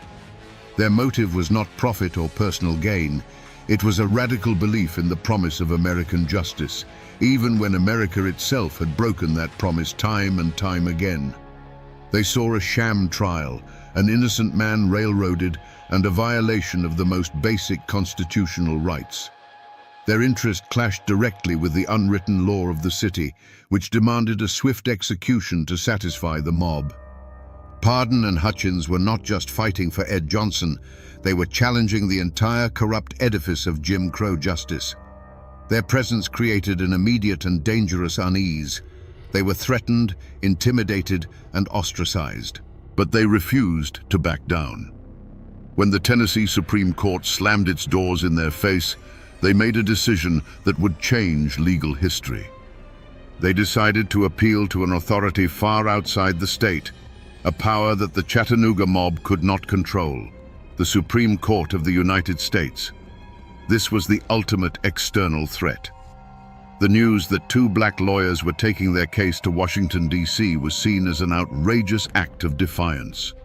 To Sheriff Shipp and the city's leaders, this wasn't an appeal, it was an invasion. It was the federal government, the same force that had crushed the Confederacy 40 years prior, once again threatening to meddle in their affairs. The conflict was no longer just about Ed Johnson. It was a battle for control, a struggle between local mob rule and the supreme law of the land. The entire official investigation into the assault of Nevada Taylor was, from the very beginning, a grand and tragic false trail. The objective was never to find the truth, but to secure a conviction. The so-called clues that led to Ed Johnson were not discoveries, but constructions, red herrings deliberately laid to guide public opinion toward a predetermined conclusion. The central piece of evidence, the small leather strap, was the most potent of these fictions.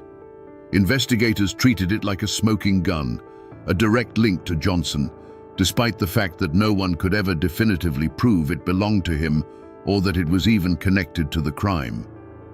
The trail led from this flimsy object to the Hamilton County Jail, where the most crucial piece of misdirection was staged.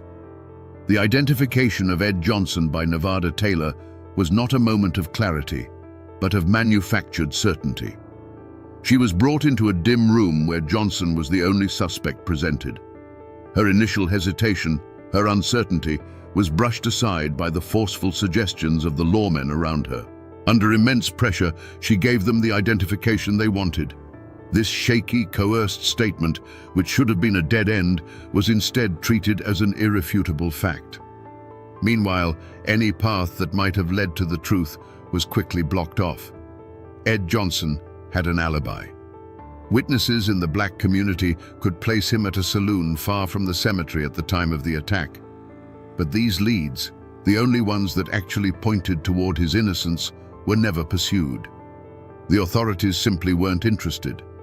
Every testament to Johnson's good character, every inconsistency in the timeline, was ignored. These promising trails didn't evaporate. They were deliberately buried under the weight of the official narrative. This created a strange and dangerous kind of frustration. For Sheriff Shipp and the white mob, the frustration wasn't that the case was stalled, but that the legal process, however flawed, was taking too long. They had their man, their simple answer, and the appeals filed by Pardon and Hutchins were seen as infuriating obstacles. For the black community, the feeling was one of growing terror.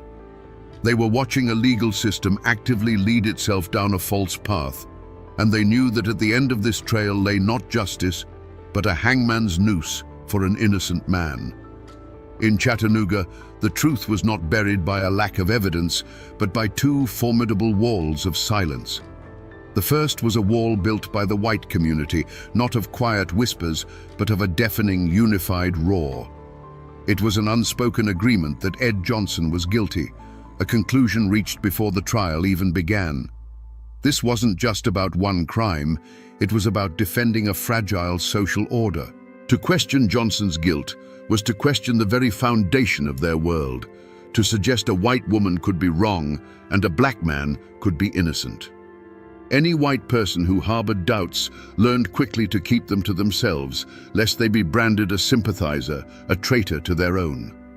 The second wall was built by the black community, and it was a wall of pure, unadulterated terror. People knew Ed Johnson. They knew his character. Some even knew where he was on that fateful night. But the code of the Jim Crow South was brutally simple. You saw nothing, you heard nothing, and you knew nothing that contradicted the white mob. To come forward as an alibi witness for Johnson would not have been seen as a civic duty, but as an act of suicidal defiance. The price for speaking the truth was the firebombing of your home, the destruction of your business, or a rope thrown over a tree limb with your own name on it.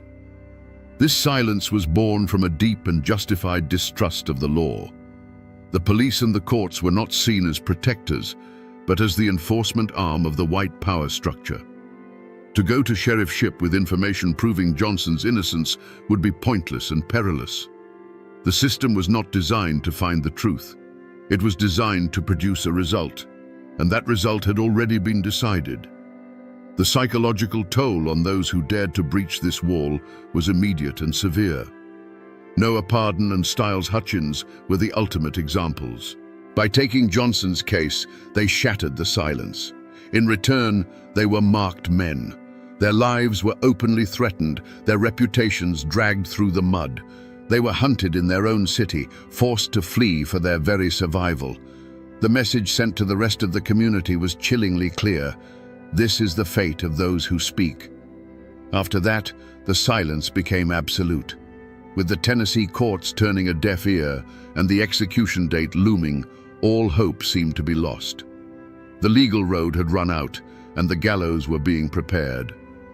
But in the small office of Noah Pardon and Styles Hutchins, a discovery was made that would change the course of American legal history. The forgotten clue they unearthed wasn't a misplaced letter or a hidden diary. It was a fundamental principle that the state of Tennessee had chosen to ignore. It was the United States Constitution. Their argument was as simple as it was revolutionary. They contended that Ed Johnson had not received a trial by a jury of his peers, but had been condemned by a jury of intimidated hostages. A courtroom surrounded by an armed, bloodthirsty mob, they argued, is not a court of law. It is a stage for a legal lynching. This was not a failure of evidence, but a failure of the entire process, a gross violation of Johnson's right to due process under the 14th Amendment. This was their forgotten clue. The trial itself was the crime. With this powerful argument, they did the unthinkable. They bypassed the entire state judicial system and took their appeal directly to the highest court in the land. It was a desperate, audacious gamble, two lone black lawyers from the South petitioning the 9 most powerful jurists in America. And then, the impossible happened. The Supreme Court listened. Justice John Marshall Harlan, a man who had famously dissented in the Plessy versus Ferguson case that enshrined separate but equal, saw the profound injustice. On March 19, 1906, he granted a stay of execution. A telegram was dispatched from Washington, D.C. to Chattanooga. It was a single piece of paper, but it carried the full weight of the United States government, ordering a halt to the execution. The forgotten clue had not just opened a door, it had kicked it off its hinges. For a fleeting, miraculous moment, the law had prevailed. The case was no longer about one man's life. It was now a direct confrontation between the rule of law and the rule of the mob. The telegram from the Supreme Court should have been a shield, an impenetrable barrier of federal authority protecting Ed Johnson. Instead, in the charged atmosphere of Chattanooga, it acted like a lit match tossed into a powder keg. The news spread through the city not as a call for lawful patience, but as an intolerable insult. A distant court in Washington, they felt, had stolen their justice, robbing them of the vengeance they so desperately craved. The city began to simmer, and then to boil. The central mystery was no longer who attacked Nevada Taylor, but who would dare to defy the United States Supreme Court. The answer was not some shadowy figure hiding in the back alleys. The mastermind of the lynching, the man who held the keys to both the jail and to the mob's fury, was Hamilton County Sheriff Joseph F. Shipp. His unmasking came not from a forgotten clue, but from his own deliberate, chilling actions on the night of March 19th. His motive was a toxic cocktail of wounded pride, political calculation, and pure racist ideology. The Supreme Court's stay of execution was a direct and public humiliation. It was a declaration that he, the sheriff, had overseen a failed and unconstitutional trial. In his mind, his authority, his honor, and the honor of his community had been trampled by an interfering federal power. Faced with a choice between his oath to uphold the law of the land and his allegiance to the unwritten code of the mob, Sheriff Shipp made his decision. He would side with the mob. The unmasking is found in the sequence of his orders that night. First, he sent the vast majority of his deputies home, leaving the county jail, which held a man now at the center of a national firestorm, almost completely unguarded. Then, he personally disarmed the one remaining jailer, a man named Nicholson, leaving him with only a single, useless key. He had effectively laid out a welcome mat for the violence he knew was coming. The mob that gathered that night was not a spontaneous eruption of chaos. It was an organized force, its leaders emboldened by the silent, implicit permission of the sheriff. They marched on the jail, not with the uncertainty of a riot, but with the confidence of men who knew they would face no resistance. When the sledgehammers began to ring against the jailhouse doors, the sound was not just breaking steel, but the shattering of the rule of law. The true culprits were unmasked, a furious mob acting as the fist, and the county sheriff, the man sworn to stop them, acting as the calculating, treacherous mind. The night air of Chattanooga filled with the rhythmic, brutal clang of steel on steel as the mob's sledgehammers beat against the jailhouse doors. Inside, a terrified Ed Johnson listened as his last line of defense was systematically battered into submission. When the doors finally gave way, a river of angry shouts and menacing faces flooded the corridor. Rough hands seized him, dragging him from the relative safety of his cell out into the cold March street. They marched him through the city, a grim procession lit by flickering torches and street lamps. The mob was a beast with 100 heads, and it was parading its victim towards the altar of its rage, the Walnut Street Bridge. The modern steel structure, a symbol of Chattanooga's progress, became a stage for its most medieval impulse. The dark, swirling waters of the Tennessee River flowed silently below, an indifferent witness to the horror about to unfold.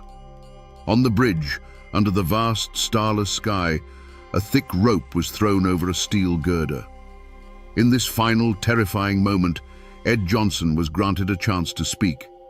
His voice, clear and steady, cut through the jeers of the crowd. He did not beg for his life. He proclaimed his truth.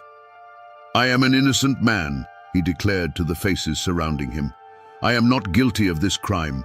I have said it all the time and I say it now. God bless you all. I am ready to go." Then he was pushed into the void. The rope snapped taut, but the fall did not bring a swift end. As his body twisted in the air, a leader of the mob raised a pistol. A single sharp crack echoed across the river, and Johnson's body went limp. It was followed by another and another. From the bridge above, a fusillade of gunfire erupted. The night was filled with muzzle flashes, each bright spark followed by the sound of a shot. Over 50 in all, each one a punctuation mark in a statement of pure defiance.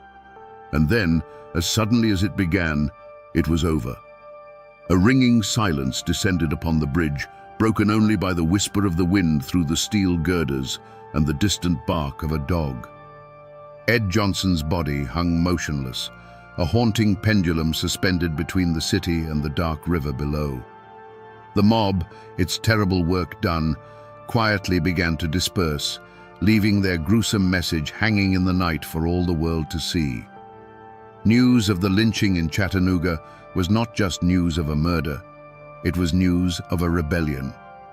The mob, aided by the sheriff, had not just killed a man, they had openly defied a direct order from the United States Supreme Court. The insult was so profound, so audacious, that it shook the halls of power in Washington. President Theodore Roosevelt himself condemned it as a hideous crime. The Supreme Court, its authority fundamentally challenged, decided to do something it had never done before and has never done since. It resolved to hold its own criminal trial. The atmosphere was unlike any other in American history. The case of United States versus Shipp was not held in a Tennessee courthouse filled with angry locals, but before the 9 justices of the Supreme Court.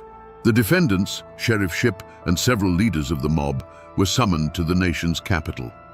They walked into the proceedings not with the demeanor of contrite men, but with a quiet, stubborn defiance. Back home, they were heroes who had upheld the Southern Code. In Washington, they were seen as insurrectionists. They were not on trial for murder. The federal court had no jurisdiction for that, but for something just as fundamental: contempt of court, for spitting in the face of the highest law in the land. Shipp and his men maintained their innocence, claiming they were simply overwhelmed by a spontaneous and uncontrollable mob. They presented themselves as hapless peacekeepers, not willing conspirators. But the evidence, painstakingly gathered by federal investigators, told a different story. A story of deputies sent home, of a jail left intentionally unguarded, of a sheriff who had promised the mob they would not be stopped. The verdict, when it finally came down in 1909, was a thunderclap. The Supreme Court of the United States found Sheriff Joseph F. Shipp and 5 of his associates guilty. It was a seismic moment, the first time the federal government had successfully prosecuted the participants of a lynch mob. But then came the sentence. For orchestrating the murder of a man under federal protection and for defying the highest court in the land, Sheriff Shipp was sentenced to serve just 60 days in a federal jail. Justice, it seemed, had been both served and denied in the very same breath. The verdict established a monumental precedent. The rule of law could and would reach down to challenge mob violence, but the punishment was so laughably light that it felt like a slap on the wrist. Shipp served his time and returned to Chattanooga not as a disgraced criminal, but as a celebrated martyr, his reputation enhanced by his brief and comfortable imprisonment.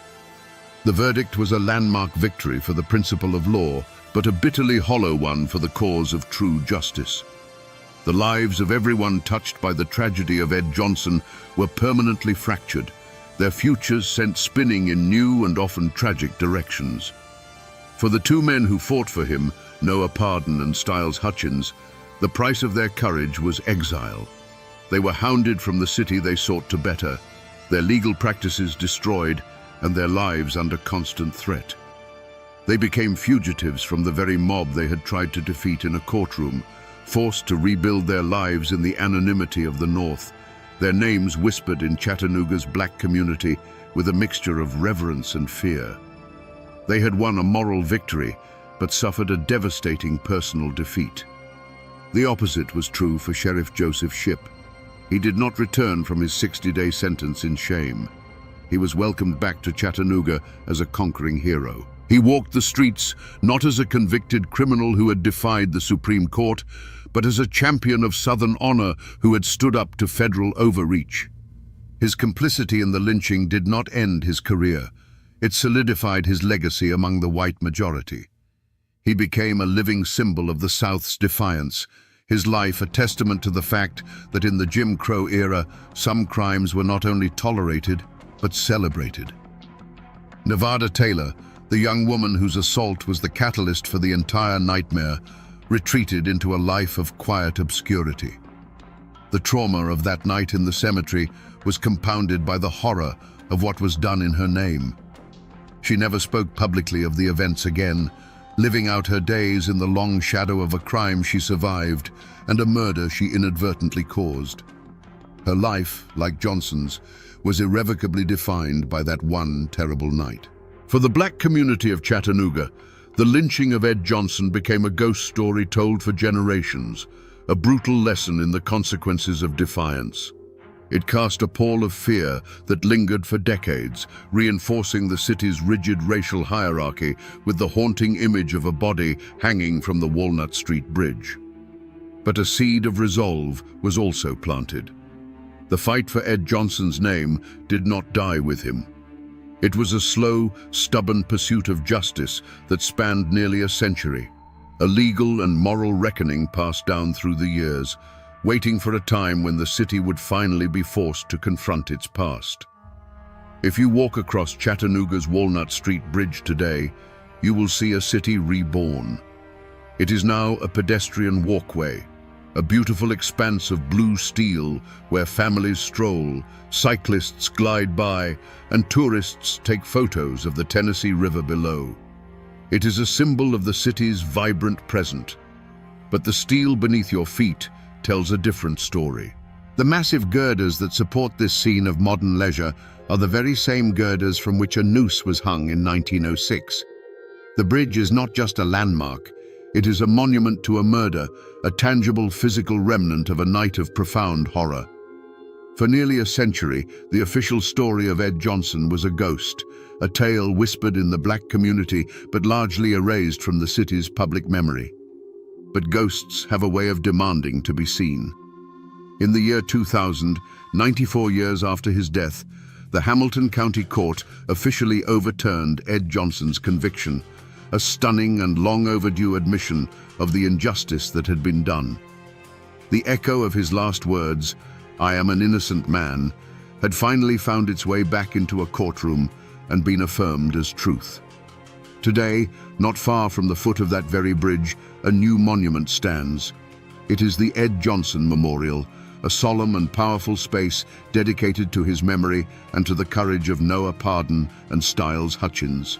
It is a deliberate act of reclamation, a place where the story is no longer whispered but told in bronze and stone for all to see. It stands as a counter-narrative to the silence, a permanent testament to a history that the city is finally beginning to confront. The mountains that cradle Chattanooga have seen empires rise and fall, and the river has carried 1,000 secrets to the sea. They were the silent witnesses to the crime, the trial, and the lynching. For decades, the world tried to forget what happened on that bridge, to pave over the past with progress. But the steel remembers, the river remembers. And now, thanks to the tireless pursuit of justice, the city is finally being forced to remember too, ensuring that the echo of Ed Johnson's story will never again fade into silence. So we return to the question that hung in the air with Ed Johnson's body. How could this happen in open defiance of the nation's highest court? The answer, we now know, is as simple as it is terrifying. The law is not a fortress of stone. It is a fragile agreement, utterly dependent on the integrity of those sworn to uphold it. On that night in Chattanooga, the man with the badge decided the mob's will was more important than the court's word, and in that moment, the law ceased to exist. But this story is more than just a chronicle of a failure of justice. It is a profound lesson in the slow, stubborn, and often painful pursuit of it. It teaches us that the arc of the moral universe may bend toward justice, as the saying goes, but it does not bend on its own. It must be pulled, inch by painful inch, by the hands of courageous and often forgotten people. Men like Noah Pardon and Styles Hutchins, who risked everything for a man they knew was innocent, pulled on that arc. Their fight seemed lost in 1906, but it started a conversation that refused to die, a quiet echo that grew louder with each passing generation. The story of Ed Johnson is a reminder that history is never truly in the past. It lives in the steel of a bridge, in the names carved on a memorial, and in the ongoing struggle to reconcile our ideals with our actions. The Supreme Court's verdict was a landmark for the rule of law, but the real justice, the clearing of an innocent man's name, took nearly a century to arrive. It is a story that teaches us that the loudest shouts for truth often come from the quietest graves. And now, my friends, you know the rest of the story. You know how the law can be both a shield and a sword, and how sometimes it is simply a whisper in a storm of rage. For the law can be written on paper, but justice must be carved into the heart of a community. And that is a task that is never truly finished.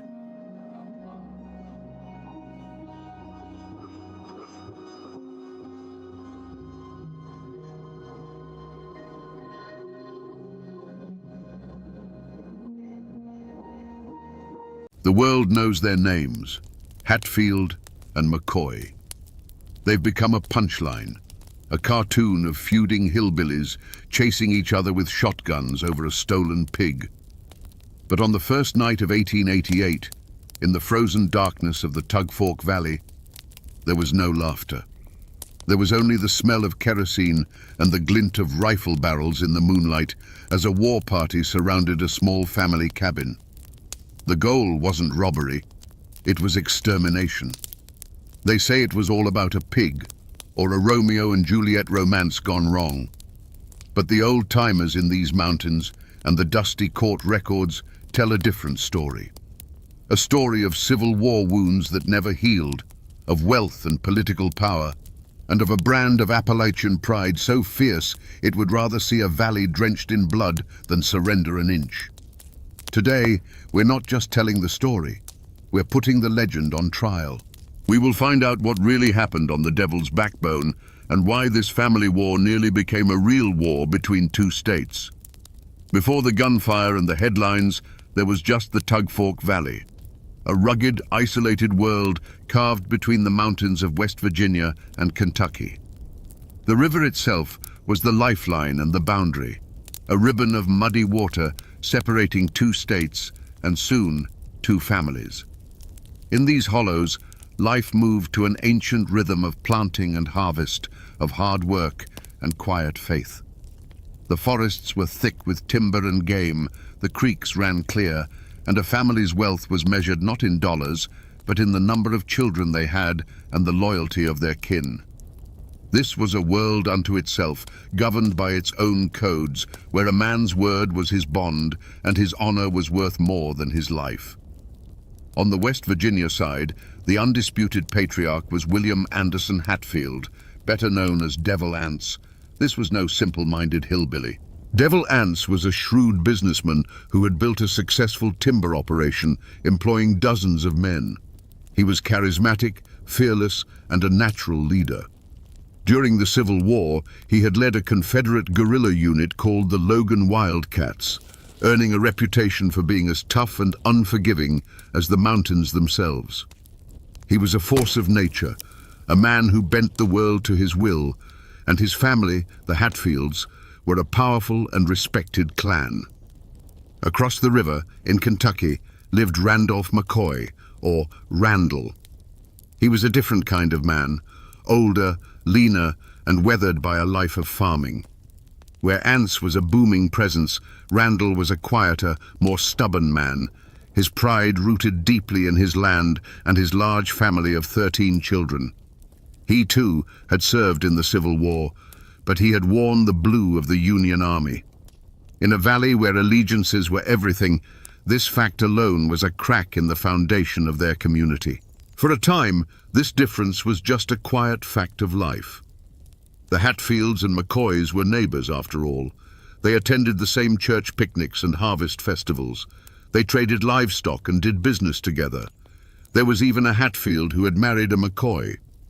They lived by the same mountain code, sharing a life that was both beautiful and brutal, a world that outsiders could never truly understand. They were two sides of the same coin, forged in the same Appalachian fire. But beneath the surface of this neighborly peace, a wound from the war had been left to fester. In 1865, Randall's brother, Asa Harmon McCoy, returned home after being discharged from the Union Army. A marked man in a region full of Confederate sympathizers, he was hunted down and killed by a band of ex-Confederate guerrillas. The leader of that posse was believed to be Jim Vance, Devil Anse Hatfield's own uncle and fiercest lieutenant. While Devil Anse was reportedly sick at home that day, the killers were his kin and his men. No one was ever arrested. For Randall McCoy, it was an unforgivable crime, a debt of blood that the law had ignored and the mountains had swallowed. The valley was calm, but it was the calm of a loaded gun. The Civil War was over on the battlefields of Virginia, but here, in the isolated heart of Appalachia, the resentments lingered. All it would take was a single spark, a stray pig, a careless word, a forbidden glance, to ignite a fire that would consume them all and turn this peaceful valley into a private battlefield. For 13 years, the valley sat on a powder keg left over from the war. The death of Asa Harmon McCoy was a wound that never closed for Randall, a quiet, bitter reminder of the justice he never got. The spark that finally lit the fuse came in the autumn of 1878, and it wasn't a bullet or a threat, but the grunting of a pig. Randall McCoy walked onto his property and accused his neighbor, Floyd Hatfield, a cousin of Devil Anse, of stealing one of his hogs. In a world where a fat hog could mean the difference between a hard winter and starvation, this was no small charge. But it was never about the value of the animal. It was about honor. It was a McCoy telling a Hatfield to his face that he was a thief. The dispute was taken to the local justice of the peace, Anderson Preacher Anse Hatfield. In an attempt at fairness, he assembled a jury of 6 Hatfields and 6 McCoys to hear the case. The makeshift courtroom, likely a small schoolhouse, was thick with tension. The fate of the pig, and perhaps the fate of the valley, rested on the word of one man, Bill Staton. He was related to both families, but everyone knew his loyalty lay with the Hatfields.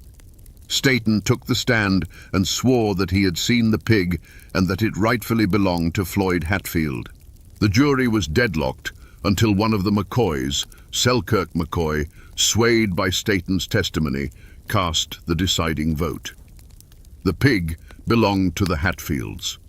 For Randall McCoy, this was the ultimate betrayal. The law, run by a Hatfield and his own kin, had sided against him. He stormed out of the hearing, his simmering resentment boiling over into open rage. The system had failed him again. He was heard declaring that if he ever lost another pig, he wouldn't go to the law. He would handle it himself. This was more than a threat. It was a declaration of war against the Hatfield clan. The lines were being drawn not in the dirt, but in blood. The first of that blood was spilled less than 2 years later. Bill Staton, the man whose testimony had cost Randall his pig and his pride, was not a man to forget a grudge.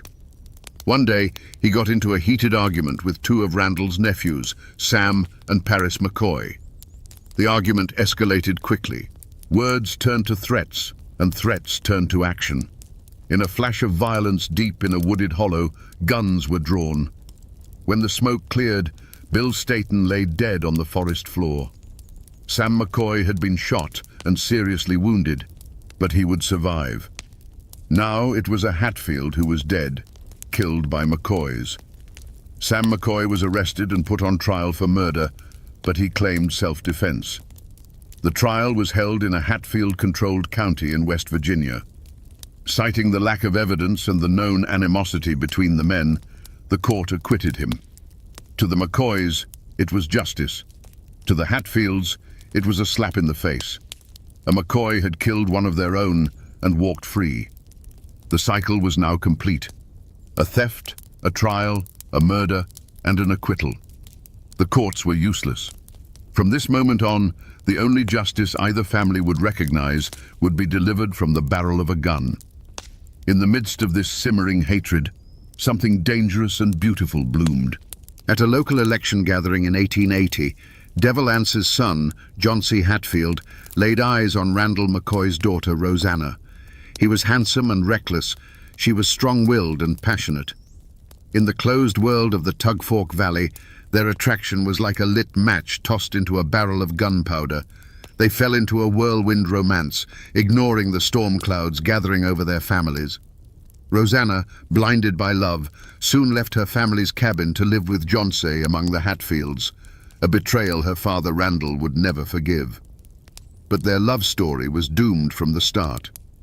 John C., a known womanizer, soon abandoned the pregnant Rosanna for her own cousin, Nancy McCoy. Heartbroken and carrying a Hatfield's child, Rosanna was now an outcast, scorned by her own family and discarded by her lovers. She tried to return home, but her father's door was closed to her. She found shelter with an aunt, a woman alone, trapped between the 2 warring clans. Her story became a tragedy within a tragedy, a symbol of the innocence that was being crushed between the 2 great millstones of Hatfield and McCoy pride. The point of no return came on Election Day, 1882. In Kentucky, these were boisterous, drunken affairs where men from all over the hollows came to vote, trade, and settle scores. That day, a dispute over a fiddle ignited between Tolbert McCoy, one of Randall's sons, and Ellison Hatfield, Devil Ance's powerful, well-respected brother. Insults flew, fueled by moonshine and years of bad blood. The argument escalated into a brutal fistfight, and then, in a moment of fury, Tolbert McCoy pulled a knife. The festive air of the gathering curdled into horror. The crowd scrambled back as Tolbert, joined by his 2 brothers, Farmer and Randolph Jr., set upon the lone Hatfield. The powerful frame of Ellison Hatfield shuddered again and again. He didn't cry out, but a look of profound shock crossed his face as he stumbled backward. A dark stain began to spread across the front of his shirt, then another and another. He collapsed into the mud of the clearing, gasping for air. The McCoy brothers stood over him, their faces a mask of rage, unaware that they had just sealed their own fates. Hatfield constables seized the three McCoy brothers, but instead of taking them to the jail in Pikeville, Kentucky, they dragged them across the Tug Fork River into West Virginia. They were now prisoners, not of the law, but of the Hatfield clan. When Devil Anse arrived and saw his beloved brother lying on a makeshift cot, riddled with 26 wounds, his response was cold and absolute. He made a vow. If Ellison died, the McCoy boys would die. For 2 days, the brothers were held captive while Ellison fought for his life. And then, he breathed his last. That night, the McCoy boys were taken from their makeshift prison and marched to the Kentucky side of the river. They were tied to a series of pawpaw trees, their pleas for mercy swallowed by the darkness. There was no trial, no judge, no jury. There was only Devil Anse and a firing squad of his kin, their faces grim in the moonlight. The night was shattered by a single command. What followed was not a battle, but a ceremony of vengeance. A volley of gunfire ripped through the quiet valley, a sound so loud it seemed to shake the stars from the sky. The pawpaw bushes shuddered violently in the dark. And then an unnatural silence fell, broken only by the gentle lapping of the river against the bank. When the sun rose, it revealed a scene of chilling stillness. The dew on the grass around the pawpaw trees was dark, telling a story that needed no words. The silence that followed the pawpaw tree massacre was heavier and more terrifying than the gunfire itself. It was Randall McCoy's wife, Sarah, who found her sons. In the grey light of dawn, she saw the terrible stillness of the scene, a mother's worst nightmare made real under the drooping leaves of the pawpaw trees. The news spread like a sickness through the Kentucky hollows. 3 sons, executed without trial. Randall McCoy, a man already hardened by grief, seemed to turn to stone. The sorrow in his eyes was replaced by a hollow, burning void. He had followed the law with the pig, and it had failed him. Now, his sons were dead, and the law seemed 1,000,000 miles away across the muddy waters of the Tug Fork. The funeral for the 3 McCoy brothers was a grim affair. The entire Kentucky side of the valley mourned, not just for the boys, but for the peace that had been shattered forever. The caskets were lowered into the cold Kentucky earth, and with them, any hope of reconciliation. Randall McCoy now had a singular, all-consuming purpose: justice. Not the rough justice of the mountains, but the cold, hard justice of the law. He went to the courthouse in Pikeville and swore out warrants against Devil Anse Hatfield and 20 of his kin and allies, including his sons. The charge was murder. Indictments were officially issued. The names of the Hatfield clan were now wanted posters, but the warrants were little more than paper. The Tug Fork River was more than a boundary. It was a sanctuary. In West Virginia, the Hatfields were powerful. They had friends in the law, friends in politics. They were seen not as murderers, but as men who had simply administered a brutal but necessary form of mountain justice. West Virginia authorities refused to recognize the Kentucky warrants.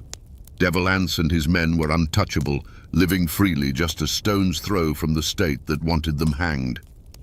For 5 long years, a tense and bitter Cold War settled over the valley. The warrants became legal ghosts, a source of constant frustration for the McCoys and a point of defiant pride for the Hatfields. The feud might have faded into a stalemate of simmering resentment if not for the arrival of a new, powerful player, Perry Cline. A sharp and ambitious Pikeville lawyer who was married to a McCoy, Cline had his own deep-seated grudge against Devil Anse over a bitter land dispute years earlier. He saw an opportunity to use the power of the state to settle a personal score. Cline used his political influence to go over the heads of local law enforcement. He lobbied the governor of Kentucky, J. Proctor Knott, convincing him that the honor of the state was at stake. Governor Knott agreed. He announced a formal reward for the capture of the Hatfields, dead or alive. Suddenly, this was no longer a family squabble. It was a state-sponsored manhunt. The feud was professionalized. Bounty hunters, known locally as pikes, began to appear in the Tugfork Valley, sniffing around for a chance at the reward money. For the Hatfields, their home was no longer a fortress but a trap. For the McCoys, it was a terrifying new reality, knowing that this escalation would surely be met with an even more violent response. The valley held its breath, waiting for the next shot to be fired. The state of Kentucky's bounty was not just a piece of paper, it was a hunting license. The law now had a face, and it was the face of a cold-eyed killer named Bad Frank Phillips. A relentless manhunter and a cousin to the McCoys, Phillips became the instrument of Perry Cline's legal war. He led posses into the heart of Hatfield territory, a place no lawman dared to go before. Gunfights erupted along the Tug Fork, turning the feud from a series of ambushes into open guerrilla warfare. The valley became a place where every shadow could hide a rifleman. The Hatfields, led by the ruthless Jim Vance and the hot-headed Cap Hatfield, decided on a final, desperate gamble. On New Year's night, 1888, they would end the feud by erasing Randall McCoy himself. They crossed the river under the cover of a freezing winter night and surrounded the McCoy family cabin. They didn't knock. The first sound was the crackle of flames as they set the home ablaze to smoke out their quarry. What followed was a nightmare of chaos and gunfire in the flickering orange light. Randall McCoy managed to escape into the woods, but his family paid a terrible price. His daughter Alifair was shot down as she fled the burning home. His son Calvin was killed in the yard. His wife Sarah was brutally beaten, left for dead with a crushed skull. This single act of savagery was a fatal miscalculation. The New Year's night massacre horrified the nation. Newspapers from New York to San Francisco printed sensational stories of the lawless Appalachian War. The full weight of the law could no longer be ignored. Frank Phillips, now fueled by a cold fury, hunted down Jim Vance and killed him in a fierce shootout. One by one, the other members of the raiding party were captured and dragged in chains to the jail in Pikeville. The war was over. The trial was about to begin. Pikeville, Kentucky, transformed from a sleepy mountain town into an armed camp. The captured Hatfields and their allies were paraded through the streets, not just as prisoners, but as living symbols of the savage mountaineers the papers wrote about. The trial was a national spectacle. Reporters packed the courtroom, scribbling down every detail. Armed guards lined the walls, their presence a constant reminder that the feud was not truly over. The prosecution, led by Perry Cline, was determined to make an example of these men. The defendants sat in the courtroom, a mix of defiance and bewilderment.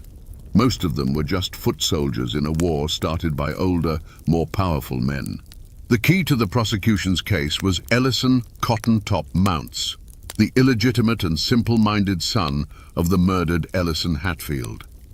Under interrogation, Cotton Top confessed to firing the shot that killed Alifair McCoy. Whether he was telling the truth, covering for others, or was simply coerced into a confession is a question historians still debate. For the jury, it was enough. The verdicts came down like hammer blows. Several of the men were sentenced to long years in the state penitentiary. But for Ellison Cotton Top Mounts, the sentence was death. On February 18, 1890, thousands of people crowded into Pikeville to witness the hanging. The scaffold stood stark against the Kentucky sky, the final monument to the bloodiest chapter of the feud. Cotton Top's last words were reportedly, "The Hatfields made me do it." But was it justice? Randall McCoy had won his legal battle, but he had lost everything else. Devil Anse Hatfield, the patriarch who ordered the first executions at the Paw Trees, was never arrested. He would die peacefully in his bed decades later. The law had spoken, but its voice seemed to ring hollow in the mountains, leaving only the ghost of a question. Was the hanging of one simple-minded man a triumph of justice, or just the final ugly act in a war where no one truly won? And what became of the two patriarchs who started it all? Randall McCoy, the man who lost everything, never recovered. He left the Tug Fork Valley, the land that held the ghosts of his children, and tried to start over. He ended his days operating a small ferry in Pikeville, a broken man haunted by memories. He died in 1914 after being badly burned in a cooking fire. A tragic, almost mundane end for a man whose life was defined by such epic violence. He was buried in the Dills Cemetery in Pikeville, alongside his wife Sarah and the children who were stolen from them. Across the river, Devil Anse Hatfield lived out his days as a legend in his own time. Untouched by the Kentucky warrants, he grew into a respected, almost revered elder. In a final, surprising twist, the man they called Devil was baptized in 1911, washing away his sins in the waters of Main Island Creek. He died of pneumonia in 1921, surrounded by his family. If you go to the Hatfield Family Cemetery in Logan County, West Virginia, today, you can still see his final act of defiance.